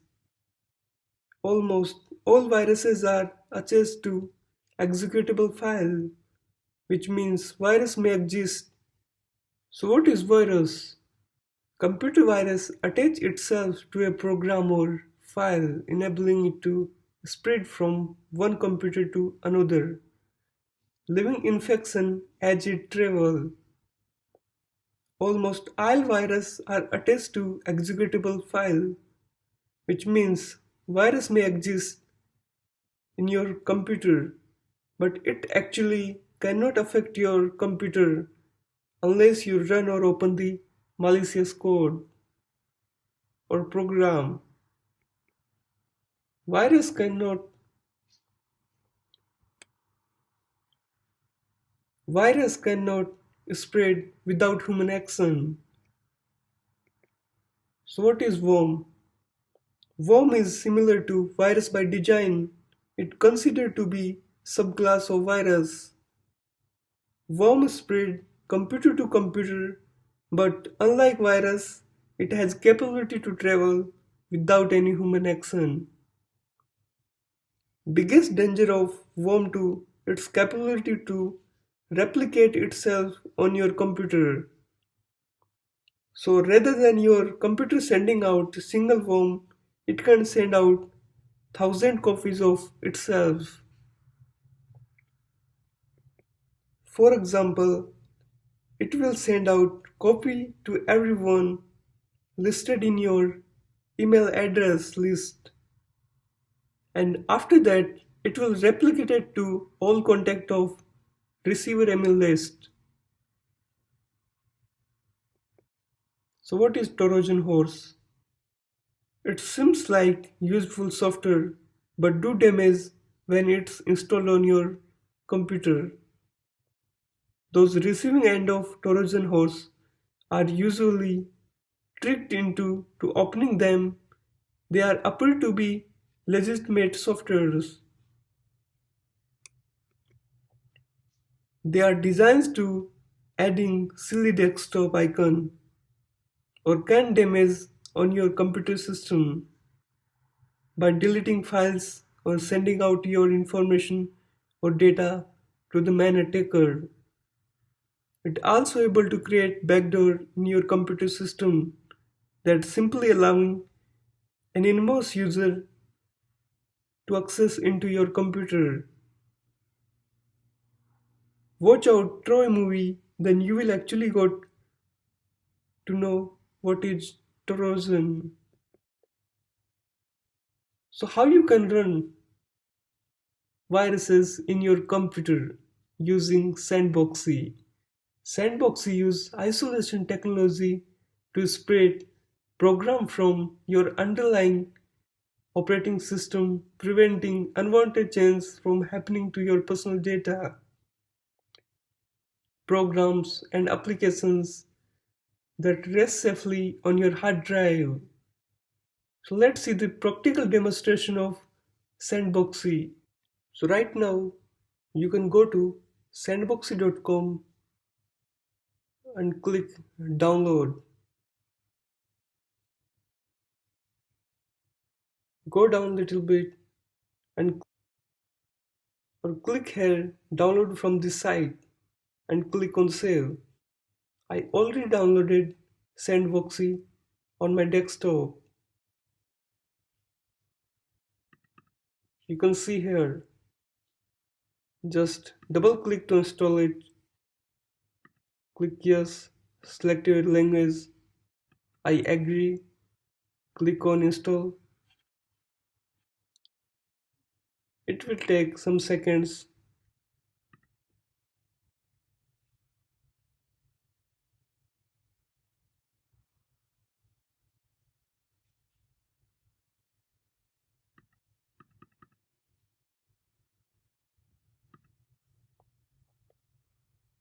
Then click on next, next, and finish. Close it. You can see Sandbox is already installed in your computer system. So this is Sandboxy browser. So how you will differentiate between simple browser and Sandboxy browser. You can see the yellow line outside this browser. So this browser is using in Sandbox environment. If you download any malicious code here or click on any malicious link, your system will be completely safe. So in this demonstration, we are going to see how we can how we can run any viruses in sandbox environment. Click on sandbox and create new sandbox. Enter the name here. Click OK.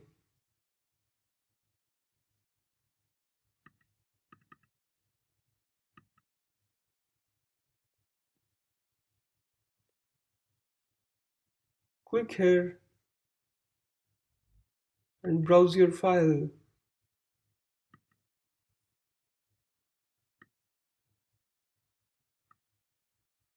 We are going to open this file, so select all files and open Gotham password.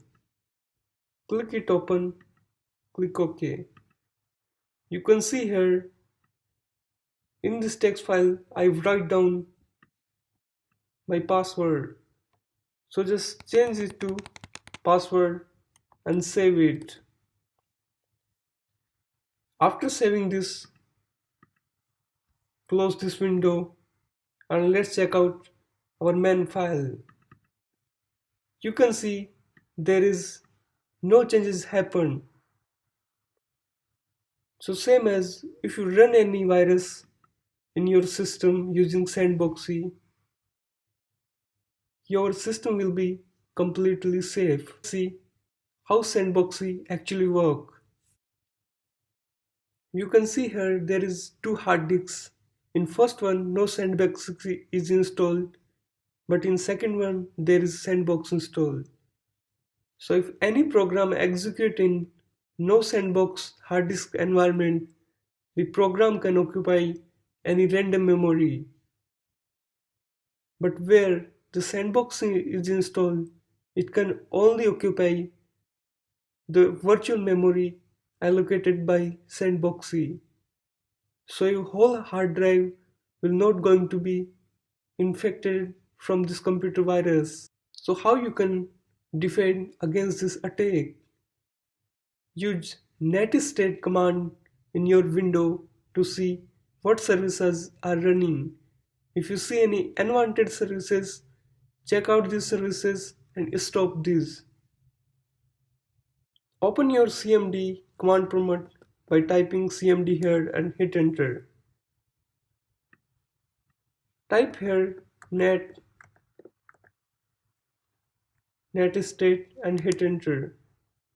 You can see the all services running in my computer system. So if you see there is any unwanted services running in your computer, you can shut down those services or uninstall those softwares. You should periodically check to see if any new service have been started. Keep your software genuine, patched and up to date. Consider shutting down any services you do not need. Always use genuine antivirus and update it frequently, so your virus signature database can be updated. Backup your personal data and professional data. Hello friends, welcome to malware analysis. In this video we are going to learn how to do malware analysis.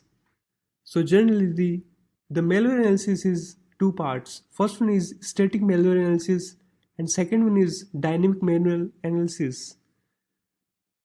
So what is the difference between both? In the static malware analysis, we can be able to do the malware analysis without running the exe file or any malware. In dynamic malware analysis, we have to run the virus malware either in our virtual box or in our sandbox environment. But in this tutorial, we are going to learn how to do static analysis.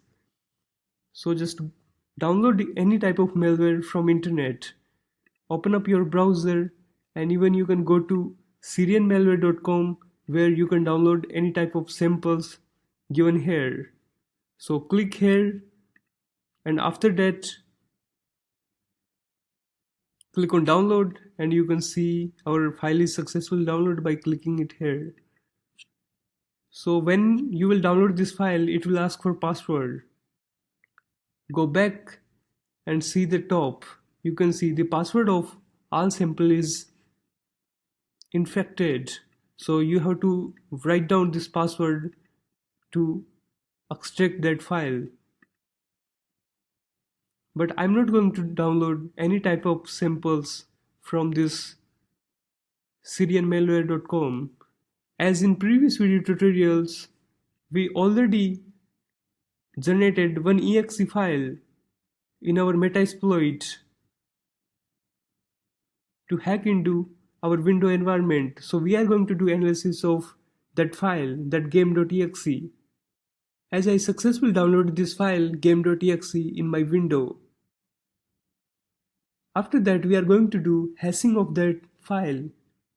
What is hashing? Hashing is a common method used to uniquely identify any malware. Like as in this you can see in the Syrian malware website you are having every malware having a unique hash. So that's why we are going to do hashing of our malware of the suspicious file game.exe. So to do hashing you have to download one tool MD5 deep. Click on MD5 deep and search. Open up any link and download this file.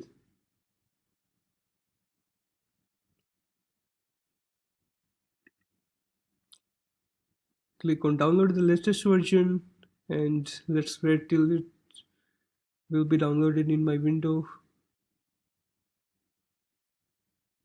and click on save. Great, this file is successfully downloaded. Just copy this file on desktop. Boom. So right now you can see here it's this file md5 deep and just extract it to md5 deep.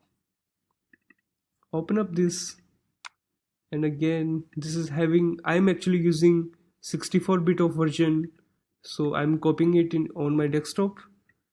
If you are using any type of like as I'm using md5 hash for this practical demonstration, so you can copy md5 deep 64 or either you can do as such a hash also.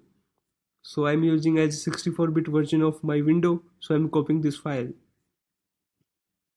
Great. And now copy this file into your local C folder. So I'm copying this md5 deep here and just open command prompt here.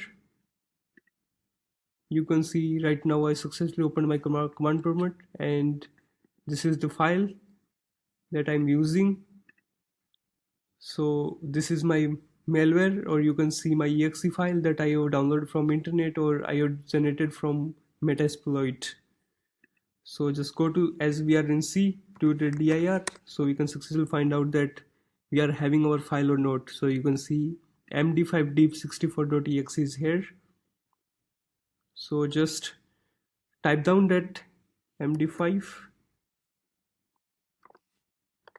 and your file name.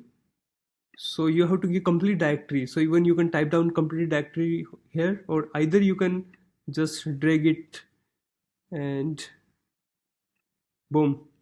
So you can see it's automatically added the directory. Just click on it and you can see this is the hash of our file. So if you do any changes in this file, this hash may be changed. So that's why we just saved our hash in any file. So we can, after analysis, after dynamic analysis or static analysis, we can check out that this file is, integrity of this file is changed or not. So you can see we successfully created md5 hash of this file. After that, what you have to do, just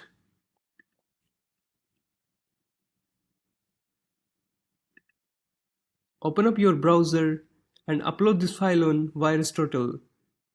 So open up this website virustotal.com and click on file and then upload and scan file. You can see our virus is on game.exe, so click here and upload it.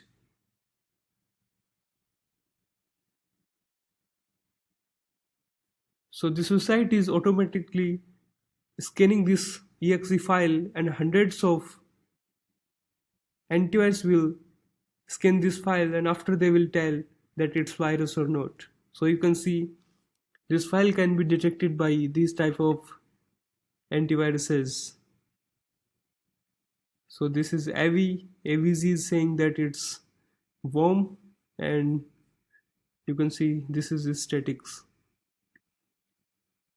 But these antivirus unable to detect this virus as a virus. This antivirus, your virus will be undetectable for them. So you can see it is the complete report. 67 antiviruses scanned our file, and in the 51 antiviruses saying that this file is maybe worm, maybe virus, maybe Trojan. So they are just saying that this is the suspected file.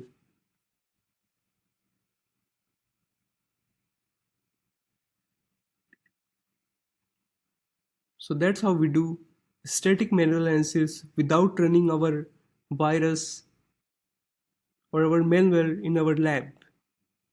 The next we are going to do is to just extract these strings from this our virus or our malware. So download the strings internals and click on search. Go to this site and click on download strings. Save it. Open up this and copy this strings file on desktop. You can see I successfully copied. Click on extract to string.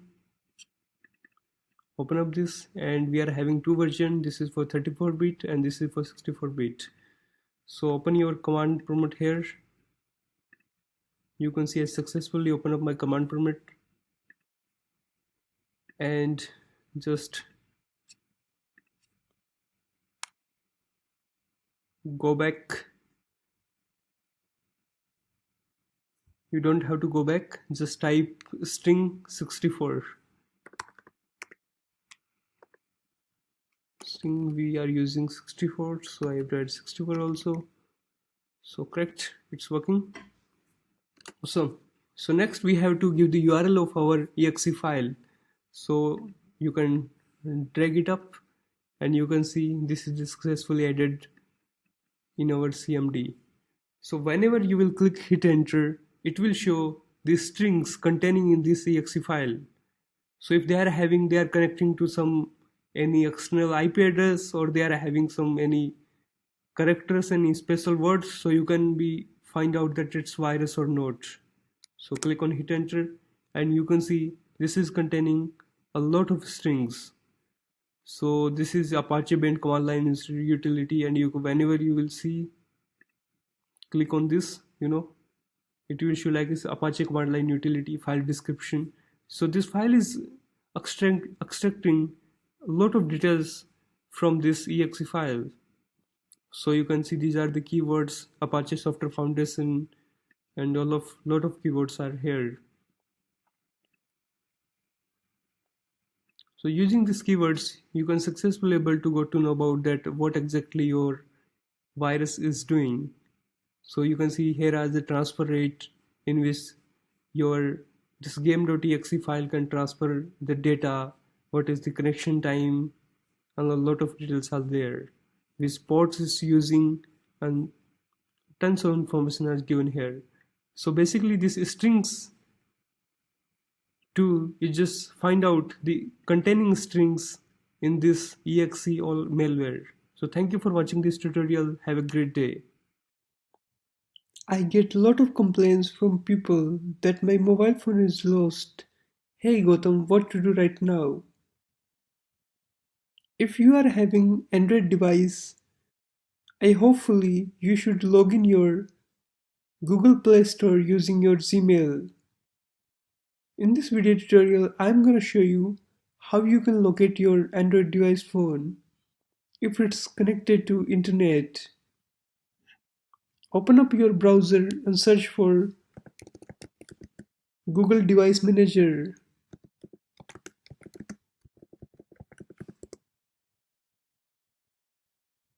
Then click on Find My Device and log in using your email address.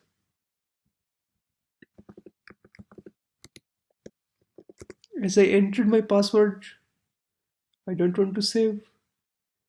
So you can see on my this email account, my two mobile phones are connected, and this is my current location of my mobile phone. It's also showing the battery status of my mobile phone and the last seen when I was connected to internet. As my mobile phone is right now in my hand, so if you want to ring your mobile phone, you can click here, play sound. You can see my mobile phone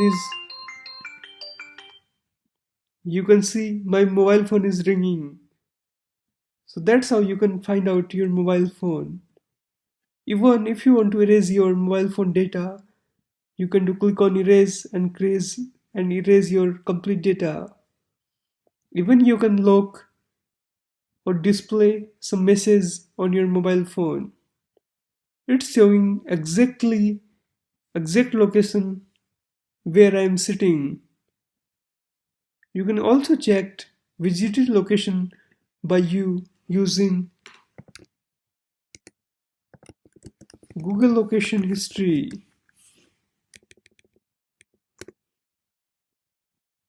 Click on Location History and you can see on these location I visited. There is more about my trips, even 43 places I visited whenever I was having this mobile phone. You can click here and go to know about your all places. These are the 54 places unconfirmed. It's giving exactly location because on 19 I visited Rajasthan Police Headquarters. You can see the exactly location given here, this one. Hello friends, in this video tutorial we will learn about keylogger. Keylogger is used to record activity of your friend, your employee or your computer system. So what is keylogger? A keylogger is hardware device or a software program that record the real-time activity of a computer user, including the keyboard keys they press. So generally it's two types, hardware keylogger and software keylogger. Hardware keylogger are used with your keyboard input pin. You can see in this image, it attaches to your keyboard cable and directly connected to your CPU port.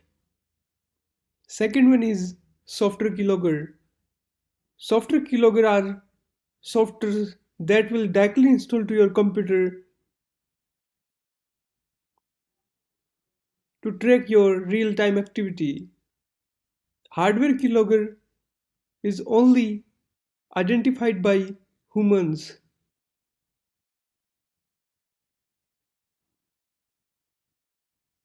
So let's see demonstration of software keylogger.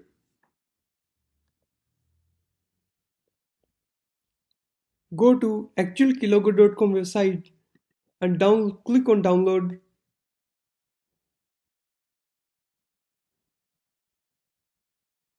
As I already downloaded on my desktop, you can see here. Double click to install it, click on yes, click next and accept the agreement. Select the directory and click on next. Give it a name. I am giving it name as AK. Click next. Don't create a desktop icon if you are installing it on your victim machine. We are just doing trial, so install it.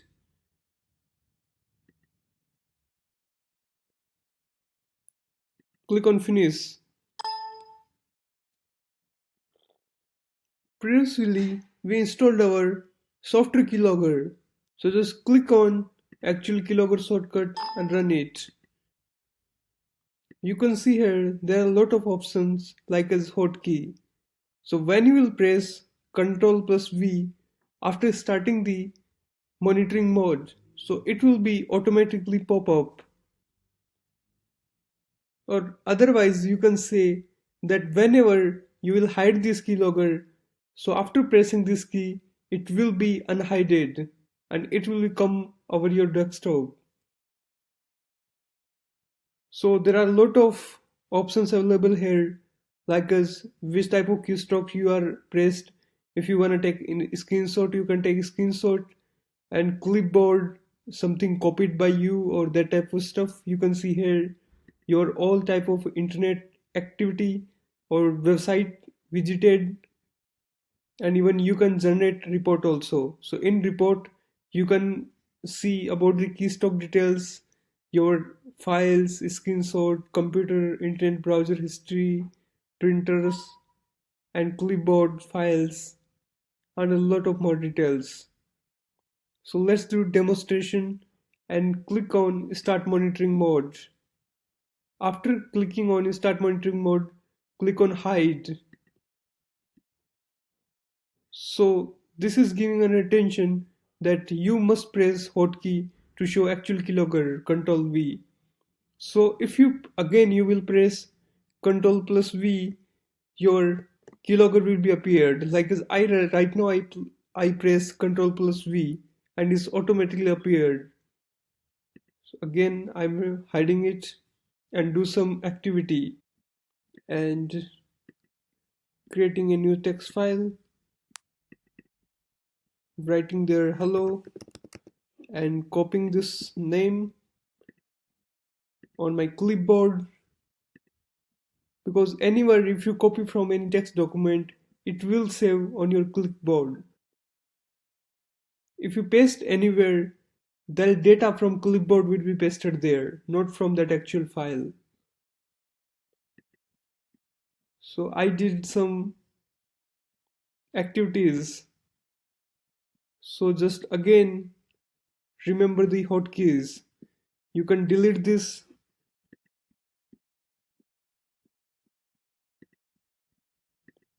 If you again press hotkey, it will again appear. So go to stop monitoring mode, and you can see here on PC activity there is typed keystroke by me, there is clipboard, you can see, or the clipboard content I copied hello from there, and a lot of details, even internet history, visited website, Gmail, Facebook, and this type of website I visited, and timing also. So even if you want to see all report, click on the report and click generate report. Save it in your desktop, click OK. Do you want to report now? Yes, I want to see right now. So you can see there all type of like us keystrokes, applications, visited websites are given here. These are the visited website, time, their captions, and all type of details you can extract. So imagine if you install your keylogger in your victim machine, which type of confidential information you can get. Username, password, credit card details, and a lot of details you can get. Hello guys, in previous video tutorial we learned how to install XAMPP server in our Windows machine. In this video tutorial I am going to create Facebook phishing page.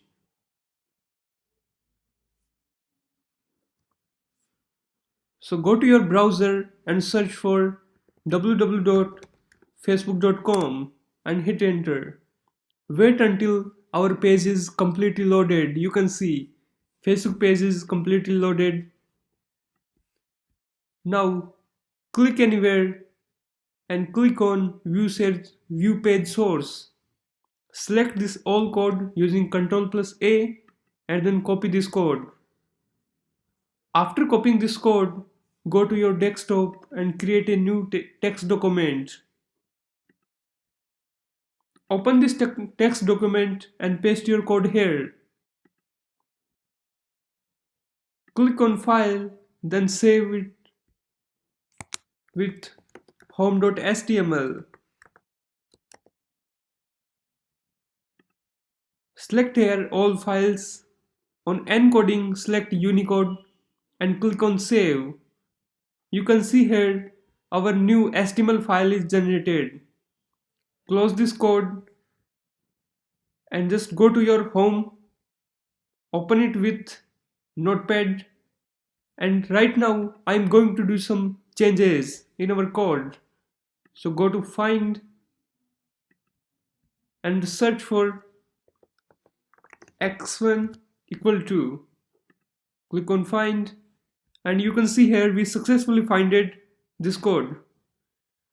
So I'm going to remove this code and give this name post.php. After giving this name, I am save it. Click on Save and just close this code. I already created one file post.php. You can see in this file the P is capital, so we have to make it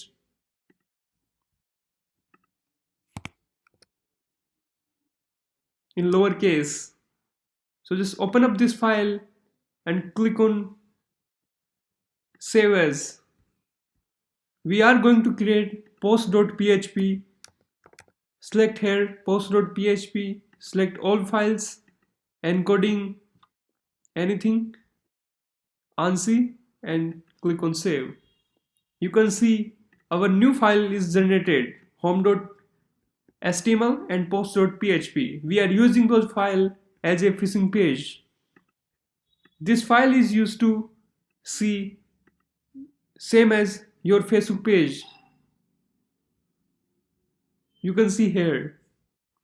But this file post.php is used to store your password in your local machine. This will grab password from home.html and save it in your local machine. So before hosting our page, I have to go to your control panel and start those services, Apache and MySQL services. I already started these services, minimize it, and copy these two files. Go to your XMP. You can see here it's located here. Go to SDOC, and if anything here, delete those files. Now paste our home.html and post.php file here. So we successfully hosted our phishing page on our local server. Now go to your browser.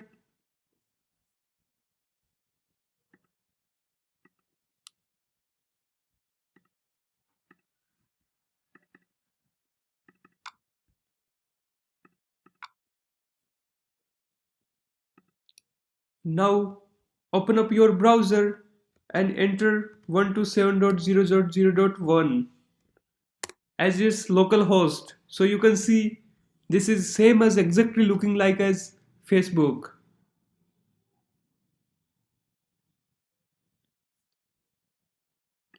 Now you can see here in our stdio.doc folder we are having only two files, home file and post file.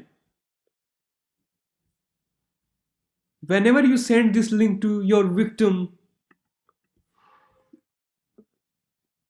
then victim will enter their credential, like as I am using hackdefense@gmail.com and password as hacker345, and whenever victim click on login he will automatically redirect to facebook.com. You can see here this URL is changed completely.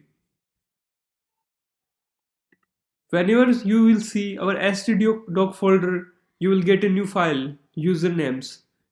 There will be, this one is the username entered by victim and this is the password entered by victim. So how you can successfully hack your victim Facebook account. Thank you for watching this video tutorial. In previous video tutorial, we talk about how you can create phishing page. And in this video, I am going to show you how you can be a smart phisher. So you can hack many people's Facebook account. I suggest you to take a domain like www.facebook-authentication-verify.com. You can see here this domain is already available. Go to any domain registration site and search for your required domain. Select .com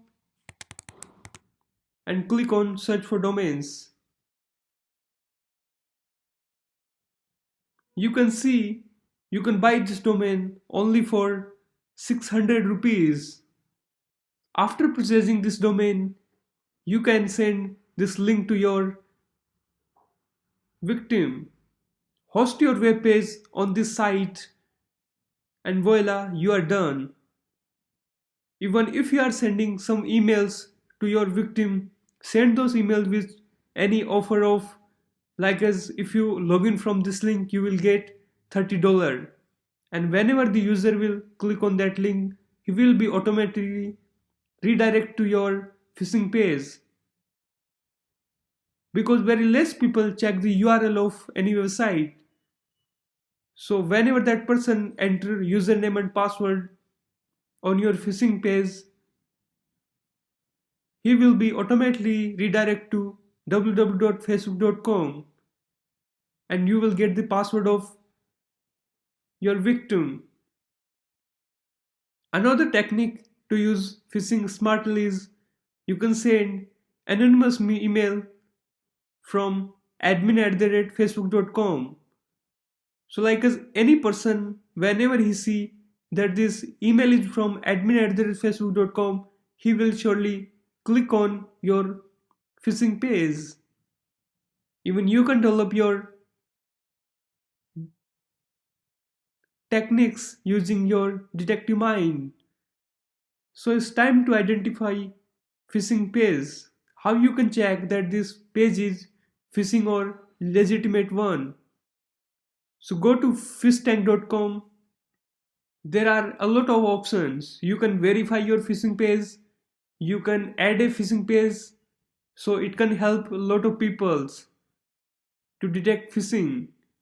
So I am checking out that www.facebook.com is phishing page or is legitimate one. So I'm writing down here www.facebook.com and click on, is it a fish? Let's see. Fish Tank is saying this website is not a phishing page. Another website is phishing.org. In this website, they are having a lot of tools and techniques to check your company, to check your potential of your employee, their skills against phishing.